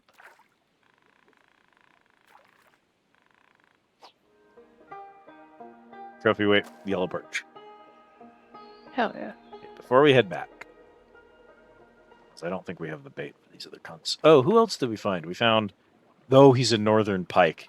He wants blade bait and he wants spinner bait. I don't think I have either of those bitches.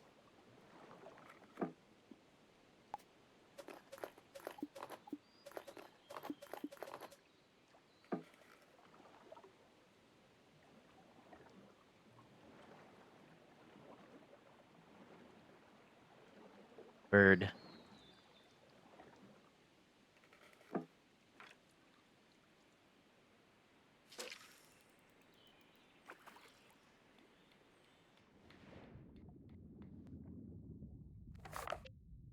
Rainbow trout. Wait, I just noticed the northern pike has an XXL category. Oh, Jesus. Oh yeah. I don't even have a rod that can catch those.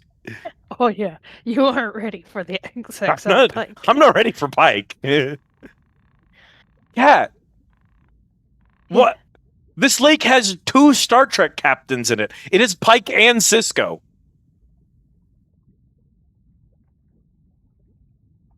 Sure. Captain Pike is the first captain of the Enterprise. I don't have a big enough rod for that asshole. This also isn't even his favorite bait, so I don't know why he bought it. Before Captain Kirk, Pike is the commander who gives Kirk over to the Enterprise.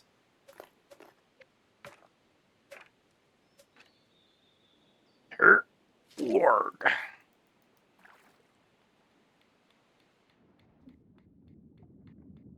So there being a Pike and a Cisco here is like, there's multiple fish in this. There's multiple Star Trek captains in this fish. Where you going, buddy?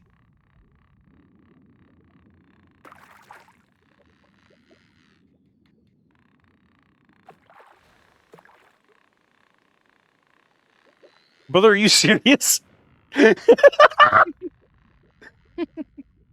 Bruh. Goodbye.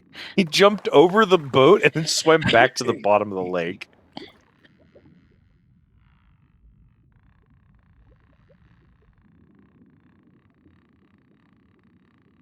here, shit lips. Are you for real with me right now, dog? Get clowned on by a fish.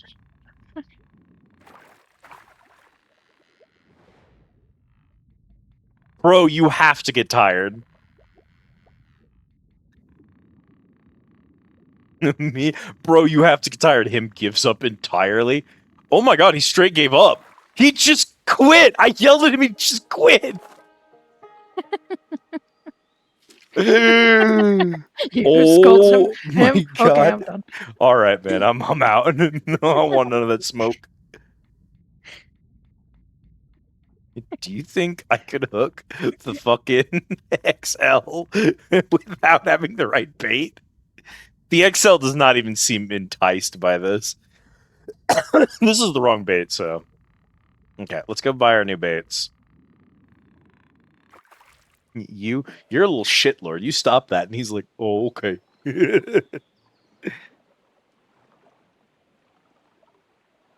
Hmm.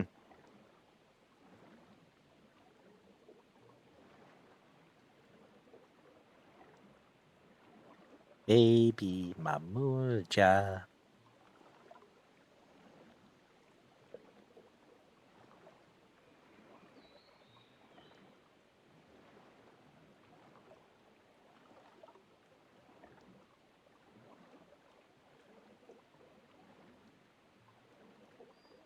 All right, boss man.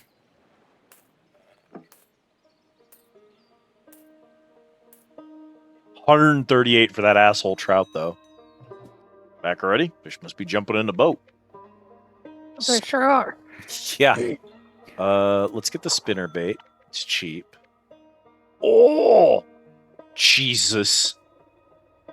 It's 150 for the fucking blade bait. Give me the medium blade bait for now. Can't even use that on the big guy. Yeah, go ahead and give me the big one. I'm just gonna save up. You literally have not unlocked a rod capable of the monster that lurks at the bottom of the lake.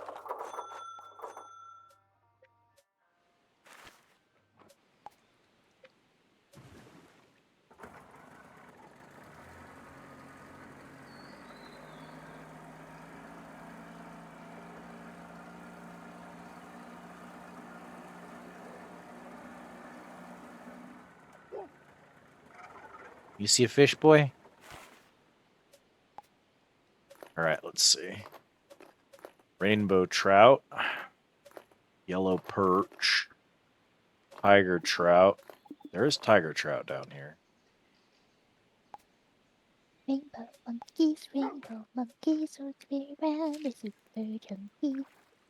Spread love wherever they go. Everyone is made of a big rainbow.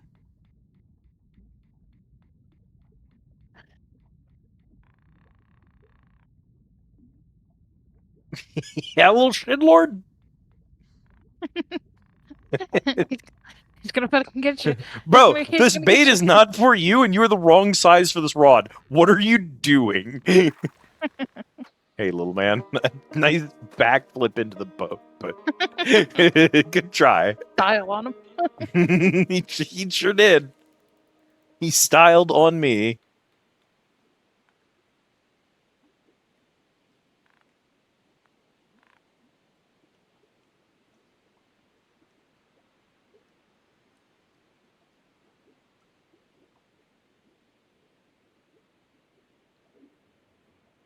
I'm just gonna say, y'all, this is the right bait and right rod for you. What are you doing? They canceled Beetlejuice in Australia. What? Oh no. What do you mean they canceled Beetlejuice? What did he do this time?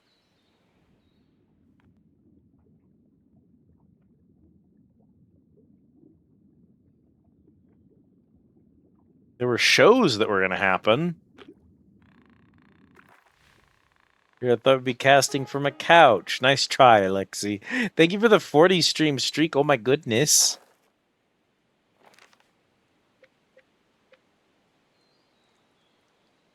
There's a large tiger trout somewhere. And we do have the right thing to catch the big. Let's go.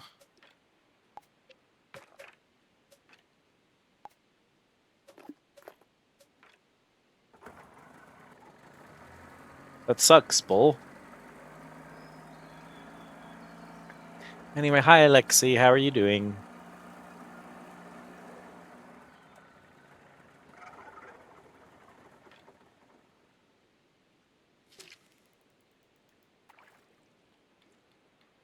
Oh, I'm glad to hear it. Come here, Chungus. Not you. You're not Chungus. You're little Chungus. All right, little man. Let's see what you got.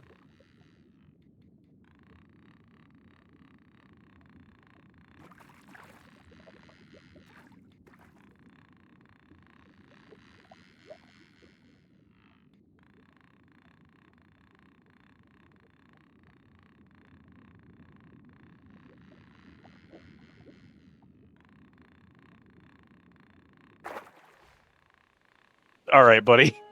You know what? Sure. I'm soliciting donations to get a friend of mine out of an awful household. And now she's out. And I've got to prepare a move of my own, which will enable some changes to my vehicle situation that are complicated to explain. That's very exciting, Alexia. I'm so happy for you. And I'm also happy that your friend got out of the bad situation they were in.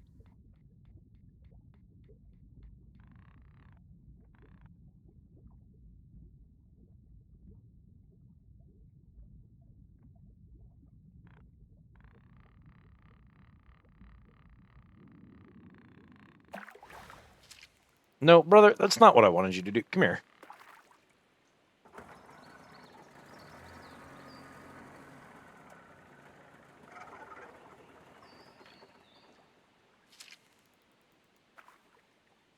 Do it this way.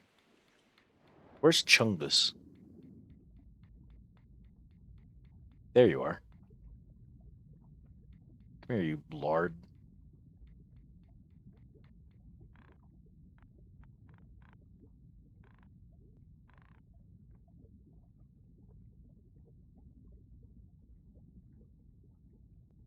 Here comes Chungus. Here comes Chungus. Right down Chungus Lane.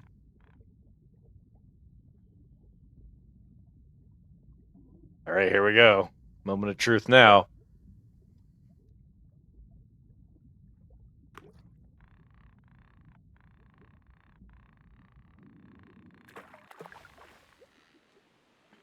Oh yeah, he's not going to make it easy for me. The successful rescue, followed by the heavy labors, left me uncharacteristically optimistic and physically exhausted.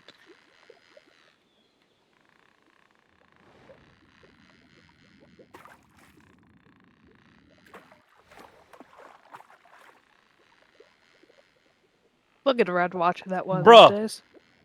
Bruh! No. He's changing zip codes. He changed zip codes.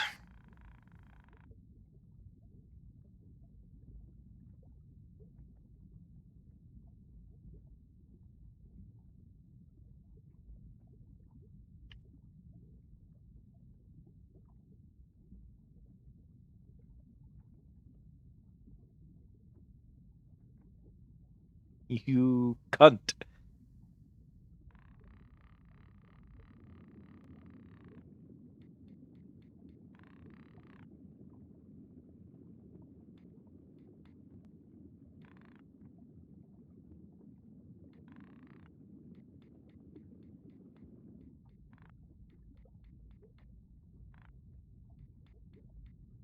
Come here, we're not done yet.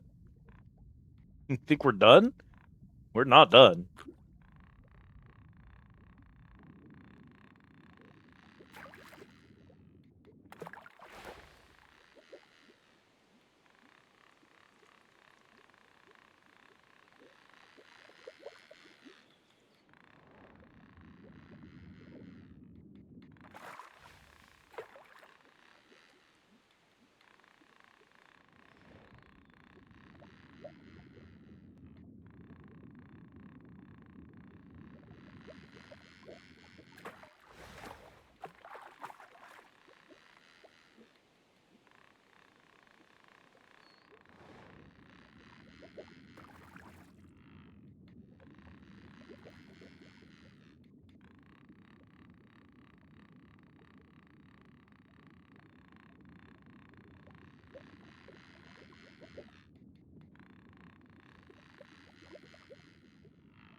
Yeah, there we go. That wasn't a trophy catch. He's 33 pounds and 3 feet. Chungus.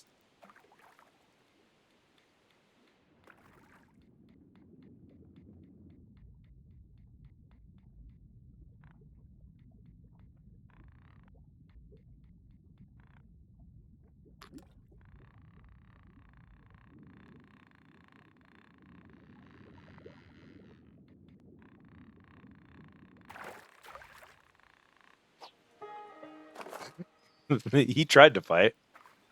Made the unfortunate mistake of going immediately into the air next to the boat.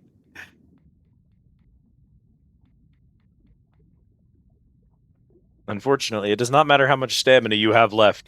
If you leave the water while next to the boat, I have caught you. Thank you. I don't know what you expected. Something is pulling on me. I should go towards it. Rams the surface of the water and ascends into the sky. He does smart. Boof.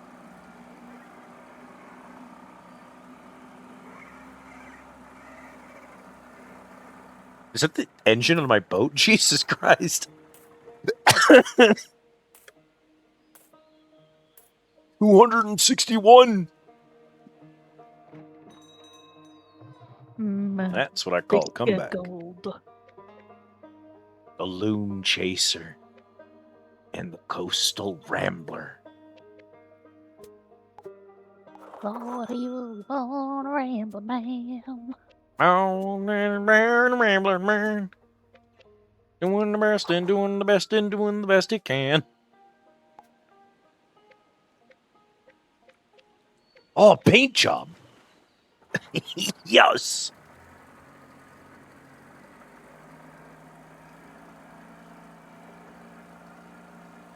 Smooth.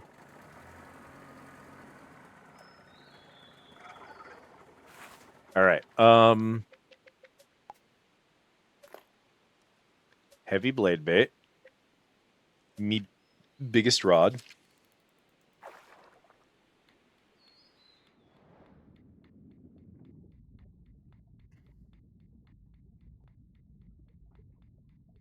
Where are you going? Where are you going?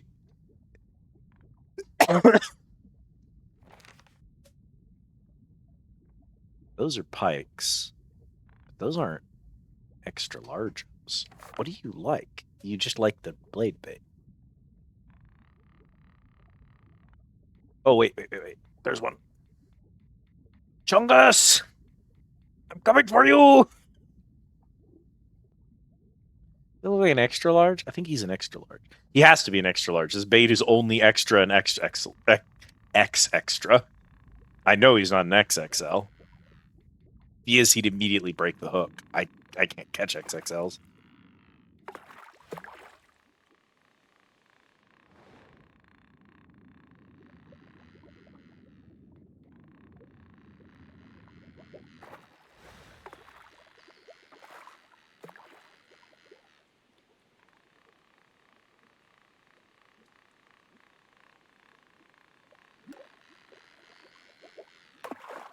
Oh, gotcha. Come in. No! There's no way! There's no way he clutched that. Oh my god! Stunned it on. No way he clutched that. Fucking MVP of bikes. Are you kidding me? Come here, bro. 38 pounds. Good lord, look at him. All right. Northern pike, rainbow trout. They say they just like that.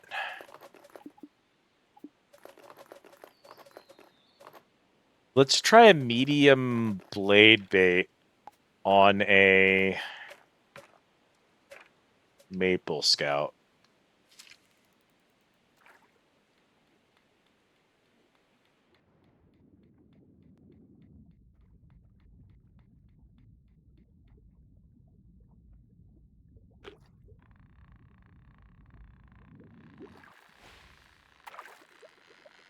I would have leg swiped them kids. I don't have that kind of patience.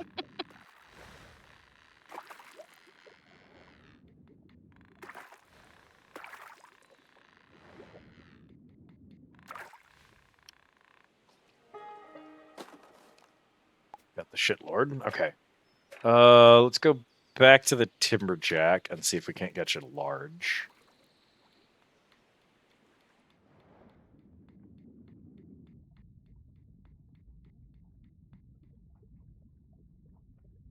Hey, buddy.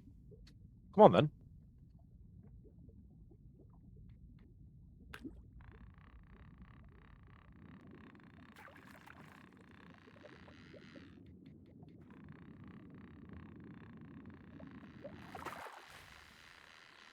All right, friend. That was an unfortunate leap for you.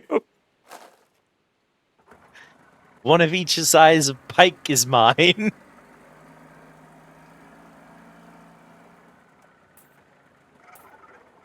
Big one was 300.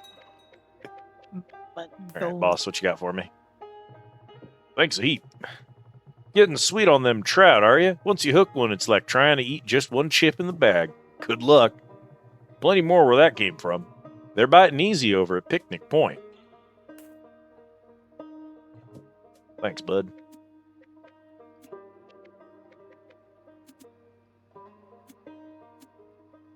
Okay, what are we looking at here? I don't think the XXL Pike even hangs out here, because we haven't even seen his ass. Could be a time thing. We did see an XL rainbow trout. We caught one, but he wasn't a crown. So the crown one might be a specific time of day, maybe? We didn't find a large tiger trout, but also he hangs out. No, this is the only place the northern pike hangs out. We may need to see him before they'll unlock the thing. Okay, well, step one, let's go find a medium rainbow trout, and let's see if we can't find a... I'm going to wait on the large tiger trout, because he's got somewhere else he hangs out, so... Medium rainbow trout.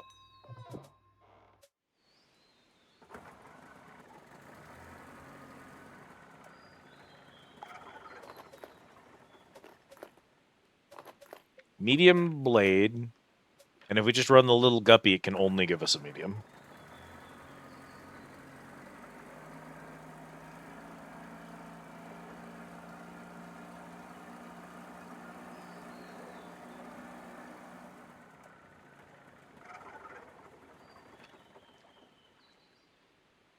He.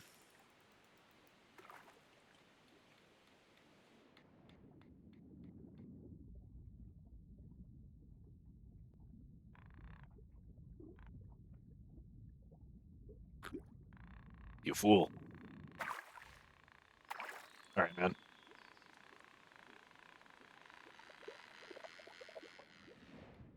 Swimming for all he's worth to make it so that I can't just one-shot him. He was like, no, God, no! You see how fierce he fought for that?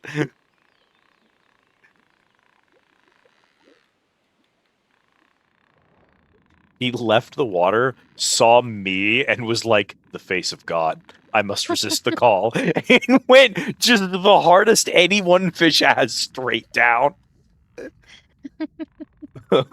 Only matched by that pike that fucking literally was in the boat and then went back underwater.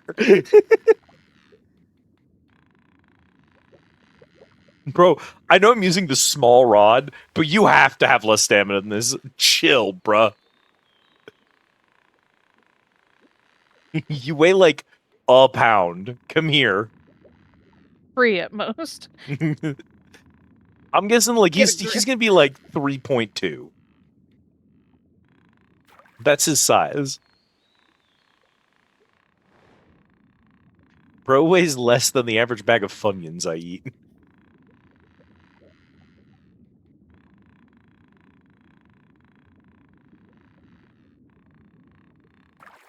He died. He was 4.4. Did you see him just and then expire? Yeah. Okay. So my next plan is to put a heavy blade bait on a timberjack. Go over here.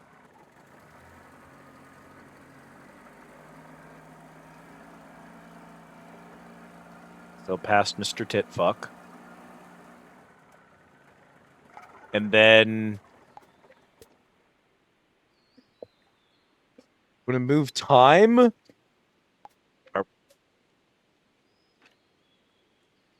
We're gonna check. Not 4.4 pounds. Hey, Still, how's it going? Good to see you.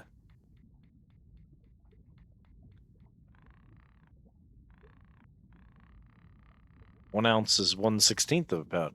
Yeah, so he could be 4.15.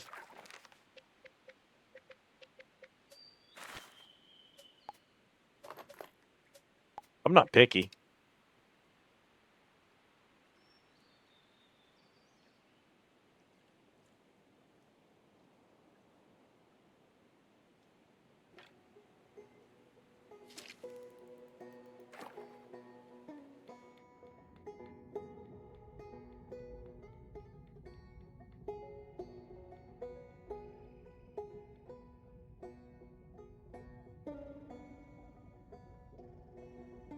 Yeah, it's exactly a quarter, 4 1/4 pounds.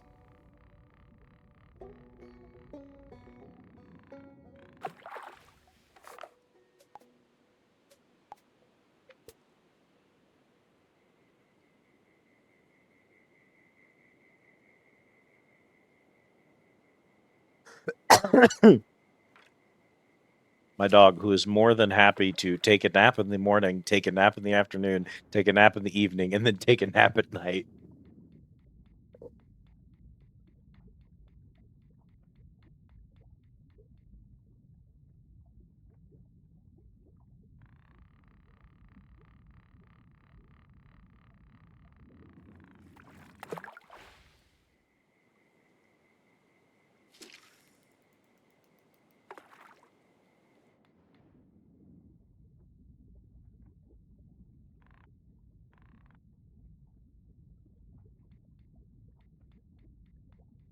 Or at least you'd think we'd seen the size large asshole respawn.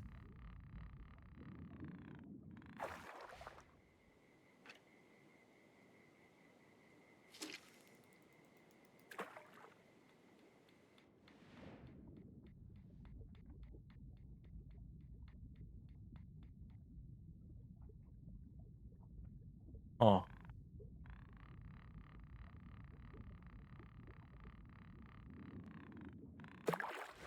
If you were the world's fattest pike, where would you hang out and what time would you be available? Never.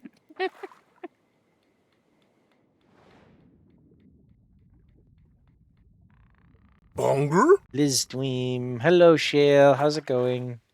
It's good to see you.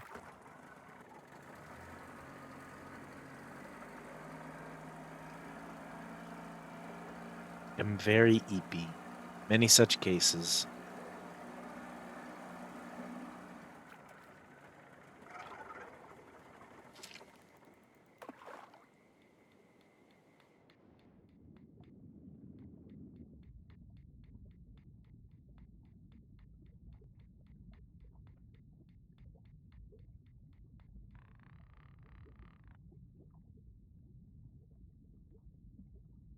Rainbow Trout Chungus won't bite this, will he? I am having a pleasant stream, thank you.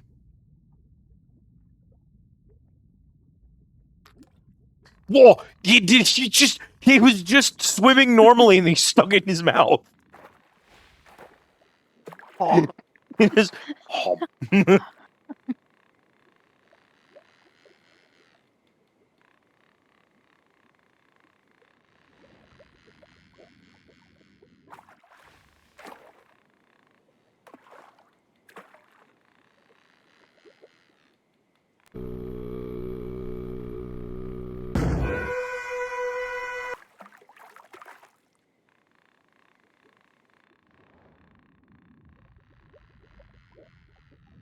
Cartographics. Oh. You're a tiny little thing. 20 pounds is like the minimum for an XL.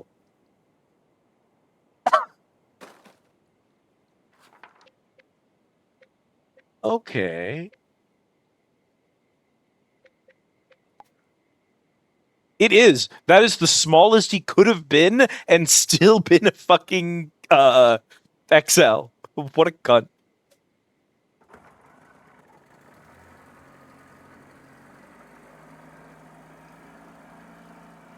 By the way, I know it's the 20th now.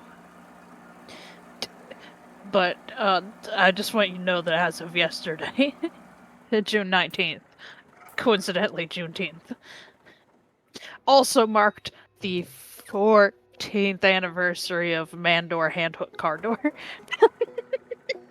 Wow, 14 years of man hook car hand. I never remember the exact order. Mandor Hand Handhook hook car door. door. Man hook car hook hand door. Man door hand hook car door. It's Yeah. in there. I just never get it right the first try.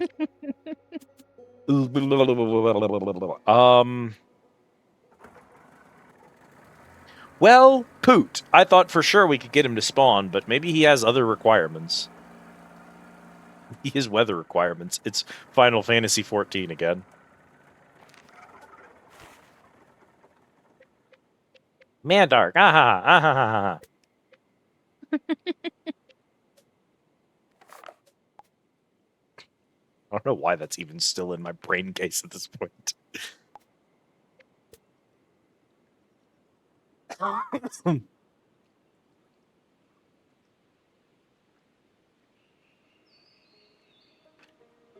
Yup.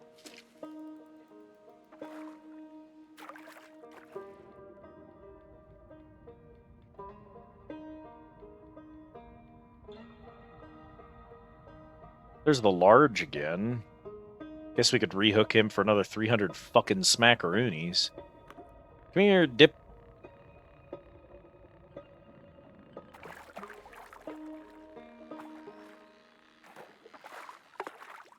Oh, please just swim along the surface over to my boat.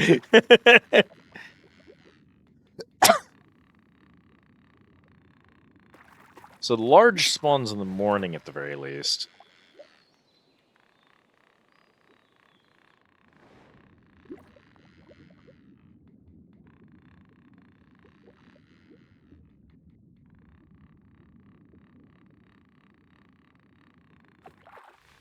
Ooh.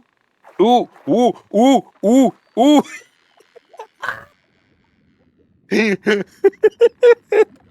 What is wrong with pikes? Why are they all built like this? Bro's fucking with me with that one. He's like, I bet you couldn't win even if I was on the surface.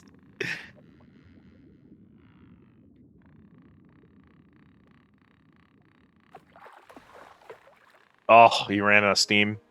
That's it for you, buddy. 40 pounds!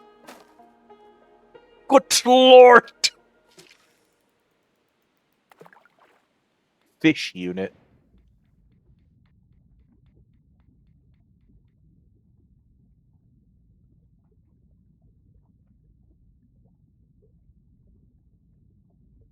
Cabo.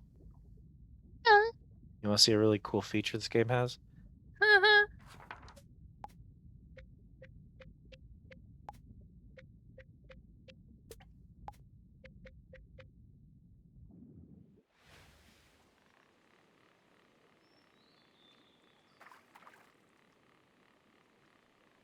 I am now going to the kitchen to get a snack.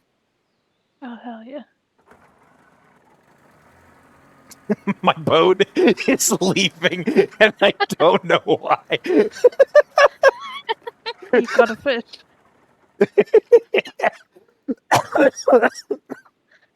I was so unready. I was like, I'll set the lure set so that it'll use a lure for whatever is nearby, and then it'll probably like catch small pikes or something like that. And I just, as I walk out of the room, I just hear, I'm like, why are you? Where are you going? Freedom. There was also one earlier where like I put it on idle and I was like, I want to see if it'll like, does it go and sell the fish? Do I get money from the fish? How does this mode work? And so I just left it on. And like I talked to chat for like almost 20 minutes and it did not catch a single fish. It sure is trying. The auto thing. She got one. 14 Abort pound operation! pike. Yeah. It's time! Yeah, so it's got a little. Oh, fuck yum. It's time, baby.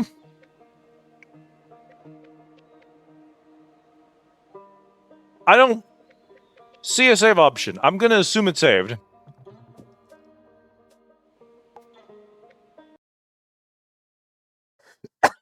Presume it autosaves. Presuming away. Specify instance, 1. Who gives 1? Who gives 1? Okay, do that.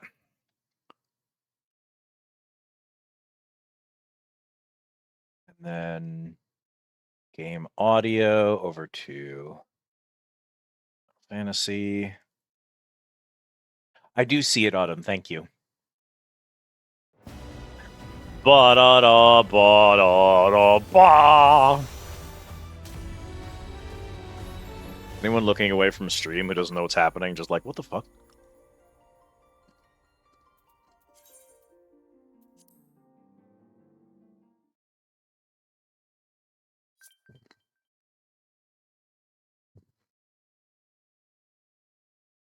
Commencement is in like a minute.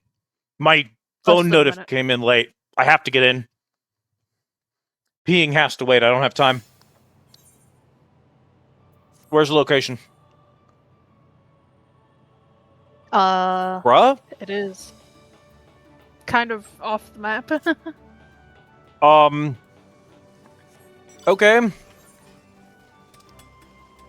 I'll just go in that direction.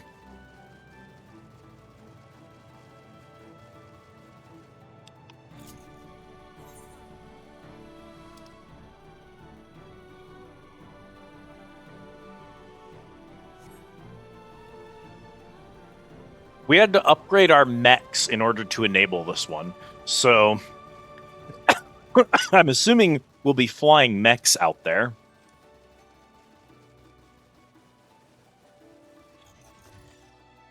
Okay. Yeah, Delise is over here. It's where I am. The city's central mechanisms are concentrated in the core shroud, much like administrative objective. Okay. Wait, where the hell are you? Send me a party invite and you can find me. I see where you is. There's a very clear start point on the map now, though. Upgrading the mech hangar has enabled the vacuum suits to haul massive containers of alchemical supplies.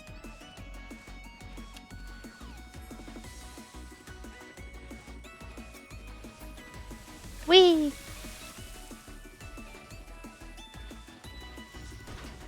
Formula diffuser. Into the suits, up on high. There's plenty of vegetation practically crying out for formula growth. That should let us revitalize every plant in the area and make it just like when the land was suffused with ether.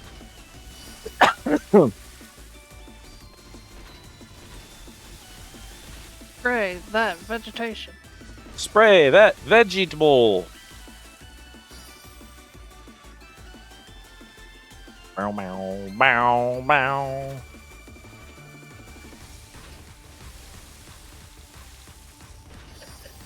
I hope the music is coming through for you, chat. This is very important.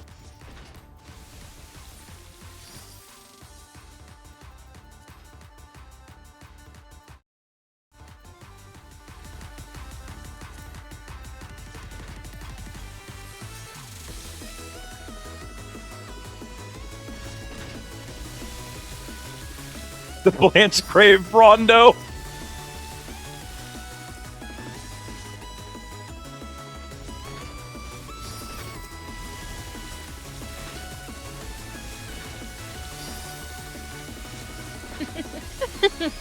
I love the cluster effects on some of these. It's great.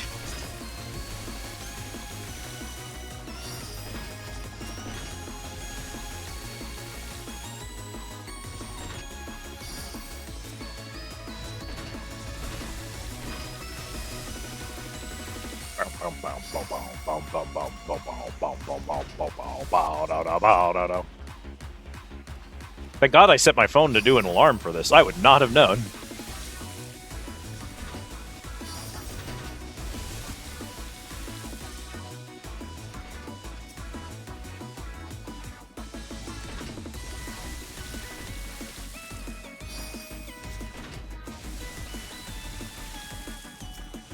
Stop moving counterclockwise, you heathens. I kind of like that everyone's going different directions. There are a lot of people moving counterclockwise.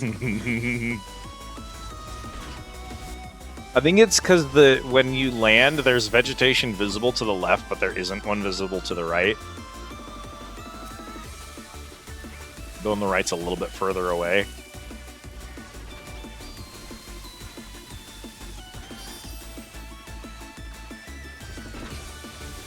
I promise, chat, this too is fishing.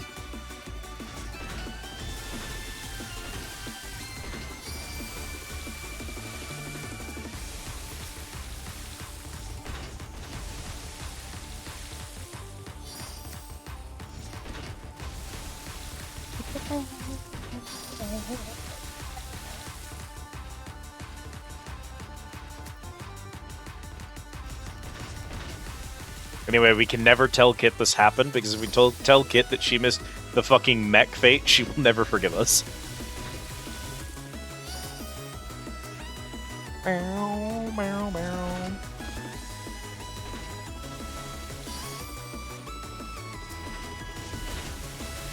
All 14 players know his clock spots count to 8 and lie. You know what 14 players don't know? Starboard lobber and what a prime number is. Hey, I at least know what a prime number is. 1 is not a prime number. I'm getting better about starboard larboard.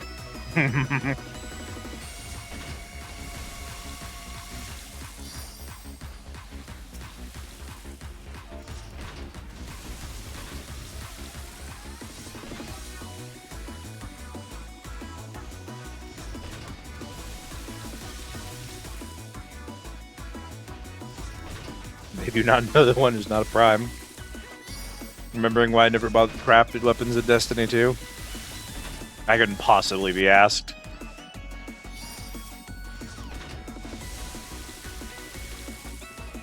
Numbers killed my family. Prime numbers killed my mom.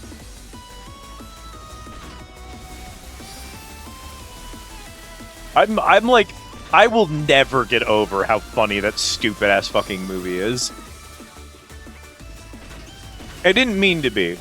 That was the one part of the movie that wasn't supposed to be funny, and it's the only funny part of the movie. Which is the dude saying, "No, I hate songs. I'll never sing." And she's like, "Why do you hate songs? Singing killed my mom." Brother, what are you talking about? Final Fantasy XIV side content writing for real. Loperts will not be held liable for the medical issues we contract later in life from bringing this stuff in, I'm sure. Just as soon it. True. Having to unbind finisher for my controls because I have a bounty to do an activity with some amount of melee kills. Finishers do not count. I cannot get above 84% because finishers overriding melee when they get low. Good video game.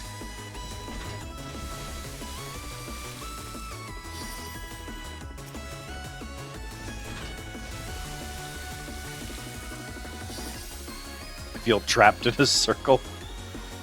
You know, at this exact moment with what we're doing, it's very funny to be named I Am Not a Tree Hugger.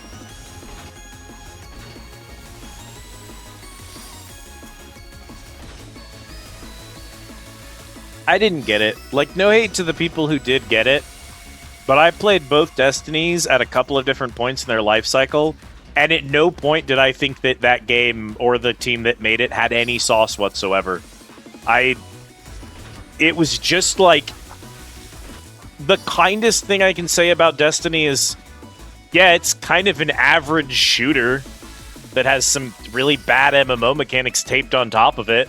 I don't know why you wouldn't just go play the Titanfall 2 campaign 17 times in a row rather than, like, booting up Destiny, God forbid.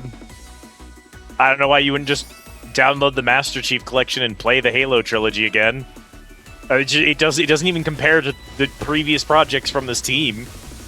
You could fucking play Borderlands. You can fucking play Borderlands with the time you're spending doing Destiny. I also hate Borderlands, but Like, at least I get it. We are herbicide spraying hamsters in a horizontal wheel. Damn. True. Truth nuke.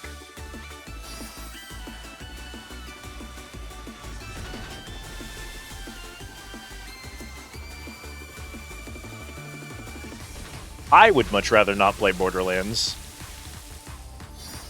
Borderlands has a soft spot in my heart for being one of the very first shooters that I ever played.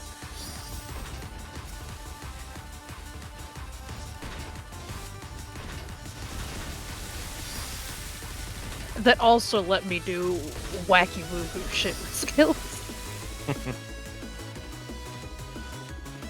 I have the funniest prediction, and I'm not basing it on anything other than it would be really funny if this happened, and that's why I'm basing it this.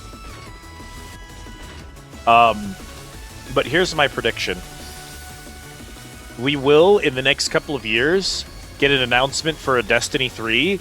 It will be a PS5 and or PS6 exclusive, and it will be completely dead on arrival. That's my prediction. And that will be the last game Bungie makes. Yeah, that's straight up Concord. And that'll be the last game Bungie ever makes. They'll release it on the PS6. It will sell 250 copies. Sony will consider this a failure. Bungie will say, but there are only 250 PS6s in existence. We literally sold to 100% of your user base. And Sony will say, sorry, too bad, and then take them apart and sell them for scrap metal. Marathon isn't going to kill them. Marathon isn't going to make them any money, but, like, Marathon isn't going to kill that company. They need one more fat L to actually die. Yeah, but I think that's going to be the worst that we're going to see out of Marathon, is half of the Bungie team just being sacked. They're going to have to flub another game before they actually get destroyed for real, I think. Yeah! Sorry, I got my contribution to hit 69 at the very end. Nice. I hit 71. Ultima's been reacquired away from EA. New and improved vacuum suits have finally made it possible to reach the core shroud, the heart of Oxessia. Having visited its dizzying heights myself, I can attest the breathtaking view. It consists of multiple branching, dome-shaped facilities, each seemingly housing critical mechanisms that together comprise what we might call the brain of the city. With the restoration of the structures and the facilities complete down below, and the circulation of ether improving around the core, there have been signs of minor activity within. I imagine it won't be long before its systems are fully up and running. And with Cosmoliner already in place, we are ready for a thorough exploration of the grounds. Cosmoliner now extends to Grandma Laurel on the upper level. Time to get to some serious research. With the energy grid also reaching to Grandma's heights, we can finally enter the domed sanctum. Have a peek in the infrastructure index, where Reporting Way has posted his own explanatory paragraphs. You know, call me wacky. Yeah. I don't think we want to do that. What, turn it on? Yeah. This entire planet has felt so much like the hubris of man is the plot device that's waiting. And I don't think it is, because cosmic exploration isn't going to include a combat section or anything like that. Like, I don't think we're going to have negative consequences for this behavior. But, like, an ancient species used to live here. They had to abandon the planet for some reason, and all of their growth machines are turned off. We should turn them on and see what happens. Just is the hubris of man. What?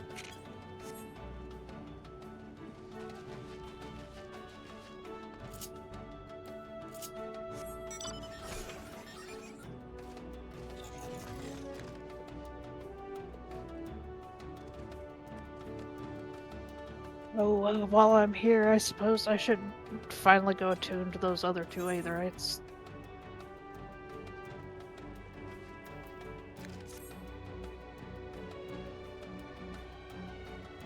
The single player running in through the background was a really good angle for that shot. Bro, what are you doing to my shot? You know what? Yeah, stay there. Oh! There you go, chat. Dumping that in the lawn.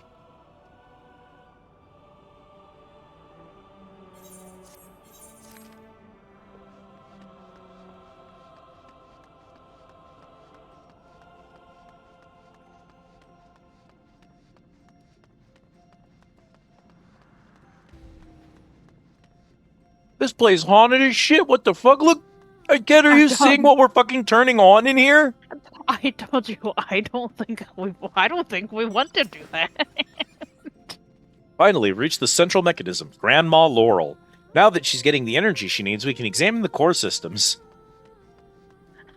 Girl, I don't want to. Let Grandma sleep.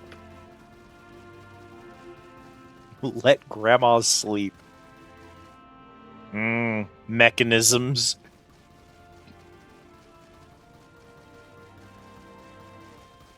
City powered by tree.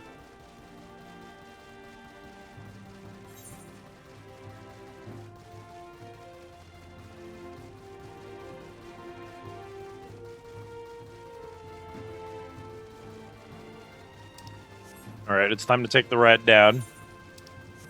Here we go.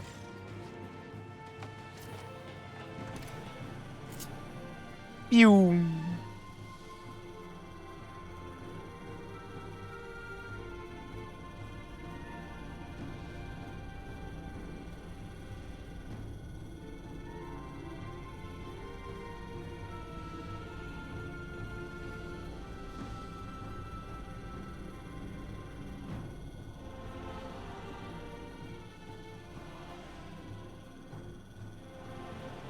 Heck yeah.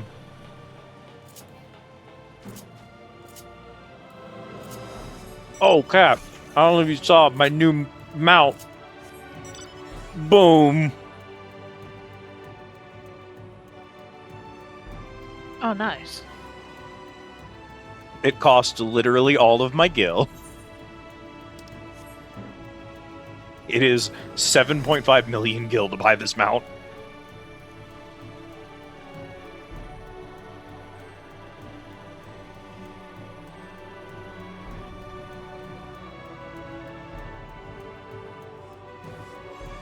The armory again. Better than another kitchen.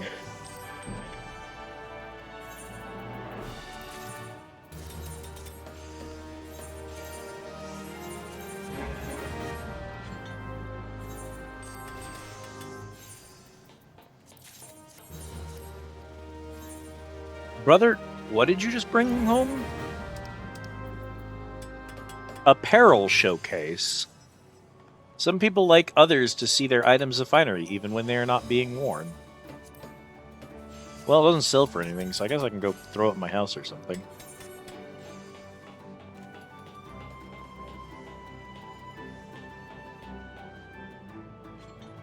Anyway, hell yeah.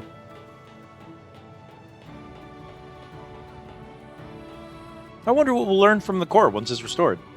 The Euhedron revealed a navigation chart. Damned if I know. The conclusion to our investigation of the Voyager civilization fast approaches.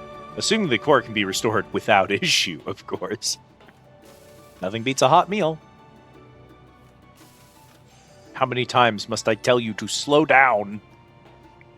A slice of bread and a thick layer of carrot jam is more than enough for me. Bro, check out the dude she's telling to slow down, though. Look at him fucking go. Wharf, wharf, wharf. He's hungry.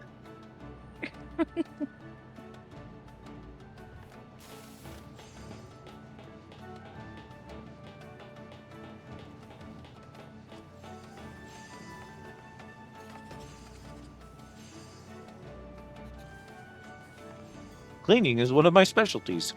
Cleaning, cleaning.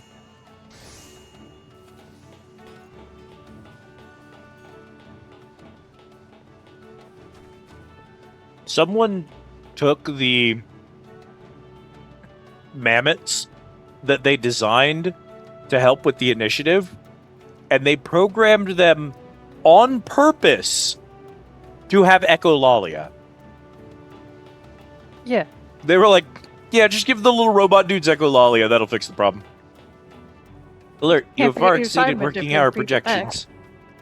You are instructed to go forth and party immediately. Are those Mimiko's orders?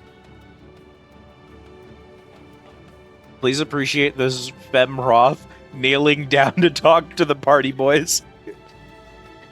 Have you met these guys, by the way? I have not. So But they're you from did tell me about them. yeah, they're from an Oasis quest. Go forth. I love you are instructed to go forth and party immediately.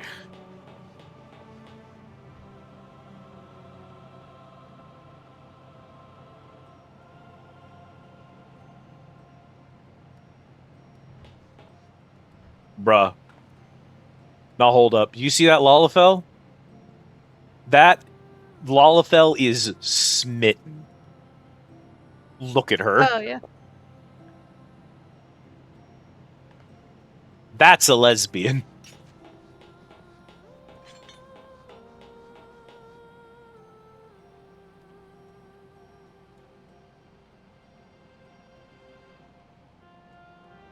It was a fascinating line.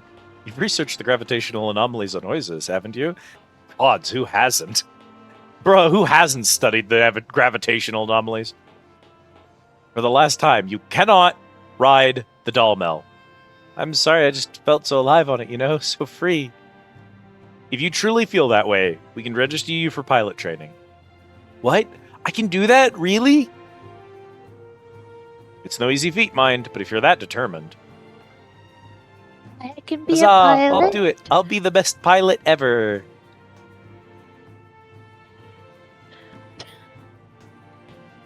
Anyway, that's riding way.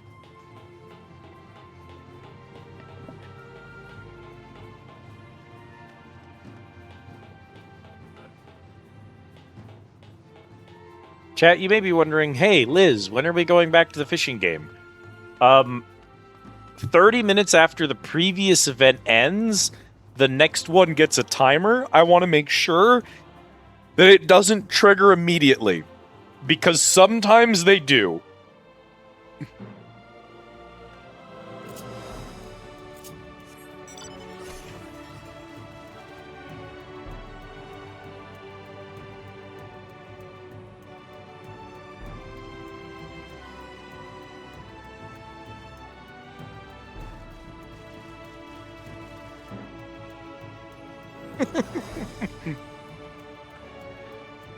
Just a Rogan carrying a really big crate.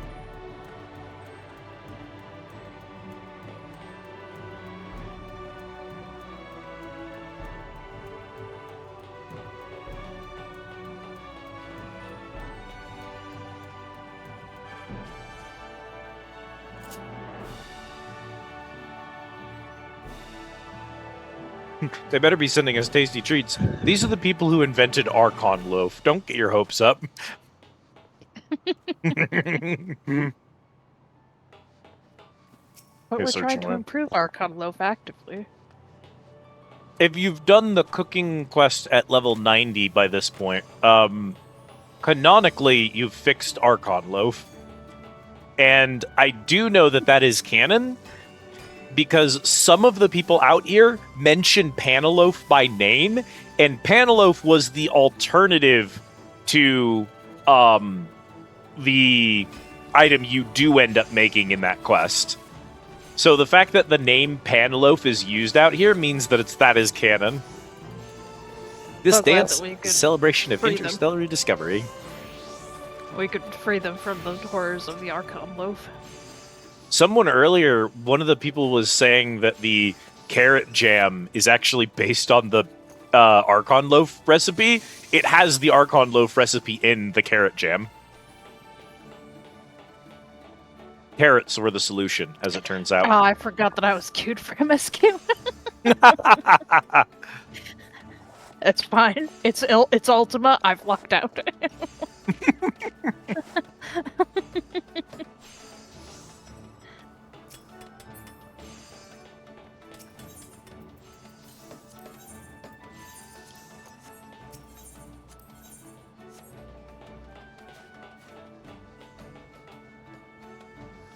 How long ago did we do the tree? That doesn't tell me, does it?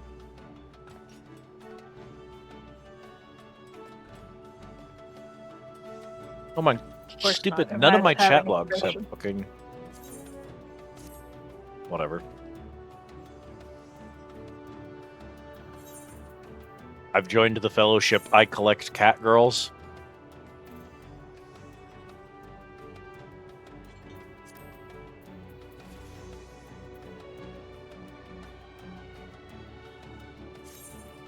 Absolutely nothing of value has been exchanged in that chat log.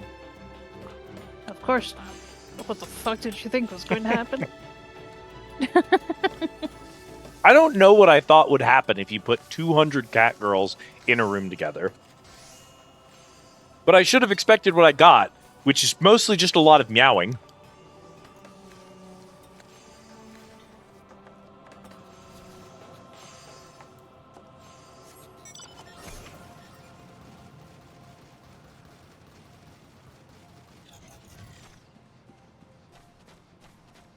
Yeah. It would be extremely funny for me to go fishing for a little bit while we wait. Oh, did you see? My UI is perfectly clean for you, Cap. I did. Every button is gone. You want to see it? Check this out. I hit my 3 bar, and I open this. All of my combat classes, crafter-gatherers, and all of my weapons are all in this tab. What else did I do? All my chocobo shit. Limit break and sprint are just in here. I just have to, instead of like leaving those buttons up and being like, just in case I still need them, I need to get rid of those buttons and be like, now you have to learn the hard way.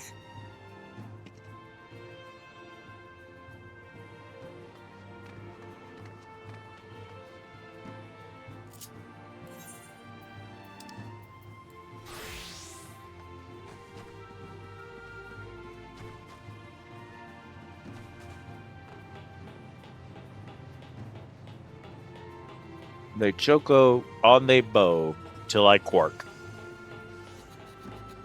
Where? Till I quack.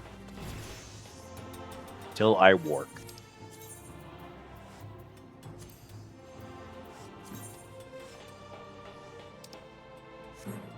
Pray for me. Argentina. What? What? I know it's "Don't Cry for Me, Argentina," but for some reason, I heard "Pray for Me," and my immediate response was Argentina. It sure was. That confused me. Look, Get in line. if that ever confuses you, Potassium Phantom, go on. Truly. The funny thing about that one is that within the context of the original, kind of makes it even better. Because, like, I was trying to explain what a potassium phantom was to you, and you're like, potassium phantom, go on. You were, like, tired of the concept of a potassium phantom. I just said potassium phantom at you, and you're like, yes, moving on with our lives. Like, that one wasn't you being excited about the potassium phantom. That was you not giving a shit.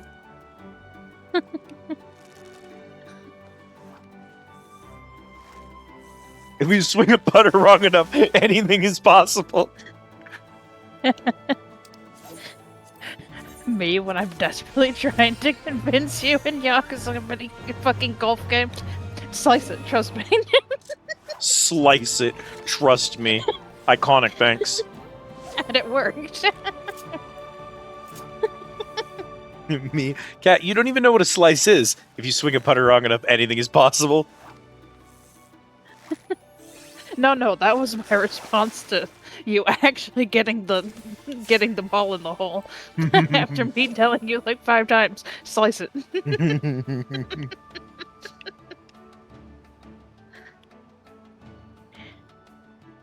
Cat says slice it. Me just actually takes the shot and ignores whatever the fuck Cat is saying, and then gets it in. Cat, if you swing a putter wrong enough, anything is possible.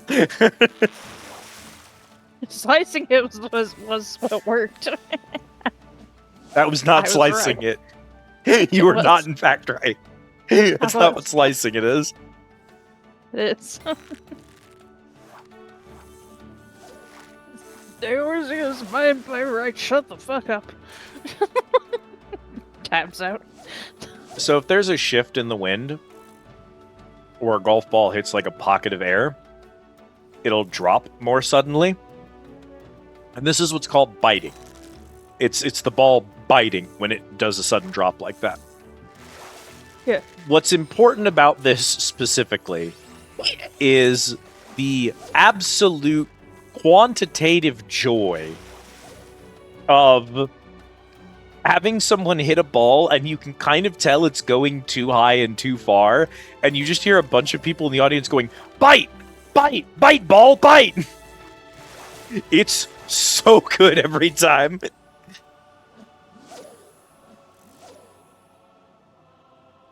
Oh, I think I'm going to clear this mission.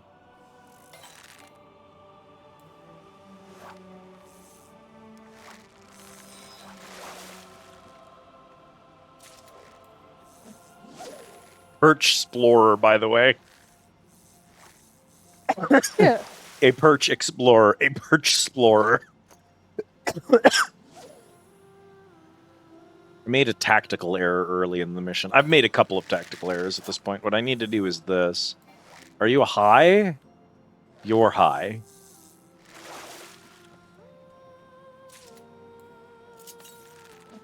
I thought that said Nervous Driftwood, and I was like, yeah, that's a fish name.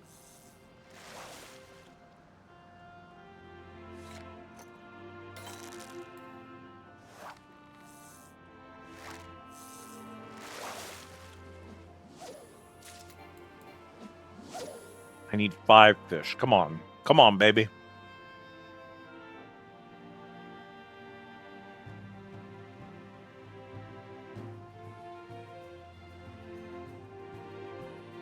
Nervous Driftwood, me too, buddy.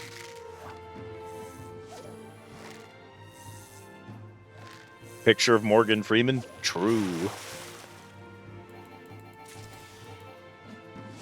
A minute and a half to catch 3 more fish. I can do this. I can do this. I can do this.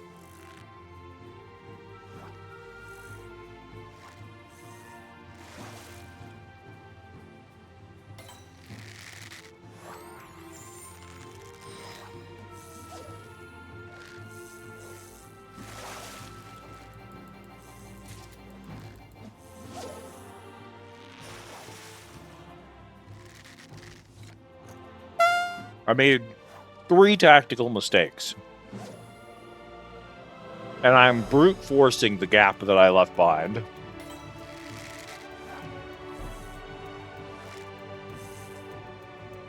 Say the line, guys. Such devastation. This was not my intention.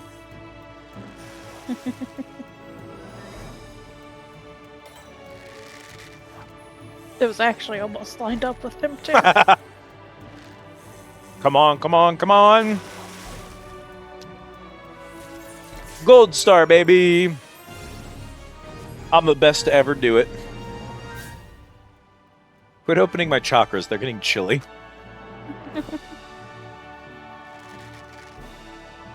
Humorously enough, that one was specifically about Final Fantasy XIV.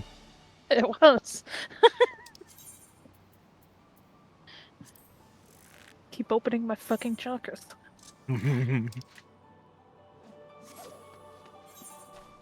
Cat, who's mad about having her chakras open, which is a good thing.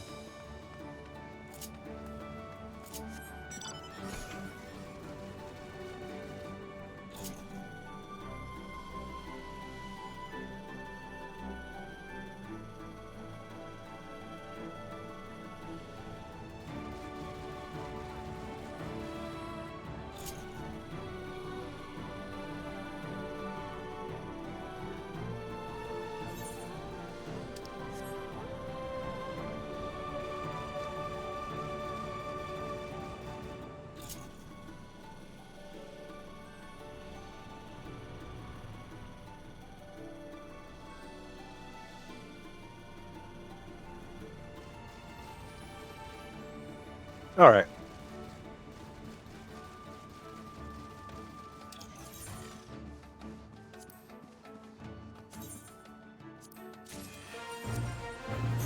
Catch collectibles with limited bait.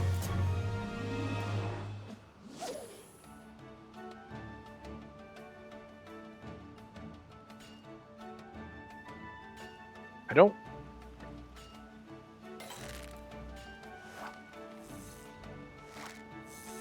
I guess we run patience here? I guess we run patience.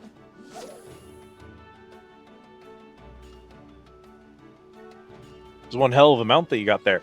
Did you see that it's pink and blue like me? The community's taken to calling it the Prider because it's a trans-colored spider mech that released on Pride. It came out June 2nd this year. So we call it the Prider.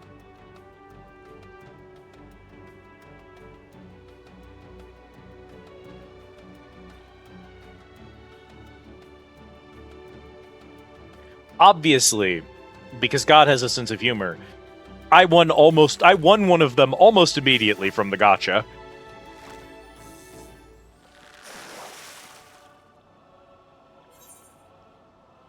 Aqua grapes. They weren't worth a lot. I do have 30 minutes.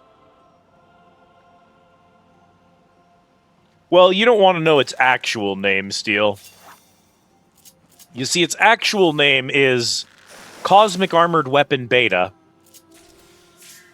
which is not a very catchy name, so it's the Prider. You know what, Cap? I had a personal pizza, I think a protein bar, and 2 bowls of Chex Mix, and I think that is all I have eaten today. I do not feel good. Shocking. I don't feel bad. I just feel, like, tired. Like, not sleepy tired, but, like, physically tired. I hit the wrong button!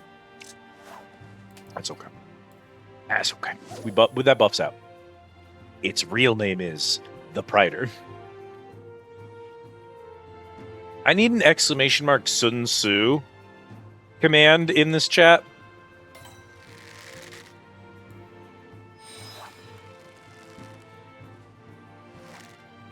And when you hit it, it just does this. All warfare is based, Sun Tzu.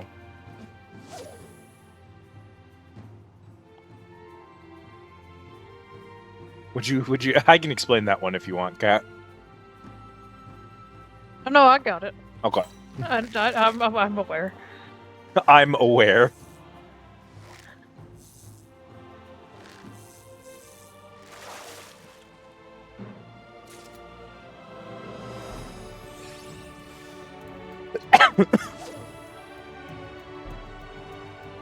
Anytime someone brings up Sun Tzu, I immediately go, all warfare is based Sun Tzu. You'd be surprised how many people get legitimately mad about that one, even though it is a great joke, and also technically accurate. He did in fact say that. Well, he didn't say that because, you know, he was Chinese. He was probably speaking some dialect of Chinese when he wrote the Art of War. Probably didn't write it in English. So that's a translation of what he said, but you know. But also it's the fact that it's an unfinished quote is, I think, what pisses people off. Yeah. I'm like, oh, you can't do that. I'm like, actually, I can. It pisses people off because they're like, if you were quoting properly, then you wouldn't be just leaving that hanging out there. And I'm like, I need you to know how many times you have sincerely, honestly believed that someone said something because a journalist quoted part of a speech at you and you bought it wholesale. You fall for this all the time and you're just not aware of it. This is incredibly common practice in journalism. If this pisses you off, it's because you do not pay a lot of attention. You should be way more mad at journalism than you are at me.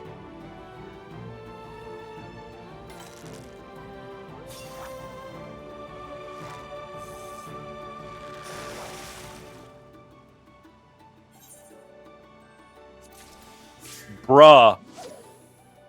Uh-huh. You remember that one time I crashed out about a fishing quest in the chat?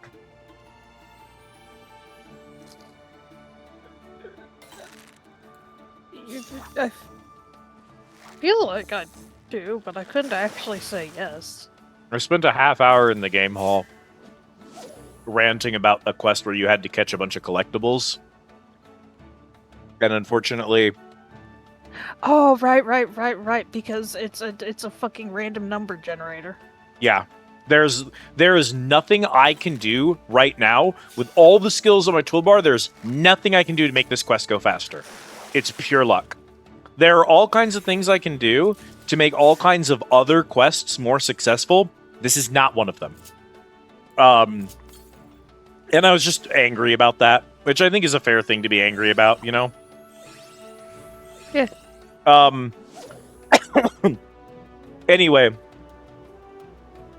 it turns out that most of the time when I do these quests, I clear them in like 5 minutes. This type of quest usually takes me about 5 minutes. This is still bad because almost every other quest on all of Oxessia for every class takes 1 to 2 minutes maximum. And like the majority of those are macroed anyway. I can't even macro this. There's nothing I can do to make this smoother, and it takes twice as long as everything else if it goes well. Every so often, you get a bad run of luck. And this quest takes literally the full 30 minutes, and there's nothing you can do about it. I just caught a random ultra rare, and it immediately completed the quest. I got 0 points and made no progress for 7 straight minutes, and then the quest instantly auto-completed with a gold star rating.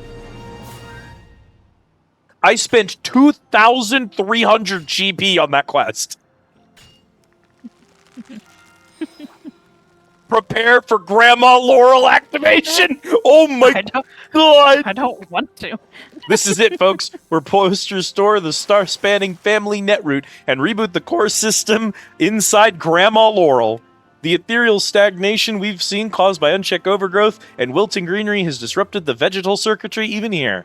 But that's nothing an influx of resources provided by Stellar Missions will fix. Take up your tools, everyone!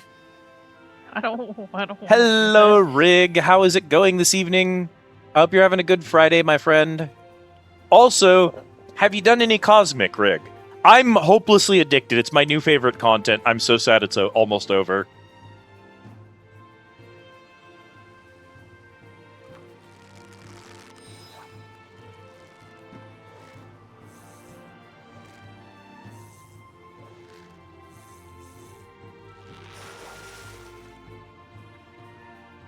Yeah, normal fishing can often be frustrating because you just have to get lucky at the right times. There's not a lot else you can do.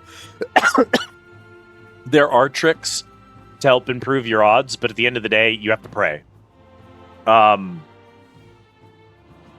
that's kind of frustrating at times. But like at the end of the day, you generally are frustrated with it for a few minutes during a single time window for a rare fish, and then you kind of like move on with your life. The worst ones are honestly fish that are there all the time and just have a 0% rate of catch. But here, you can just experience that frustration for 30 straight minutes, and the moment you're done with it, you get to go back in and do it again. I hate it. I hate it so much. I've done some Cosmic, grinded out the stuff for the Star Admiral coat. I touched the lunar area, and then I tried to do all of the events on Faina, and I kind of burned out and missed a bunch of them. Hey, Mara, how's it going? And then I bounced for a little bit and came back, and Oasis was done. And so I was like, oh, that kind of sucks. I at least got to see Faina. So I got a little bit FOMO-y about Oasis. So when I heard that 7.51 was going to add the last fucking planet for this set, I was like, I should be here for that. I totally reset my sleep schedule. I installed the 14 app on my phone and turned on the stupid tracker. And in the course of a week, I have not only missed literally none of the fates out here, but also I did this. Most of these were level 50 when I started. I had miner, botanist, and blacksmith at 100, and everything else was 50 or a little bit above. And I did this in a week.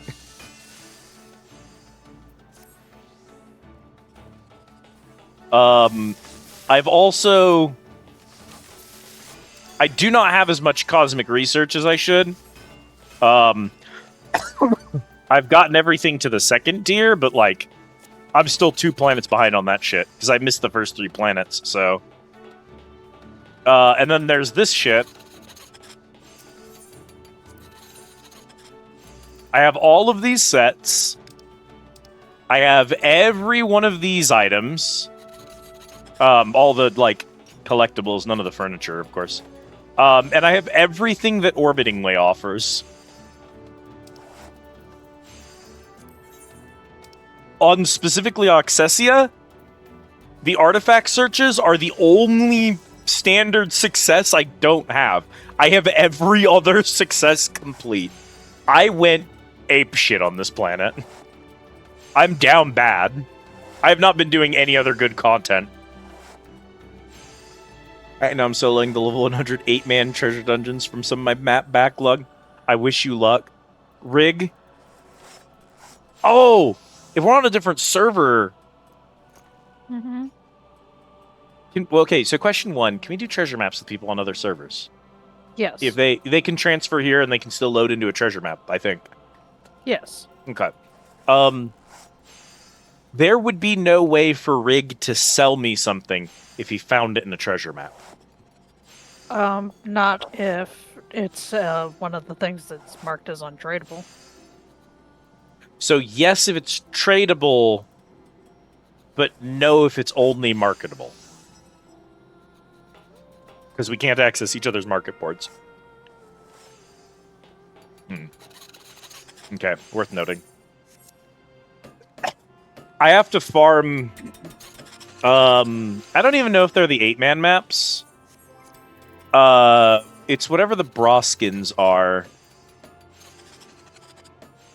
Yeah, the Broskins. I need to farm these, and I need them to drop a leather something or other. It's a leather band. Or strap. Excuse me. What's the name of that set? Bouncer. It's the Bouncer set, I think. Yeah. Because Kit wants me to make her the Bouncer vest and the holster slacks. And both of them require a flexible leather band. So... Oh, I was right. It was band. Yeah. I have everything else I need. I have all my crafters there. I should be able to succeed the craft. But these things are going for like 800,000 gil on my market board right now, and I'm like, you know, maybe I'll just run some maps and see if I can't find a flexible leather band. Yeah, so we're living on Ultros, and Ultros is like the crafter server.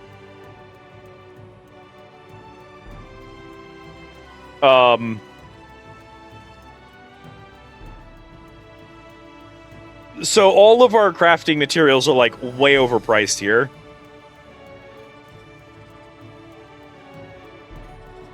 Hey, Kat, I just got an amazing message on my phone. I'm gonna post it in the, I'll post it in the quicksand in the Squid Easy Discord. Some Moogle saying, "It's time to wake Grandma Laurel up." What's horrible thing? What's good content? That's a good question. There you go, Michael. There's no Maxwell Flyweight, welcome in, Raiders. For those of you who do not know me, my name is Liz, and this is my undersea tea house, the Squid Easy. Hello, how's it going? What were we getting up to tonight, Maxwell? Hello, Rick, welcome in. It was Lego Star Wars with Buffy. Lego Star Wars with Buffy, possibly. Lego, I did exclamation mark Maxwell fly away. I'm very smart and can be trusted to manage my own channel. Lego Star Wars, The Skywalker Saga. I hope you had fun. I enjoyed that game a lot. I played it with Kit. Yo, you have a command named everybody? Let's go. I do have a cat command. Fun fact, whenever I go to type catism, I frequently type exclamation mark shout out cat instead because I'm still very smart. This bitch has parmnesia. Every time you type exclamation mark catism, it gives you a random cat quote. All of these are real, actual things Cat has said. Anyway, welcome in, Raiders. I hope y'all had a good time over at Maxwell's. Maxwell, I hope you had a great time playing some Lego. I hope y'all... Excuse me, I still have a cough. Had a good Friday, and then you have a great weekend ahead of you. It is late-ass o'clock. If any of you need to go raid and run, sleep, food, shower, just need to get out of your chair, that is fine. World Cup, everybody jump.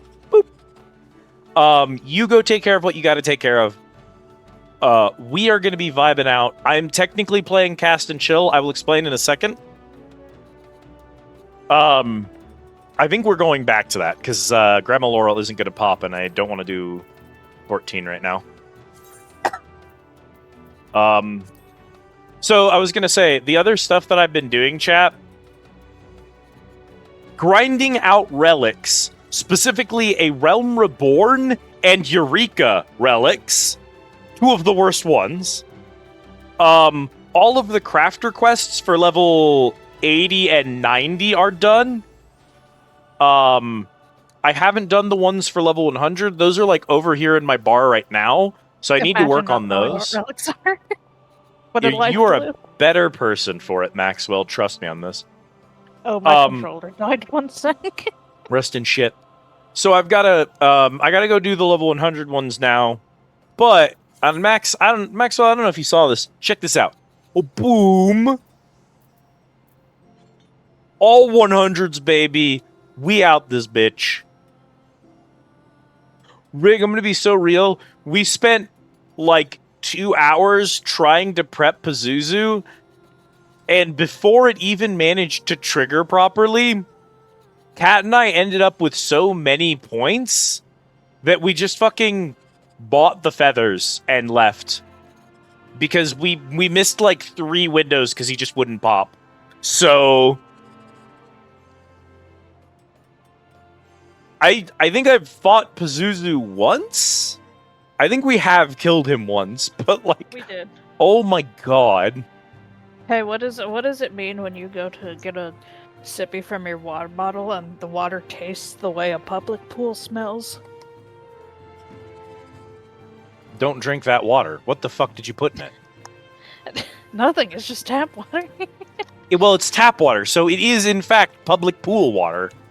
Congratulations, get a water cooler. Oh, I don't like filtered water, it tastes bad. Well, apparently it tastes better than pool water, so... I didn't say that what I tasted was bad, I just asked, what does it mean when your water tastes the way a public pool smells? Give me another catism. Mr. Gorbachev, let me in your walls. Anyway. So yeah, I've been doing a ton of Cosmic. I did the Eureka and some Realm Reborn stuff for relics. I did all those crafter quests. It's been productive, but it's been a lot of bullshit. I liked the crafter quests, but they can be tedious. They ate a lot of time. Right. Kat and I are supposedly working on MSQ. The next time we're free, because I was going to suggest it today, but I wanted to stream. Maybe tomorrow we should get together. We should run Cletus. together. We should run Cletus. We should probably check out the Merchant's Tale. We should at least check it out. Get that quest out of my fucking log. But yeah, what else did I want to say? Parmnesia. Funny story about Parmnesia. Exit game real quick. There is a story behind it. And the story is, I went to the grocery store and I was walking through the aisles and I said, hey, you know what I don't have right now that I need? Because Autumn bought me a bunch of spaghetti noodles and I know I bought a bunch of sauce, but honestly, when I've been having the spaghetti, it hasn't been hitting. It has not been hitting that good. And I feel like it just needs a little something. Just sauce and nudes isn't quite enough. If I grab some Parmesan and throw that on there, it'll probably taste like it did when I was a kid, and that'll spark joy. I'm going to get one of those craft, the green bottles of the shredded Parmesan that you can. Yeah, those. I'm going to buy one of those. So I grab one, I put it in my cart, I go home, I open the fridge. There were 2 other Parmesans already in the fridge.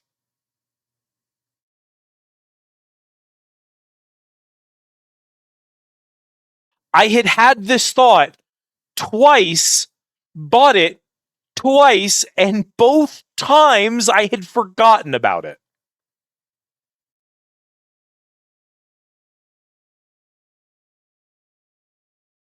And actually with tortillas, at least tortillas kind of last a decent time. I buy them in bulk. I have like a bag of 30 tortillas in the fridge. I use a lot of tortillas.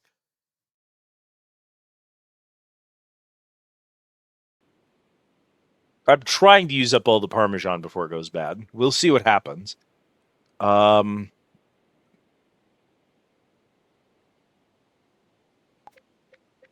yeah, I told Kat that story, and Kat responded to me by saying, damn, this bitch has Parmnesia.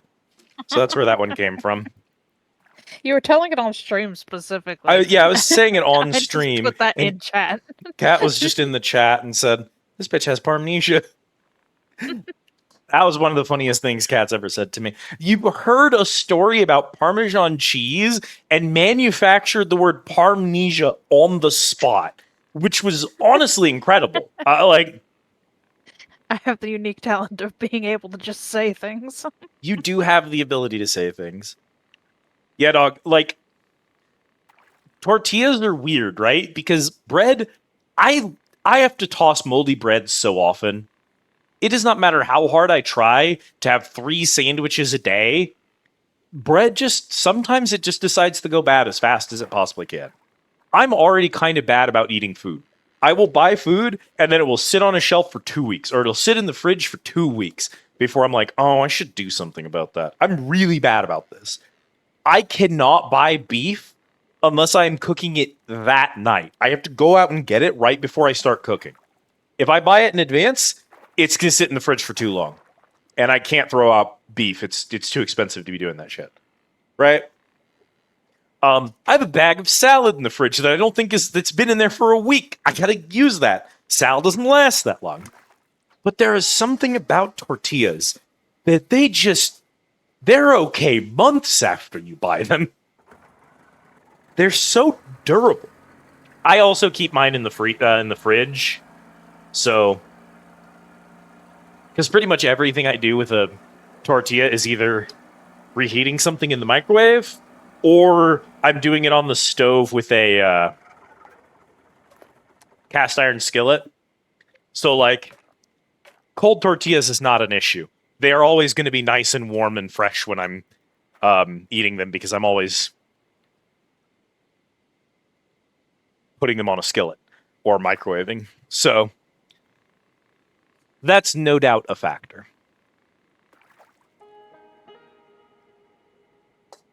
So, for For those who do not know why I was just playing Final Fantasy XIV and maybe are sad that I'm no longer playing it, I do apologize.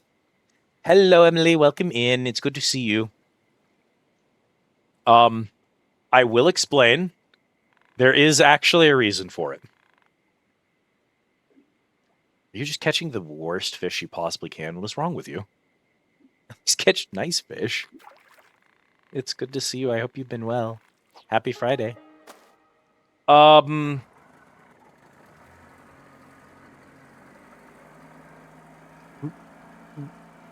We were playing Cast and Chill and having a pleasant evening and enjoying ourselves some nice fishing. I've been having a good time with this game. It's very cute. It's very simple. It's very hands-off. I enjoy it. But while we were enjoying this game and having a good day, my phone buzzed. And it buzzed with the sound of a Moogle. It played the Moogle tone from Final Fantasy V. This can only mean the new event in Cosmic Exploration had triggered. We had to drop everything and go do it because, as I said earlier, I have not missed a single one yet, and I do not intend to.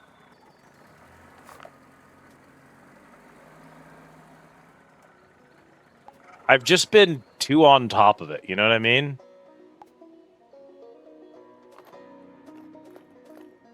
Let's put you on there, and then let's do a little guppy, and let's just see what we see.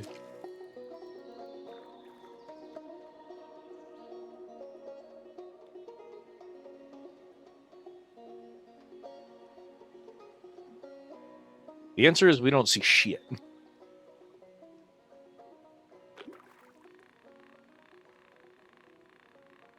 Alright, what's your dumbass? Okay, so those are the bluegills, who are what I was looking for. Bluegill. Good thing Jan is in here because they're technically bluegill sunfish. What are you? Cat, can you identify this fish by his silhouette? I already got a trophy, okay.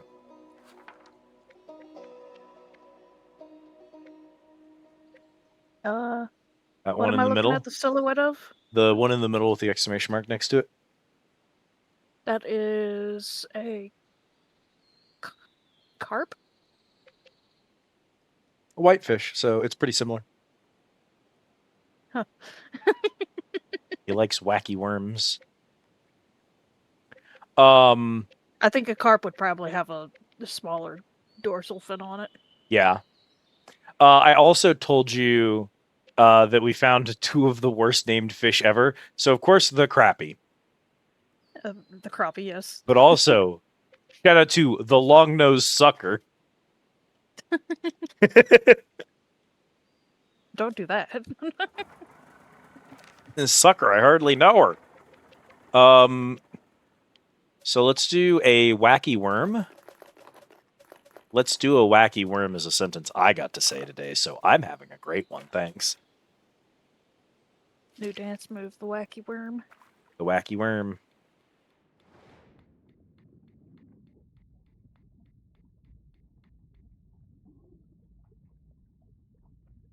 What are you? What's that, cat? Is that a type of perch? No. It's not a bass. I don't know, I can't tell off of my phone screen. Oh, it's a lake trout. Okay. Trout. You want it? You can have it if you want it, buddy. I don't really care.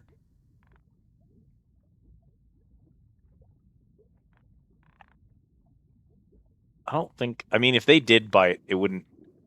They might bite because it's the right bait, but I'll lose them immediately because those are large, and this is my... Yeah. It's my small rod.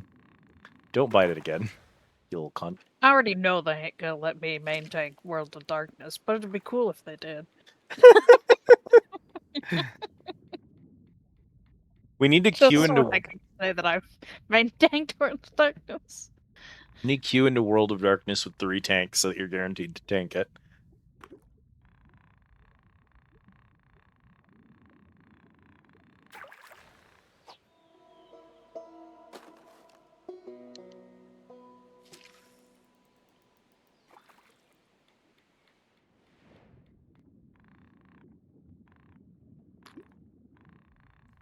I can say I've tanked the Orobon Monastery as a monk.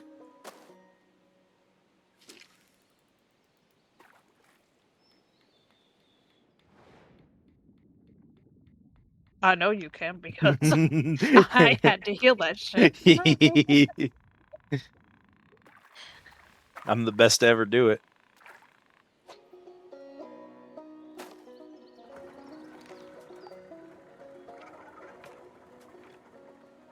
I do wish there was more music while I was doing the fishing, but I can't bring myself to put on some like music in the background because I just really like the dumb banjo that plays whenever I catch something. It's very satisfying. How did Dancer die? We're on the first fucking pull. Come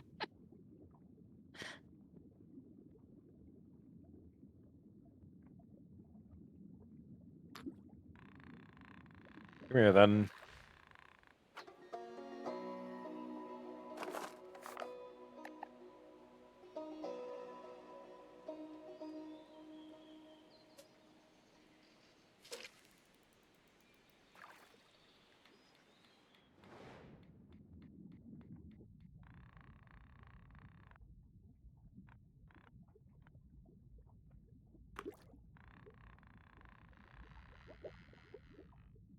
Bro went straight to the bottom. Bruh. Oh my god, that is a chungus. He's so large. That's got to be one of them XXLs.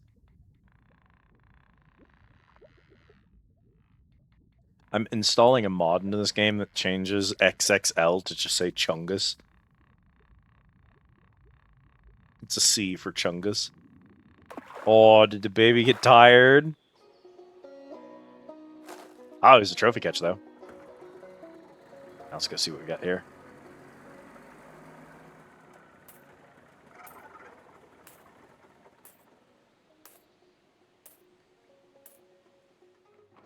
Partner? You bring supper or just bragging rights?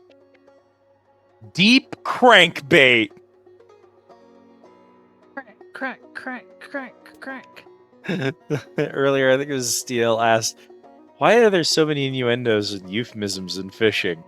And I said, fishermen have literally nothing else to do but make dick jokes while they're out there on the lake. Let them have this one thing. Let them have this one thing. I still do not have a larger rod.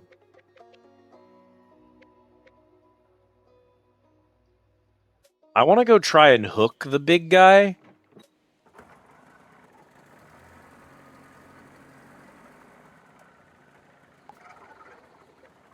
Let's get the timberjack, and then let's get the big spinner. Why is there a big spinner bait and a deep crankbait, which are both the same size and both for lake trout? Funsies. Yes.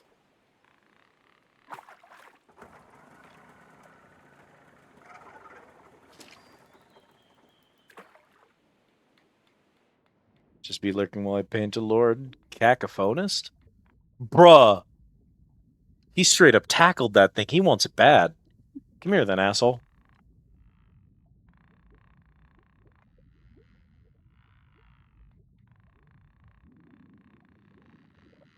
Looks over at party names for the first time. Sees one of our red mages named Rubbin Slubbin. Rubbin Slubbin is a pretty good name That's for a red mage. That's spelled RUBN SLUBN. Rubbin So- Slubbin. It's a pretty good name for a red mage, I have to say.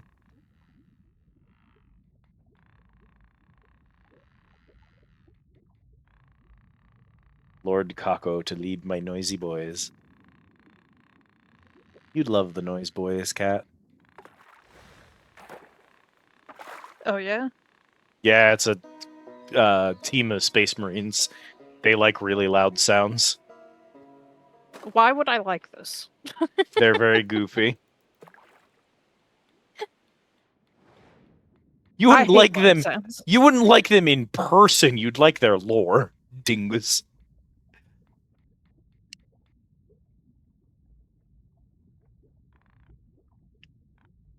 Come here, Chungus. Go ahead. Space guitars. Take the bait. No! The other one bit it! I'm convinced I need to hook the XXL at least once and then have him escape in order to unlock the bigger rod.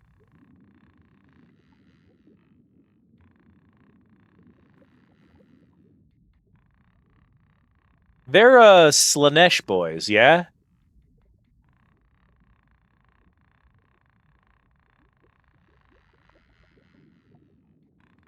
Fascinating things happening in the Alliance chat. Yeah. Someone asked for controversial takes. And someone instantly said, I think Doom Guy is a bottom.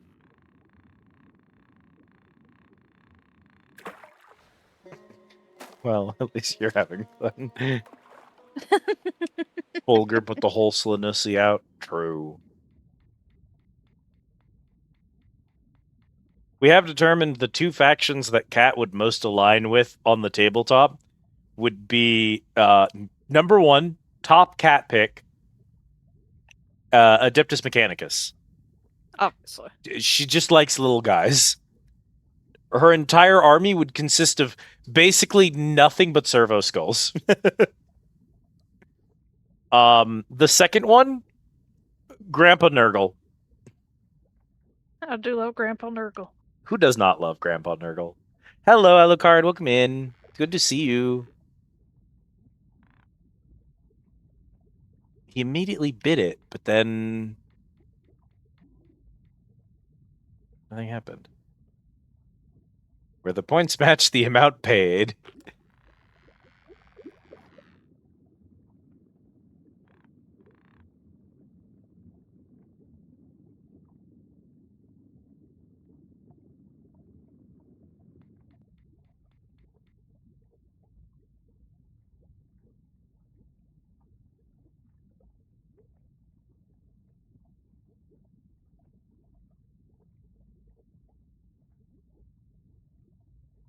Well, unlike you, Kat and I are normal.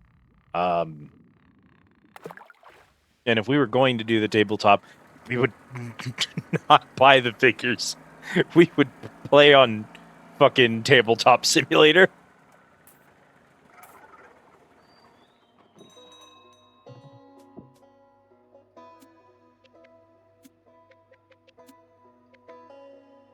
No, I just straight up don't have access to the thing. What the hecky? Moon Eye. Spinner bait. But then it says Fluoruo next to it. F? Variant? Vara? F Vara? I have no idea what that says or what it's trying to convey. I'd love to be able to tell you. There's zero chance that you'd be able to read on your shit-ass little screen. Yeah, I can't read on my phone right now. Like, I can see things, kind of, but I 100% cannot read anything.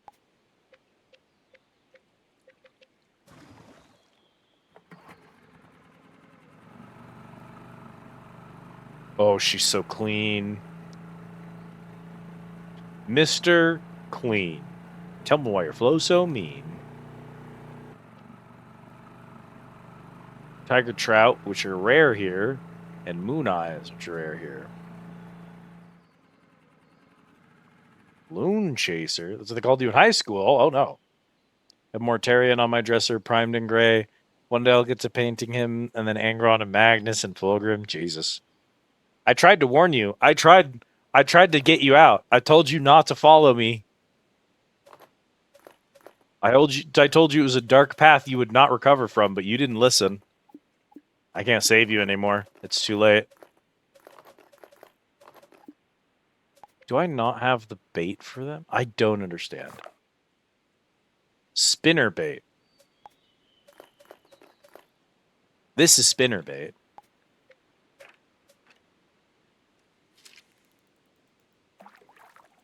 Sprues.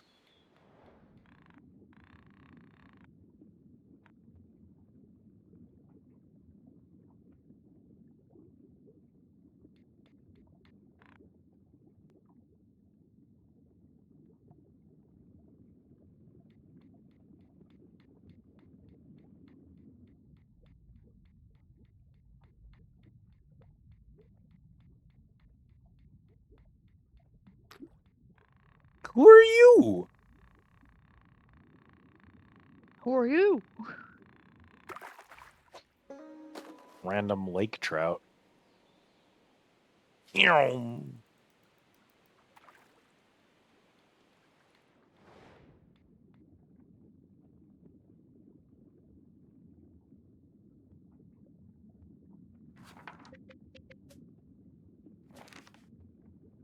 Those are... You must be whitefish. What the hell are you boys? You're what I want. This is the right bait for you. They're running from it, though. Why? You're off to a rip-roaring start.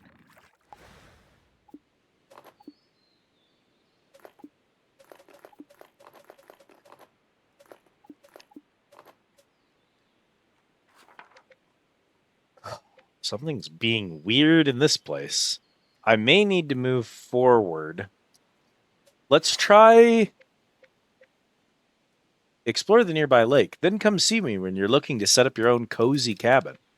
My own what? Return to dock to travel.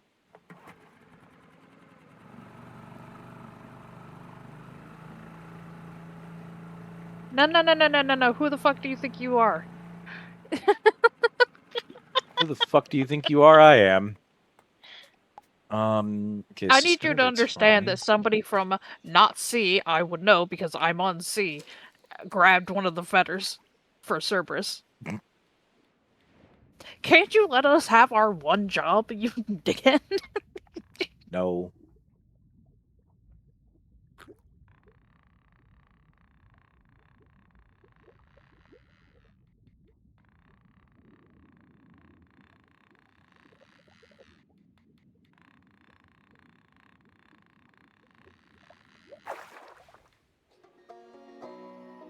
Trophy, wait, tiger trout. Oh, we're done tiger trout. Okay. We still looking for... I can't seem to get Moon Eye because there's something weird about their spinnerbait. Truly, nothing is sacred in raid roulette, especially if you're in the circus tower raids. People, yeah.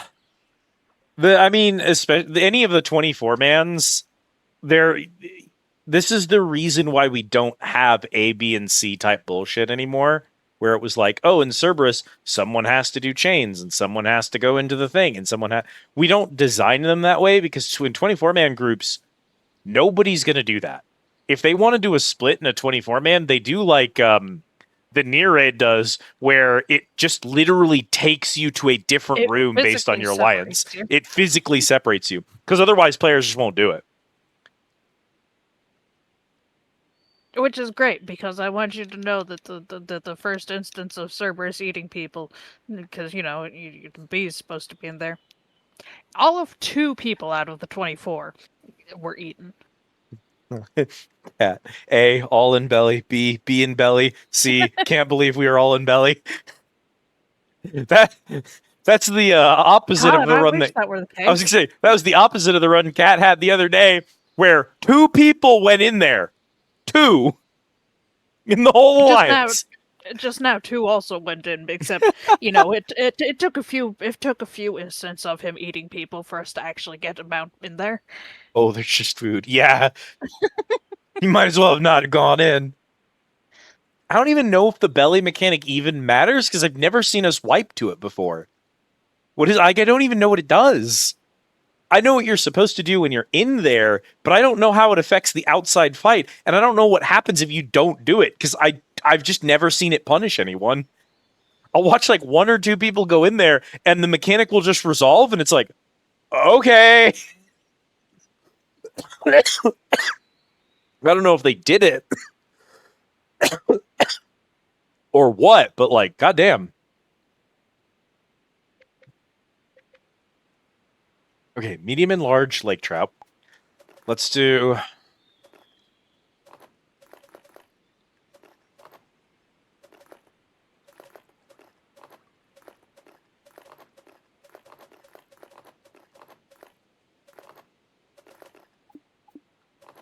What is going on over here, dude?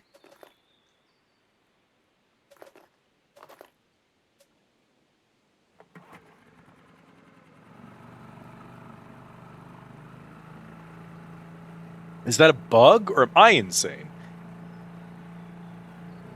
Yeah, either really.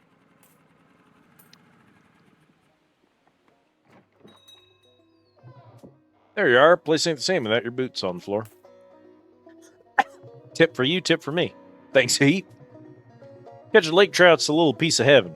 Calm water, crisp air, and that sudden tug that sets your heart racing. Only downside, and blasted common carp stirring up muck, spooking the trout, rooting A around like test of your hogs in the cabbage reflexes. patch. Yo, Panzer, how it do? Oi! Just giving him the tip, eh? Wouldn't look at him. Tell me I'm unjustified. Do old Rusty a solid. Clear a few out over at Fisherman's Rest when you get a minute, eh? The night is well, my friend. Fuck it. I guess we keep going.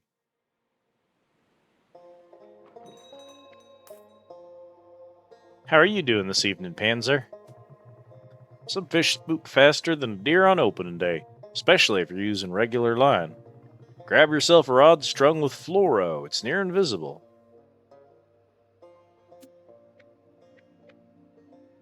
Phantom line.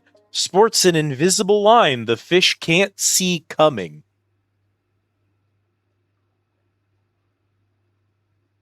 That mono and fluoro is the color of the line on your rod. Oh, okay. Huh. Okay. Also, while you're here, Panzer, we were making feet jokes over in Bonnie's chat for a reason, I suppose. And I said, permission to gigantify Callie's feet emote. And Bonnie responded with, Callie's feet are always welcome in my chat. I just want you to make sure, I just want to make sure you know that. So I thought I would pass that one on to you. I thought that would put a smile on your face. Yeah, there they are. Behold, the full collection. Christ. That was good. Went out to a baseball game with your family. That sounds lovely. I'm glad you had a good time. I love It's all baseball. about the Mets, baby. It's all about the Mets, baby. Baseball's a great sport. I genuinely enjoy it. Wow. Hang on. Let's go get the art. Whoop. He doesn't fit because this game is an odd resolution, which means that the border is an odd resolution. However, he's got the right spirit. All right, Panzer. What do you have for us this very merry consider the following?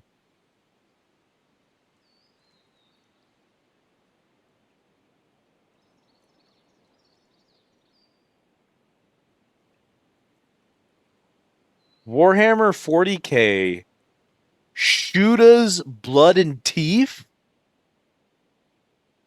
If it was any other brand, I would think that was not a real game, but it's Warhammer, so I know it is. Blood and Teeth. All right, what are we looking at here?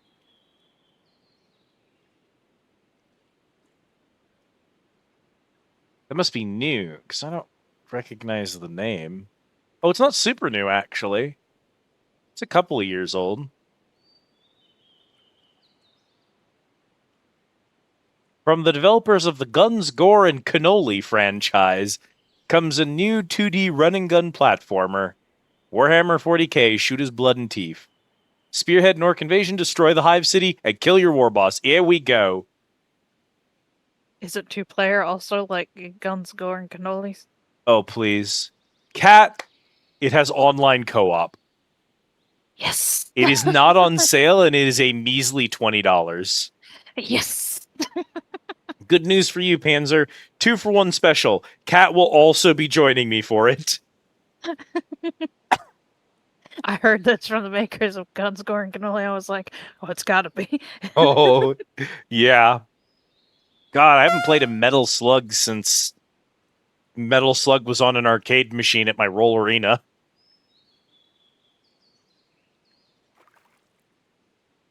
There's a Rogue Side Run and Gun pack that's got both Guns, Gore, and Cannoli games and Looters, Shooters, and Teeth, all for $34.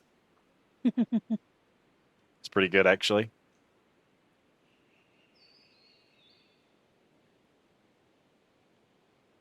Sure. I think this is a safe. I think this is a safe pick. I think Kat and I are gonna have a delightful time with this one. We'll put that bad boy on the wish list. We do love us some orcs, don't we? Yes. This will be fun. We've played so many games where we have to kill orcs recently. It'll be nice to play an orc again, you know? Orcs must win. Orcs must win. That's a cat. That's a good stream title. I'm just saying. Orcs. It would be a good stream title for that is Orcs Must Win. All right, Panzer. We've got it on the list. Wog! So my first introduction to Warhammer, a friend gave me their CD copy of Dawn of War, and they gave me specifically the original and the Dark Crusade expansion. And you needed to install the original to play Dark Crusade, but I didn't actually play the original at the time. I just went straight to the Dark Crusade campaign on their recommendation. So I played Dawn of War Dark Crusade, and that was explicitly my first introduction to Warhammer. Honestly, not a bad choice, because it gives you a bunch of the races all in one game and puts them relatively on the same power level, which is a good way to introduce someone to Warhammer, because, like, a lot of the other games give you kind of a skewed view of how the damn thing works. Y'all see the 40K Speed Freaks? I did not. These boys be putting out so many fucking games. Honestly, though, listen, Games Workshop is not perfect. They can be kind of shitlords at times. But I want to give a special shout out to one particular thing that I think Games Workshop is spectacular at doing. License management. They find small indie teams and license them to make small Warhammer games. They do not need every single licensed Warhammer game to be a massive AAA budget. And that's great. We eat so fucking good because of it. There are so many bangers in the Warhammer lineup of games, and it's because they just trust indie devs to do indie jobs. 40K Orc Twisted Metal. Well, okay, now I have to look that up too.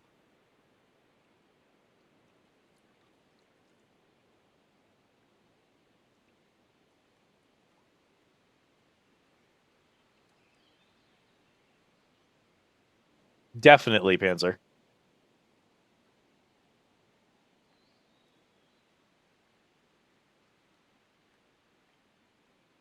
Wacky Orc Racing.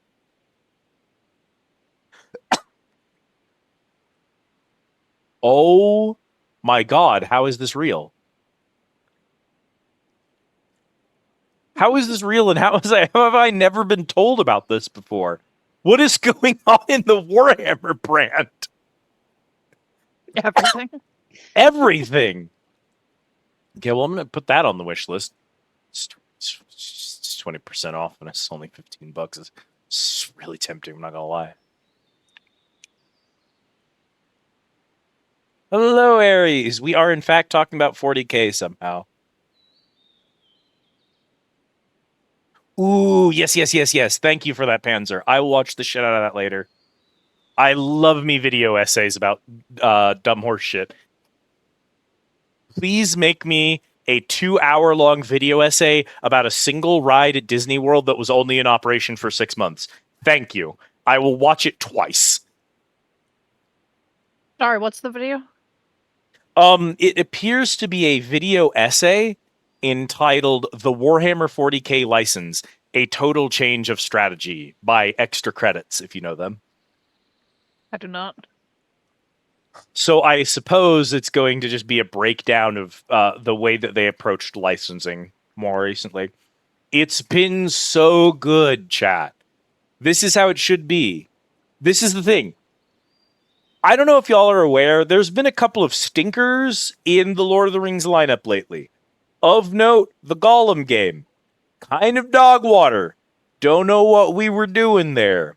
Right? The war, Shadow of War, Shadow of Mordor, all that stuff. Cool, but like they kind of had a lot of monetization problems because of the whole EA thing.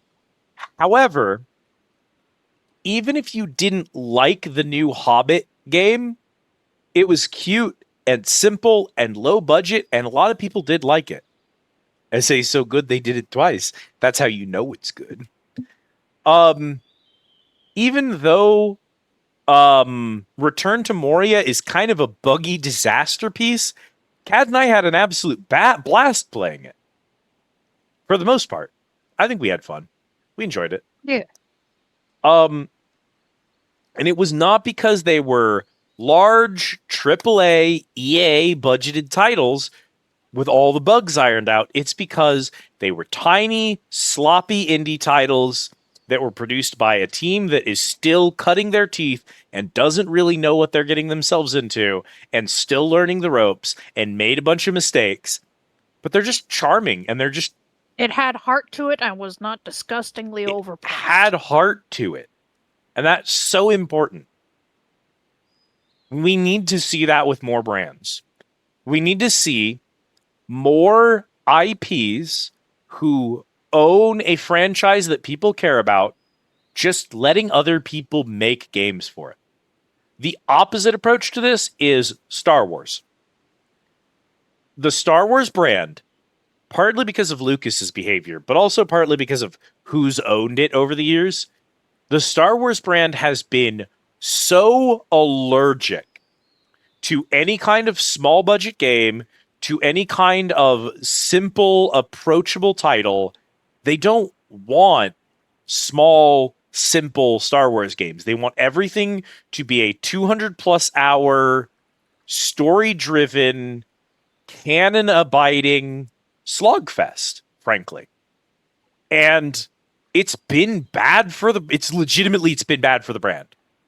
To have all of your games just be like $70, $80 Ubisoft slop shit that comes out looking like dog water and has a 300-hour playtime, that's just not good for you. You do not want to see the graveyard that Star Wars has created of canceled game projects because they didn't want to make a smaller scale game. Looking forward to the Gollum parallel for Star Wars. Replace Jar Jar in the pre-sequels. DB, no, you might be cooking. Hang on. The movies, the books, it's unreal how many projects Lucas has killed. Lucas has terminated more art in his life than Disney itself has ever had its fingers on. It's actually insane. How's it going, DB? Cautiously looking forward to Dawn of War. The Darth Jar Jar saga, truly. I would play, even if it was dog water, I would play it. I hate it, but I hate that I would play it, but I would play it, is the problem. Cautiously looking forward to Dawn of War 4. The last Dawn of War game I played was Dark Crusade. I haven't played 2, I haven't played 3. I hope that 4 turns out good. I'm bad at RTSs. So even though I liked Dawn of War, I kind of liked it for the campaign components and not for the actual like map to map stuff. Not because that wasn't good or I didn't enjoy that, but because I'm ass at those types of games. I'm a slow thinker. I play games slowly. I think slowly. I'm a slow person. and that's okay with me. But it means that things like RTSs that really care about lots and lots of actions per minute, I'm not good. I'm not gonna be good at them.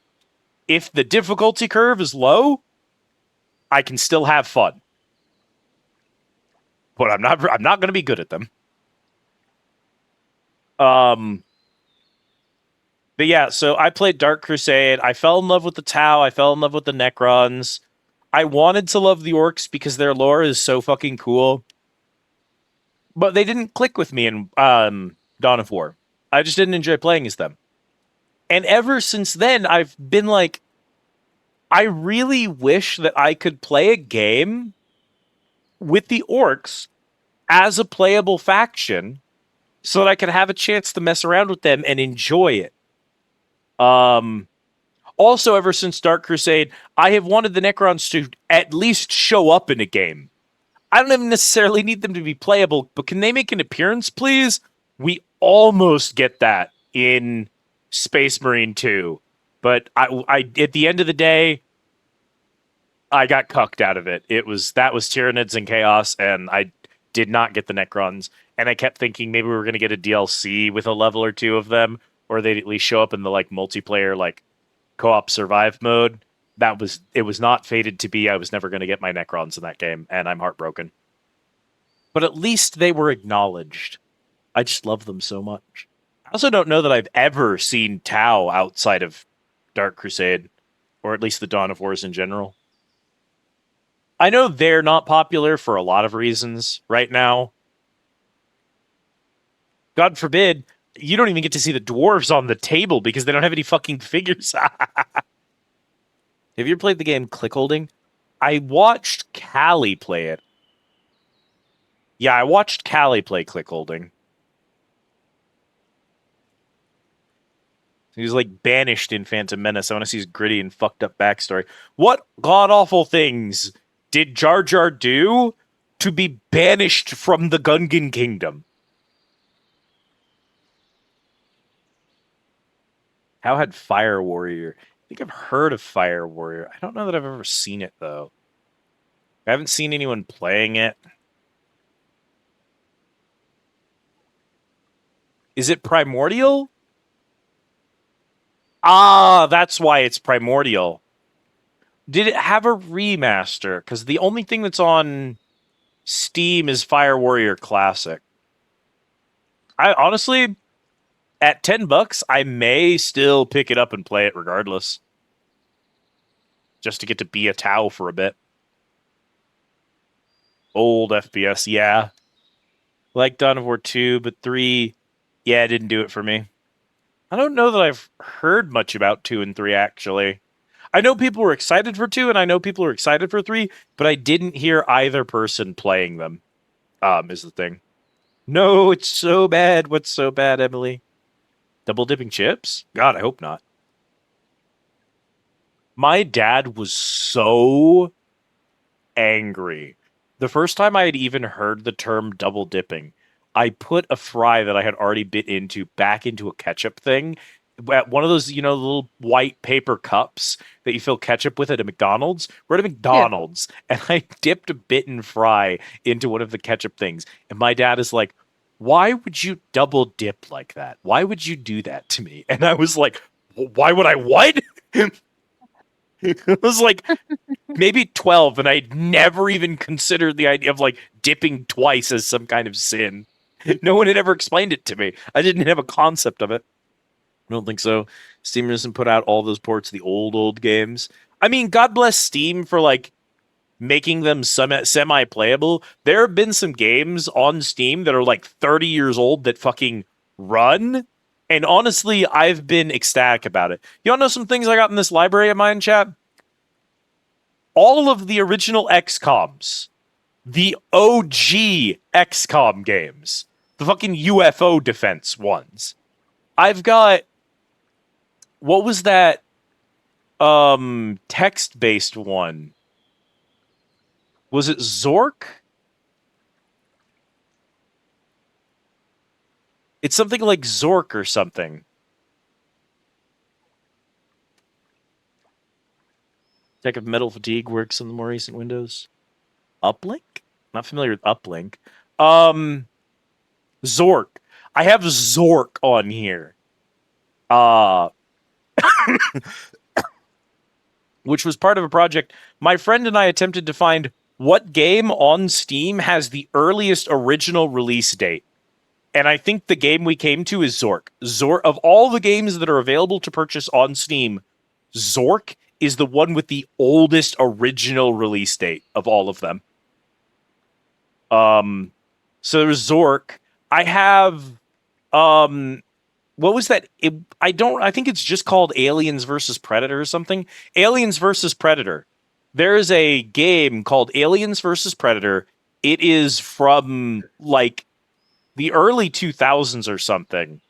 And I had never heard of it before. I found it while looking for Alien Isolation, and they were like, "This is a first-person shooter where you play as the alien and the predator and the human, and they all have a different playstyle and their own campaign." The game is amazing. I was sitting there like, "Holy shit." I was blown away. I played it like 20 years after its time, and I was blown away by how good it was. Just insane. Yeah, like that game is crazy. A huge recommendation from me if you are a fan of that franchise to give that game a playthrough. If you're a fan of shooters, you may want to give that game a playthrough. That was almost as like game changing for me as when I first played the original Fear. I was just like, I didn't know shooters could be this good, dude. It's like, God bless Steam for just like porting up old ass shit from a billion years ago. Shout out. Fire Warrior is a game that will make you frustrated. I am prepared to be mad at it. For $10, I'm prepared to be mad. Do you really know the answer to why Jar Jar got banished? He caused an explosion that damaged the pressure dome because he'd been working in a kitchen. Oh no! I have the same backstory as Jar Jar Binks. I've also been banned from a kitchen for blowing up a pressure dome. True story. But yeah, goodness gracious. You know the worst part? Even though it's fine for me to sit here and talk, this is specifically the one game where if I was gonna sit here and talk, Yeah, well, I've been slap me with wondering why a the fuck you're cocktail and sat call on this me one lucky. screen. Look who's wandered back into the shop. I can put this thing on auto while I'm yapping, and I don't know why I didn't. I guess we need to save up money for the next thingy. We've got the Loon Chase already. Since so many hours in multi and AVP, amazing. 3 factions fighting all at once. That game is inspired, just absolutely inspired. Get tossed.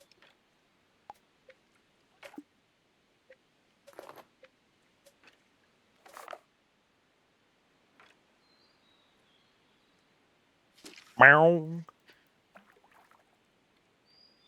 Cat making a Yoshi noise when you throw her. It's a gold eye. Isn't that 007 game on N64 everybody liked? Yeah.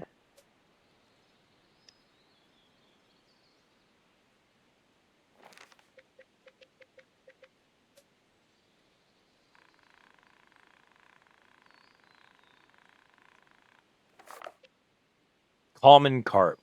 Man, you're an ugly son of a bitch. Crankbait.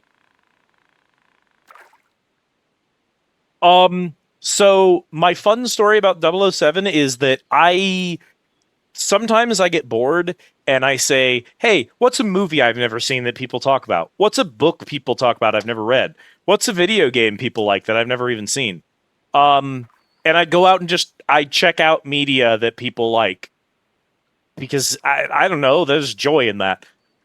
And one of those recent ones has been I was watching a Jacob Geller video, and it was about orbital lasers, and he mentions the James Bond stuff. And I thought, I know James Bond is like racist and sexist and awful and stuff, but they're also kind of popular, and I've never actually watched one. I'm curious. Kit and I have been marathoning the old school Bond films in the order that they released. We've done like 8 of them. They are awful, but they're like they're campy enough. It's kind of fun anyway. You know what I mean? Thinks about the fucking bimbo resort. The Bimbo Resort. Step 1, become Japanese. I'm never recovering from it. I can't recover from it. I can't recover from a movie opening with the line, "Why do Chinese girls taste different from other girls?" Can't come back from that one. There's no recovering. But they're kind of fun anyway. So yeah. Can you believe? No. Listen, that was the year that like your boy Gene Roddenberry was releasing the original Star Trek. In America, we were putting a black woman as an officer on the bridge of a starship. Meanwhile, in Britain, James Bond was happening. Oof. Those were contemporaries. Anyway. So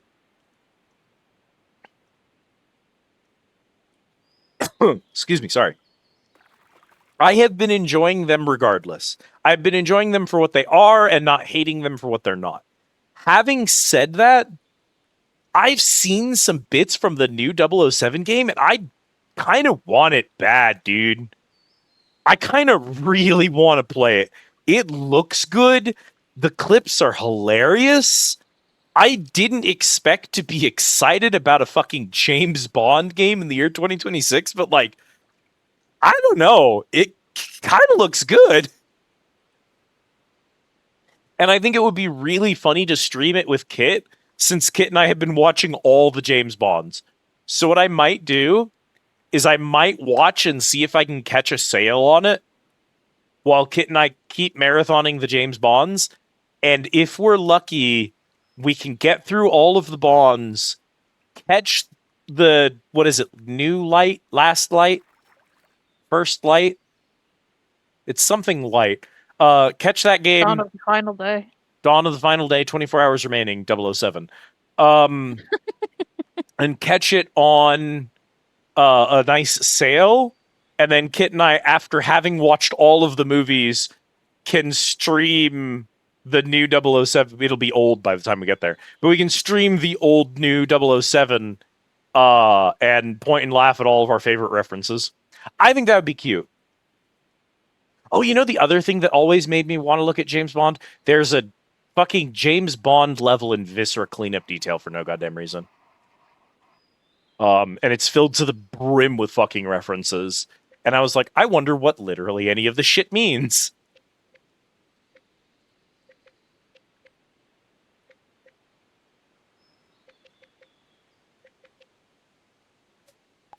Who up cranking their bait?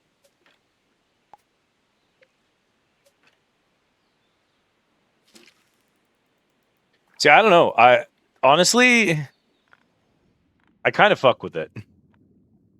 The game, at least.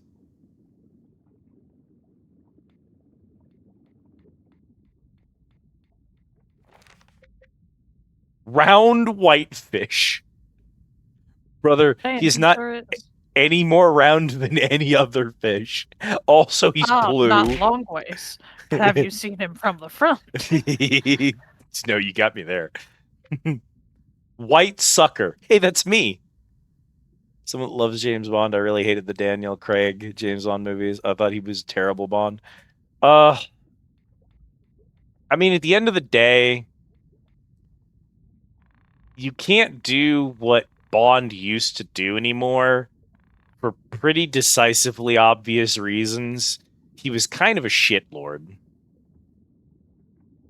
And, like, should the goal be to get as far away from that as possible and rebrand Bond as a different character? Or should it be to keep as close to the original design as you can while still tweaking it to make it more politically correct? And I feel like both of those are an approach you could take. And I don't know too much about the new Craig movies because I haven't seen them. but from my understanding, they went really hard into the let's make it an entirely different thing just using the brand. I don't know that I love that personally. Like, as someone who thinks a lot about media, I feel like there are ways you could make James Bond not super racist and not super sexist that still make him feel like James Bond. And I feel like maybe trying to just avoid the Bondness of him may not really be what he needs.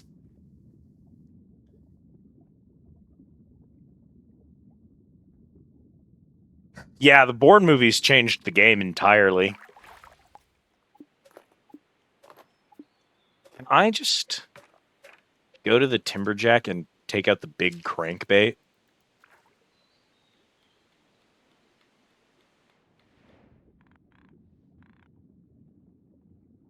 You can tell it's 3 a.m. by the way I'm absolutely sucking ass at being a tank.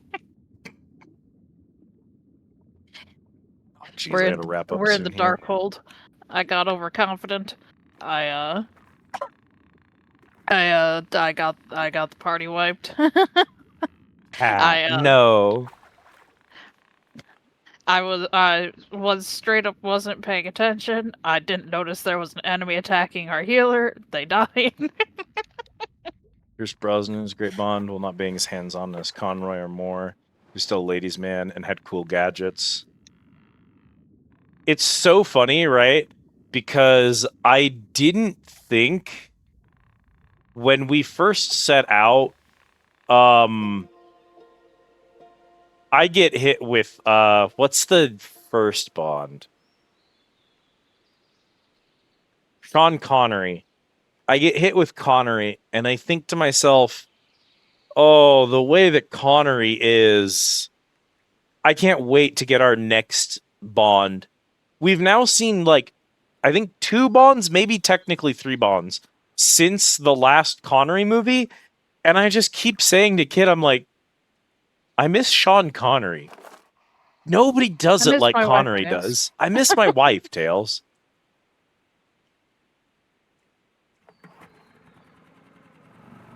Yeah, the overemphasis of the modern action film being about the action shots and the fights and the set pieces, I think has really damaged the Bond films because for some reason people want the Bond films to be action films and they're in a lot of ways not. They're campy, they're sci-fi, they're modern sci-fi, which I think is a admirable thing to try to be. Whether they're good at it or not is up for debate, but you know what I mean. Blade bait.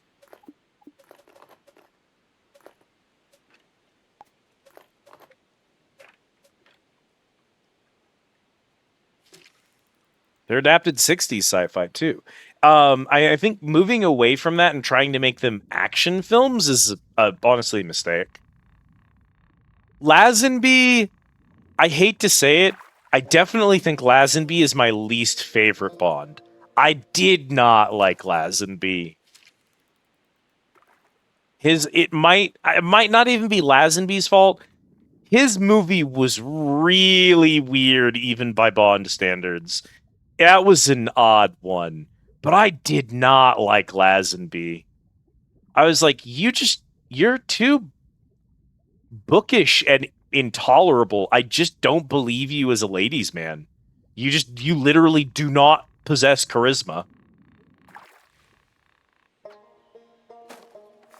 I am in fact a Lazenby hater. I apologize. I am in fact a Sean Connery lover. I apologize again. Oh, have I seen Brosnan yet? I don't think I have. Unless he's... God, give me a second here. List of Bond films. These should be organized by their actors. Lazenby. We haven't finished Roger Moore. So we're still in the 80s. The last one we saw was For Your Eyes Only, which was 81 with Roger Moore. So I still have Octopussy and A View to a Kill before I get to Timothy Dalton, which should be the technically third one because of Lazenby. I like Moore. I didn't like Moore at first. He grew on me. I genuinely, Panzer, you can disagree with me, you can agree with me. Genuinely, I think Moonraker is my favorite Bond film of all time. I think it's Moonraker. Of all the ones I have seen so far, holy shit, Moonraker. What an actually solid movie.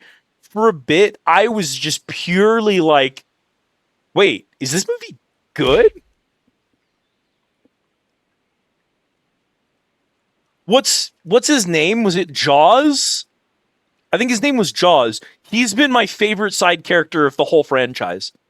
His arc in Moonraker is fucking amazing. I cannot believe we gave one of the evil mooks a fucking love interest and then flipped him to good. And he saves Bond. Holy shit. Moonraker is amazing. Spoilers for a movie that came out in 1979. Moonraker is amazing. Go watch Moonraker.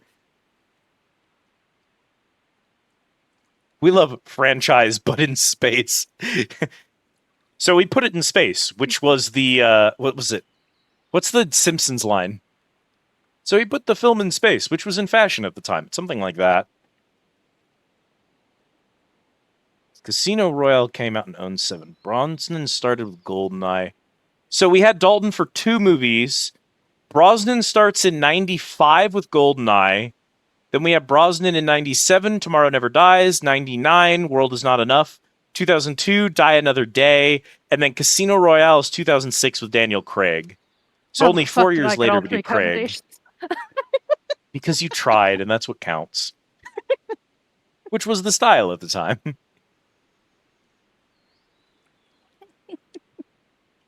Yeah, I've genuinely liked Moore. I don't know that I like him as much as Sean Connery, but the thing that Moore has that Sean Connery doesn't have is that Moore feels a little bit more... Oh, yeah, no, you're full permission to do that. Moore feels a little bit more like a charismatic man who impresses and wins over women with his charm and wits. And Sean Connery feels like if Britain was a better country, he'd be on a list. And women wouldn't want him in the same room as them. You know what I mean? I'm avoiding just straight up using the word because it's Twitch and I know the word can make some people uncomfortable. But you know what word I'm trying to imply here. That's the way Connery comes off, and it's not Connery's fault as an actor as much as those movies were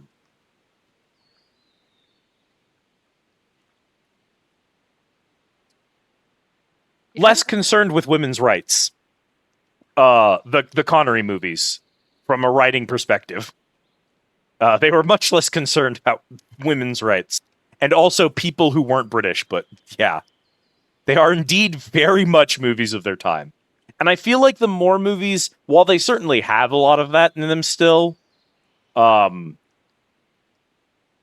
her name is, who's the vagina lady who runs Pussy the flight Galore? school? Pussy Galore. I did May shot in the dark when you said No, vagina lady. who's the vagina lady? And Kat says Pussy Galore. Yeah, Pussy Galore being a lesbian who Bond sexually assaults and fucks straight is like not a great one. That's a bad one. But overall, in general, Moore's films, female characters in them almost feel like they're people with personalities. Which just kind of isn't a thing that I sort of feel with Holly Goodhead. What was we saw a parody one earlier, Kat. I think it was a meme I posted. Anyway. Yeah, so I do like Moore. I like Moore's films more. I like Connery's acting more. So I've at least got that going for me. Lazen, I don't. On Her Majesty's Secret Service is a weird Bond film. I don't know what they were doing there. Lazenby is an odd choice. He doesn't feel like he has the charisma to manage it. Yes, Holly Goodhead. That one at least feels like just a little bit more subtle. I hear Holly Goodhead and I'm like, oh, that could be a name.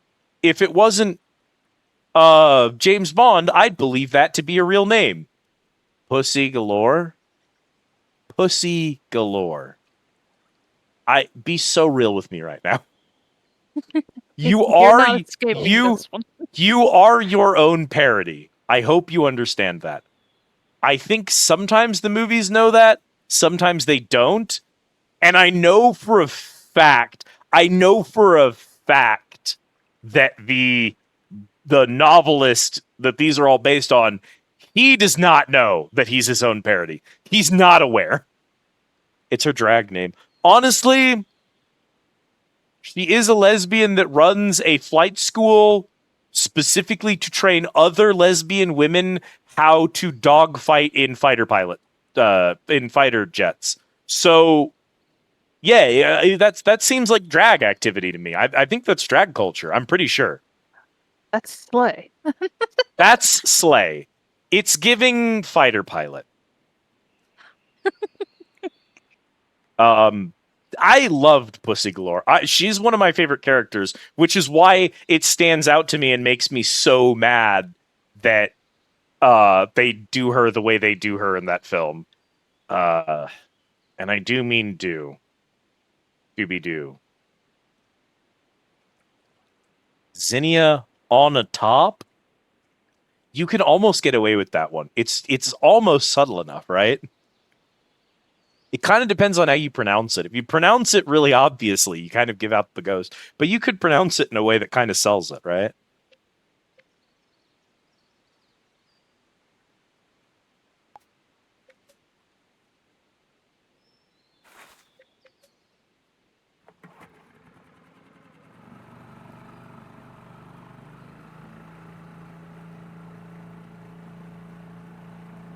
She's indeed on the top of things.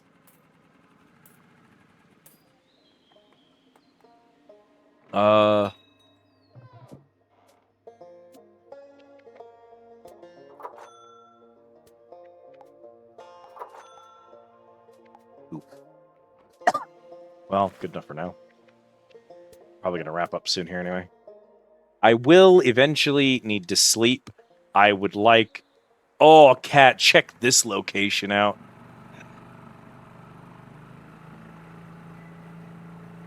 Hey, this is that Camp Crystal Lake. This is where they drowned Jason, yeah. I feel like Panzer's literally been here in Dead by Daylight. That cabin is going to be my house someday, unfortunately. I think I need to go to Autumnwood Lake in order to...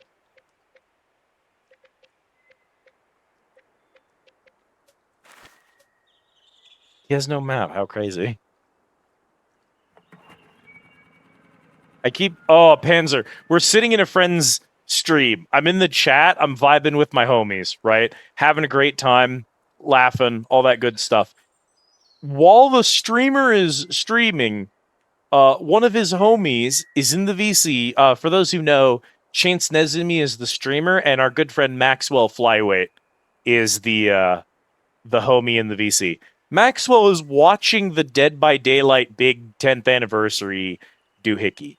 And every, 10 minutes or so, Maxwell goes, oh, they're announcing the new killer. It's Hello Neighbor! And he does that bit, every 10 minutes for, 2 straight hours. And just, trying to manifest it as a bit. And we were talking about, who would be funny? Who would be a good character to show up? And I'm like, listen, it's a long shot. It's going to sound stupid. Scooby-Doo. We need Scooby-Doo survivors in Dead by Daylight.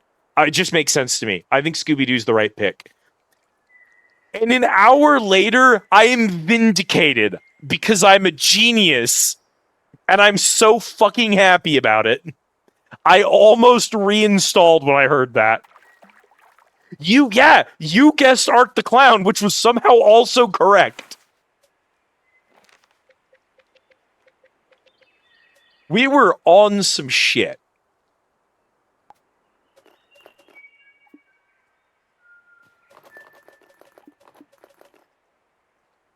"8 years and only now?" I do think Scooby-Doo in particular, I don't know who owns the rights at this exact moment, but whoever they are, they've decided that they are sitting on money and they're not doing anything with it, because suddenly a bunch of Scooby-Doo stuff shows up on Tubi. Scooby-Doo gets a House Flipper 2 DLC. Scooby-Doo is in Dead by Daylight. Whoever owns Scooby-Doo right now is like, why am I sitting on money? Granted, they're sitting on money because the last thing they tried to make was fucking Velma.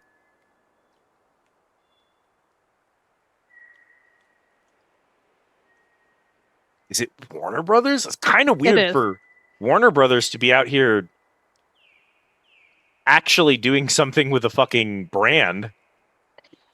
True, however, it is Warner Brothers and they fucking love money. Yeah.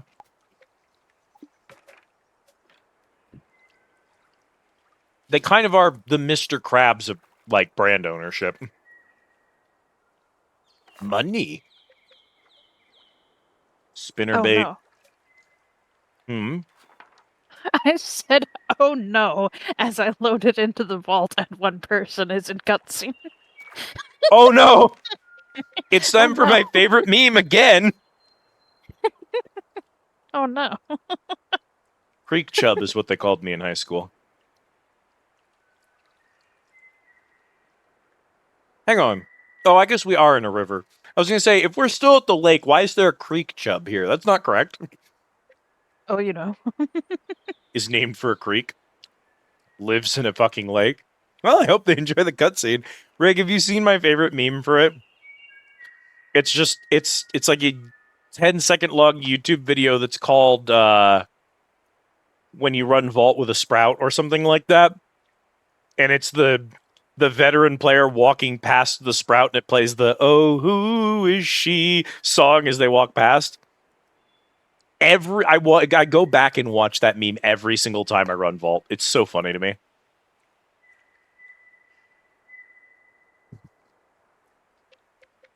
Meanwhile, I come in here and I see a single sprout, and "May It Be" plays in my head. Just... Hergle. You doing okay, Captain? Bruh, what up with the rock bass? He does not look okay. Do you see this man? Oh, rock bass are just like that. Don't worry about him. Okay. Early lunch for Kanzu. Evenite, welcome in. Thank you for the follow.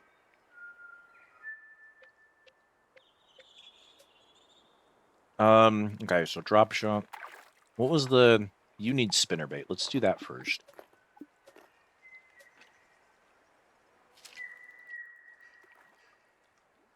It's a long night. I'm sorry to hear it, friend. Whatever it is, I hope we can overcome it. Mornings. Good morning to you. I ought to be calling it myself so I can get some sleep soon, but... Imagine. The problem is, it's really hard for me to end a stream if chat is active. Like, if we're all chatting and... I need to start setting end times, like, okay, tonight I'm not going to go past X time, like Bonnie does, and just be like, chat, when it hits 2 a.m., we have to call it, right? Because, like, if as long as there's one person having a good conversation in the chat, I don't stop. Sleep is overrated. It sure feels that way, but also, I'm an old lady, so... Renting out one of the more annoying unlocks in Destiny 2 to pass the time. I feel you.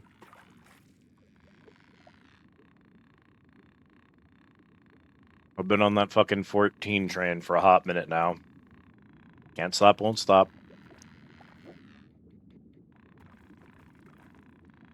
Yeah, I'm notorious about it. Getting there almost 30. Ugh. You hit 30 and it all changes. Emotionally, mentally, and like spiritually, everything gets better. Physically, everything gets worse.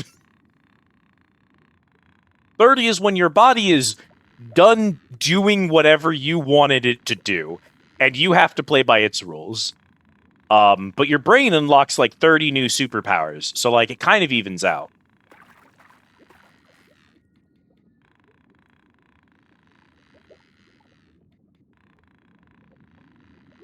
I'm also just someone who like honestly has no... I don't wear and tear. Like, it's so incredibly hard for me to get worn down by just activity.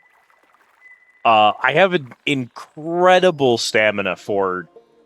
Like, I lock into something, and it's not going to stop until I'm done with it. You know what I mean?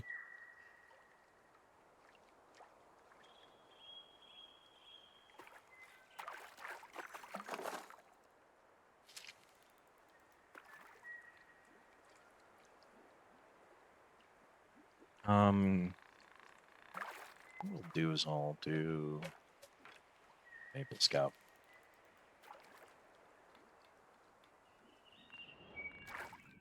On HRT and your chest is fighting you? Oh, Alas. I know I'm going to start HRT. I haven't committed to it given the state of everything, the state of my health insurance and my finances. But like, I know inevitably that has to just be the goal. I'm just not going to be happy in my life until I do. And I know so many trans femmes already, and I'm just listening to their horror stories, and I'm like adding it all to a list of things I'm going to have to be prepared to deal with. Bro, what are you... Did you just straight Beybladed at me? What the fuck? Did you see that shit? He was alligator death rolling. I didn't know fish could do that. Let it rip. Bro said let it rip.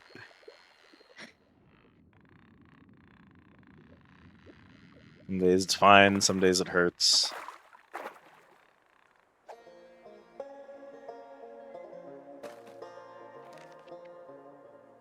Short-head red horse.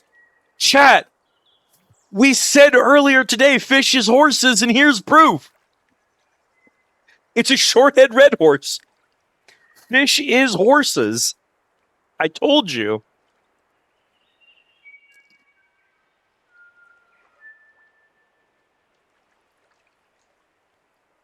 You hear about that shit with EA setting a new advertising scheme with their games where companies can have environmental props like buses, billboards, bus stop apps, posters, be ads in-game? I mean, it did not upset me when I was playing Burnout and I drove past a sign and it was a very high-resolution, like, screenshot of a fucking Axe body spray ad and the game was sponsored by it.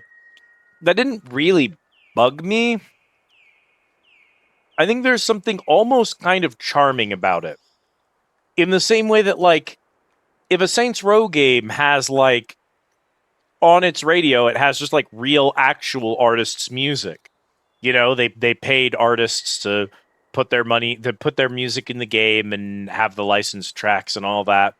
And then you have, like, a real artist come on and do a bit for the game because, like, they're in there for their music. There's something almost kind of charming about it. Yeah, I think there's... I guarantee you people will find ways to mod it right the fuck out. Yeah, everyone's going to immediately mod it. Well, that's the other problem, right? Is it would be easy for me to take Burnout and mod out the Axe body spray advertisement on a billboard and put something funny in there. But if EA is going to do some kind of, like, always online bullshit where all of the billboards change their ads daily based on which company is actively paying them money, and if you stop paying the money, the ad goes away, like, immediately, and also it's an always online game that if it detects you're messing with its ads, you get banned from the servers and can't play the game you own anymore. Like, that's the actual problem with it. now because that's what they're going to try to do with it. They're going to try to make it bad on purpose. Because honestly, a lot of people would just be okay if they were just playing a racing game and they saw a billboard that had an Axe body spray ad on it. People are not going to like it when the game collects your personal data and downloads your Amazon wish list so that it can put things that are on your Amazon wish list on billboards in game specifically for you. And also you get banned from the server if you try to mob that out. That's what EA is going to actually end up doing. They're going to do dumb shit like that, and that's what's going to piss people off.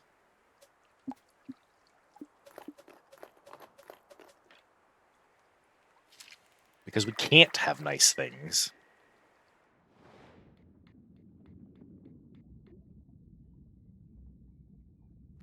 Who am I looking for right now? Rock Bass or the Red Horse? You look like a red horse. I hate it too. Because, like, again, you could do such cheeky, clever things with advertising games these days. You could do cheeky, clever things with billboards in video games. I mean, hell, you could make it not a mod.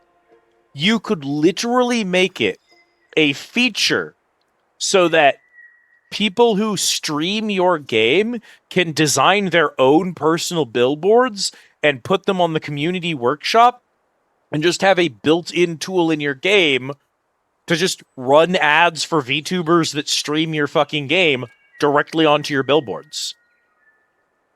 You could do shit like that. We could be clever with these kinds of things. We could, make games that are designed to make the community happy with them. We're not going to do that.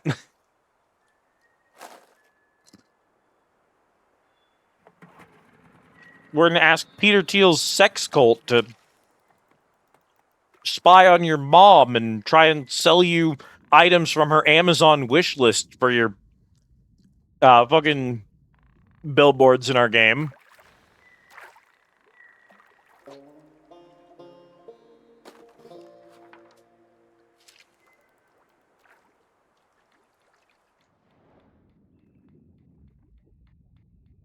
I sincerely and truly believe that no matter how bad things get, we're gonna overcome. When we talk about the Next Fest, because people are talking about the Next Fest, right?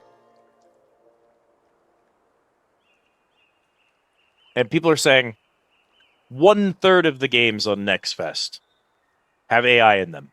Unplayable dog water. And those are the ones that admit to it. There's probably more that don't have an admission for it. And let's just assume that's another 1/3 of them that are just lying about the AI. There were over 400 games, dude.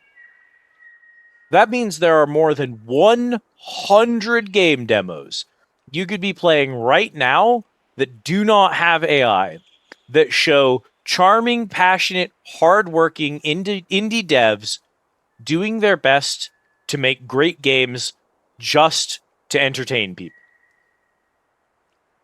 That's more games than I'm ever going to play in a year. Even if they're demos, that's more than I'm ever going to have time to play. So, for every EA loser spyware game that you have to say, I can't play EA spyware bullshit. We can sit here right now playing Cast and Chill, which is a game with a lone banjo that only plays sometimes, and a dog that you can pet and fully customize. There are like 30 dog species you can choose from, and you catch fish. And it's got an autoplay mode, and I can go into the settings and I can set it to screensaver, so it doesn't unlock achievements or sell fish, and I can turn on idle mode, and my character will just go fishing, and I can just leave this up as a background noise while I do other stuff. Games are great, dude.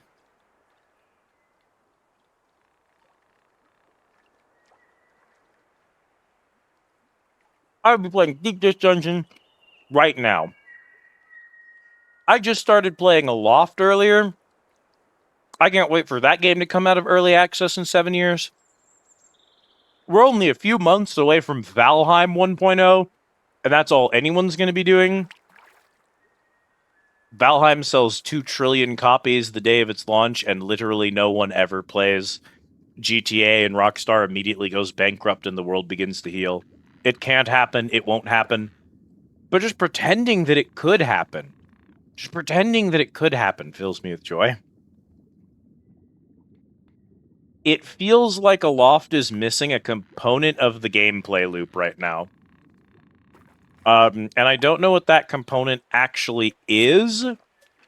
But it feels like there's something missing. I think part of it is the fact that all of the combat is relegated to islands that you can cleanse, and then the combat ends. And I feel like maybe I'm just early on in it, but I feel like at least occasionally I need enemies to start spawning on peaceful islands. I need to land on an island and have it, like,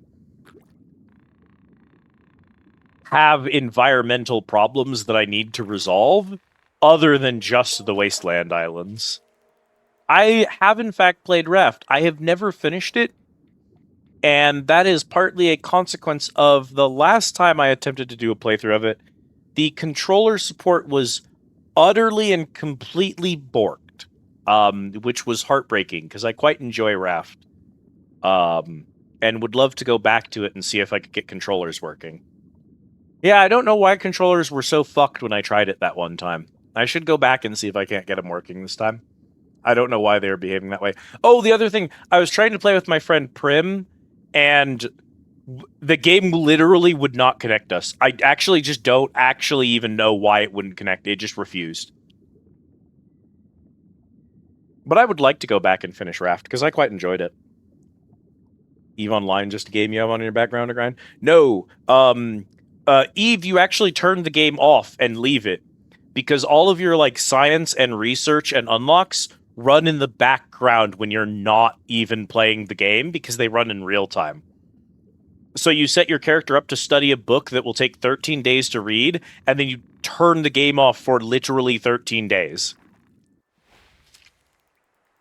The bullshit part is done. I'm glad to hear it, Captain. Do we get to relax now? Do we get some sleep now? Have we recently eaten or had some water?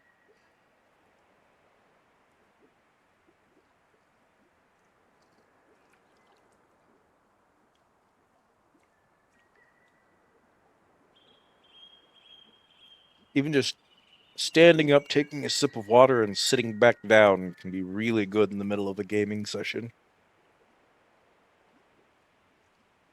Got one last bit to do, then you're going to have a snack. That sounds good to me. I have been streaming for almost 7 hours, so I do not feel bad about eating Doritos right now on stream. Remember like an hour ago when I said I needed to call it and go to bed because I'd been here for too long, and then I played for another hour? That was funny. Yeah.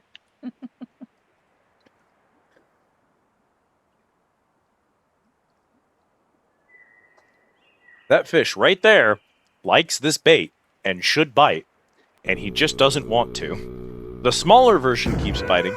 The child! The smaller version keeps biting for some reason, but the large one won't.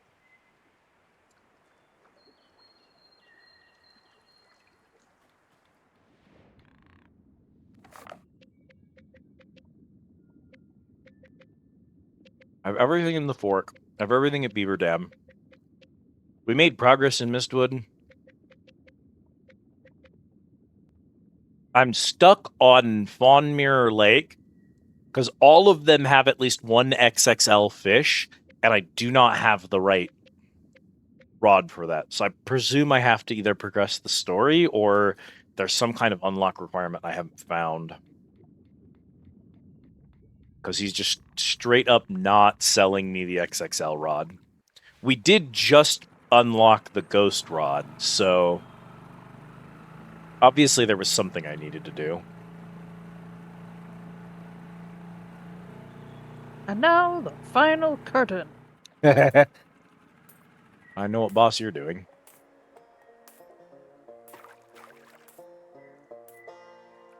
Man, y'all aren't worth shit.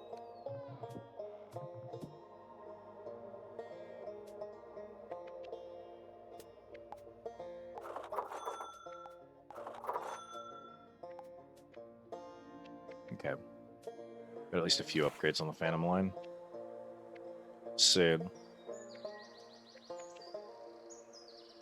Get license, get license, get license, get license. I need the Autumnwood Lake license, I think. Goddamn! That's 1,500 gold, dog.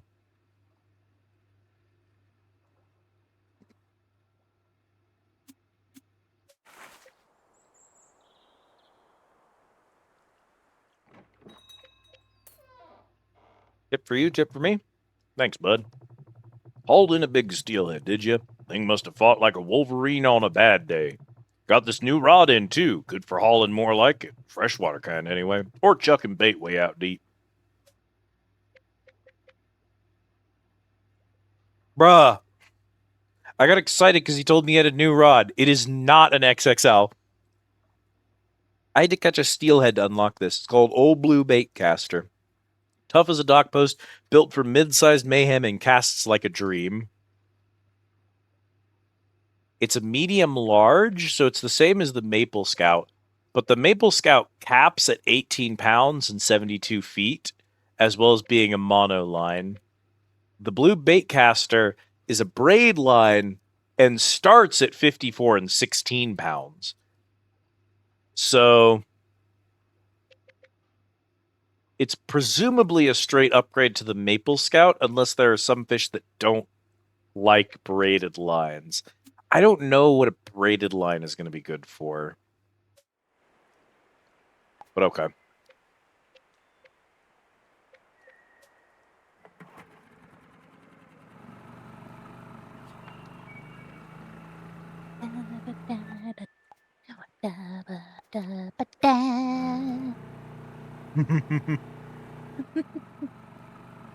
This cat's having fun. Trying to keep my spirits up in spite of everything. In spite of everything. Never mind. I'm watching the one person who's been in cutscenes walk back up to Elf Trump and start trying to beat his ass while he's on the ground. Girl, me too.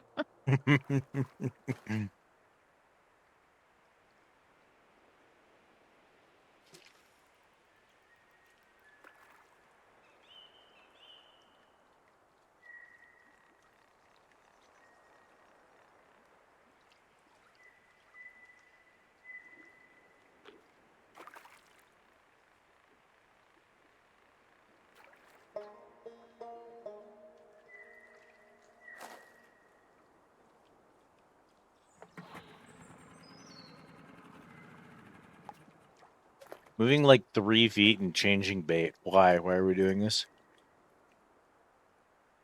Spite.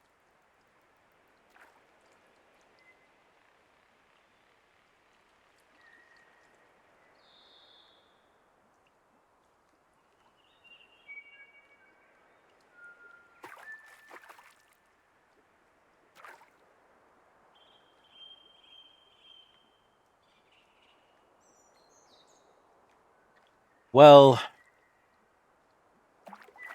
we've passed the 7-hour mark, chat. The time in my neck of the woods is 2:39 a.m. I've been letting that sleep schedule slip back towards the morning again. I got to reel it back in. I think now is a great...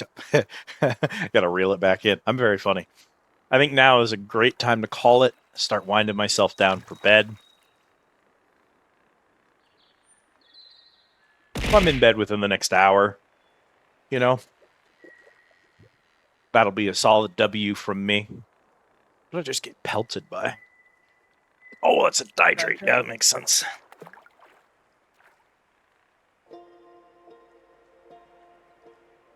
New species, burbot. Brother, why do you have a banana chin? Bro, That's he's his got a dongler, banana yes. for chin. I don't know why. What the fuck that means. Well, thank you for stopping in, Panzer. I appreciate all you being here. Today was a very chatty stream, which I love. This game is delightful. It's simple and cute. I don't know that I could have played it for 7 straight hours. Sitting alone in a room by myself. Ah, yay, we did it. Good work, Captain. Congratulations. It's a chin or a pickle for a necklace. The pickle necklace. Caught you at the end. Afraid so, Hikari. Wrapping up for the night.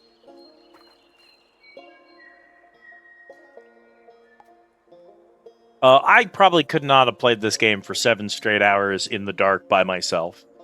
Probably could have if I put on like a video essay or a movie or something like that. But being able to have it on and just sit here and talk to all of you has been amazing. This is why I love to stream, because everything's better when you get to just be around other folks while you're doing your gaming, you know? It's a solid improvement over the solo experience to be able to sit, chat with people, talk about literally anything and not care, you know? Just vibe. The fact that in the middle of the stream, we just randomly switched over to Final Fantasy XIV, did an event, and then came back, and nobody even questioned it. Nobody was like, what are we doing? Like, it's special that I have a community that lets me do this. Genuinely, it means the world to me that I have folks that are just like, hell yeah, sister. We're going over to Final Fantasy XIV and fishing in the middle of our cast and chill stream because there's an event in cosmic exploration. Fucking whatever. I love that no one cares. Genuinely. I am so happy that I have cultivated this community. I'm happy to have all of you here. I am going to find y'all a raid target. We can head on out. Go say hi to a friend. God, who is awake at this crackhead hour on a Friday? On a Friday? Ooh. We might not have any good options here. Nice Fuck up. burrito. One person doing art. I do too, but it's not the same person. Mine is Demon Queen Vivi. Mine's Lily Kuma. It's her versary. Well, the final day of her versary. Rest those beans. I gotta go get those beans rested. Thank you for the bits, Panzer. All right. We have 17 burritos left. Chat, get your burritos in. It is also last call at the bar. So make sure to grab your order. Mine is Justin Timberlake. Whatever it is you have, make sure you grab it before you head on out the door. You can only grab one once per day. You don't want to miss out on those tickets or that EXP. And remember, Panzer ordered a rifleman mech. Probably put that in the last time Kit and I were playing MechWarriors 5. Remember that you can always type !order followed by whatever it is that you want. And Cal will remember that and provide that to you every day. So.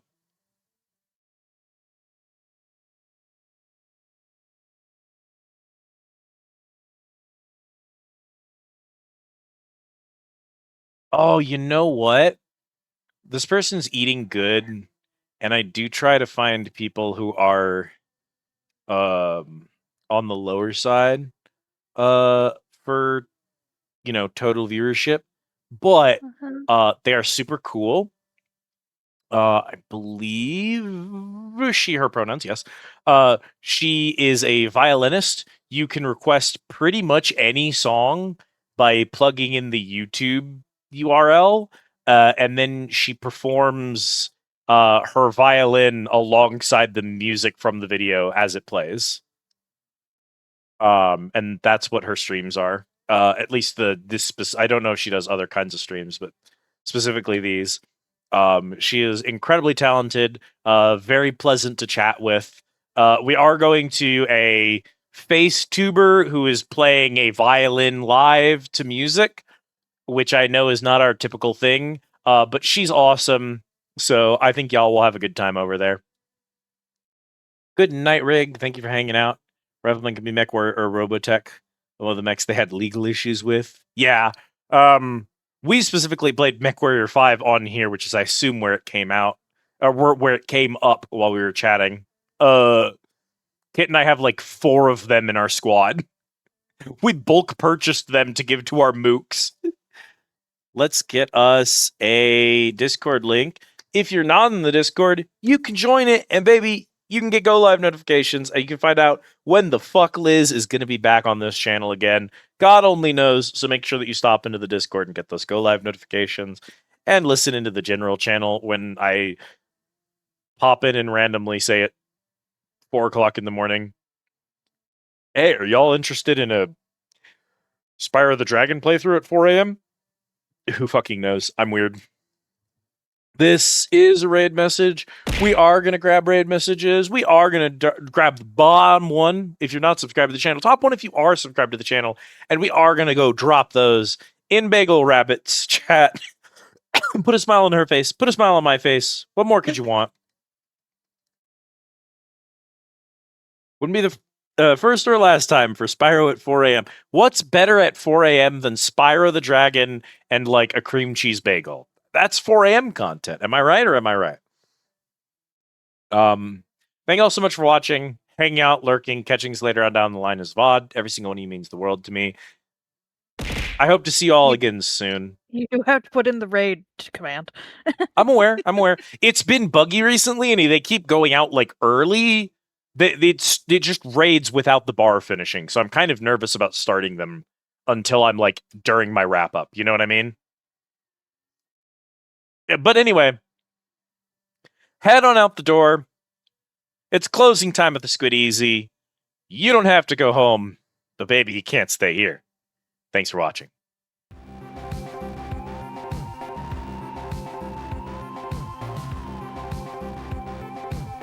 Good night, Panzer. Good night, Rig. Good night, Hikari. Good night, Captain. Good night, Aries. Good night, everyone. Thank you all so much for hanging out and lurking and catching us on down the line as well. Goodbye.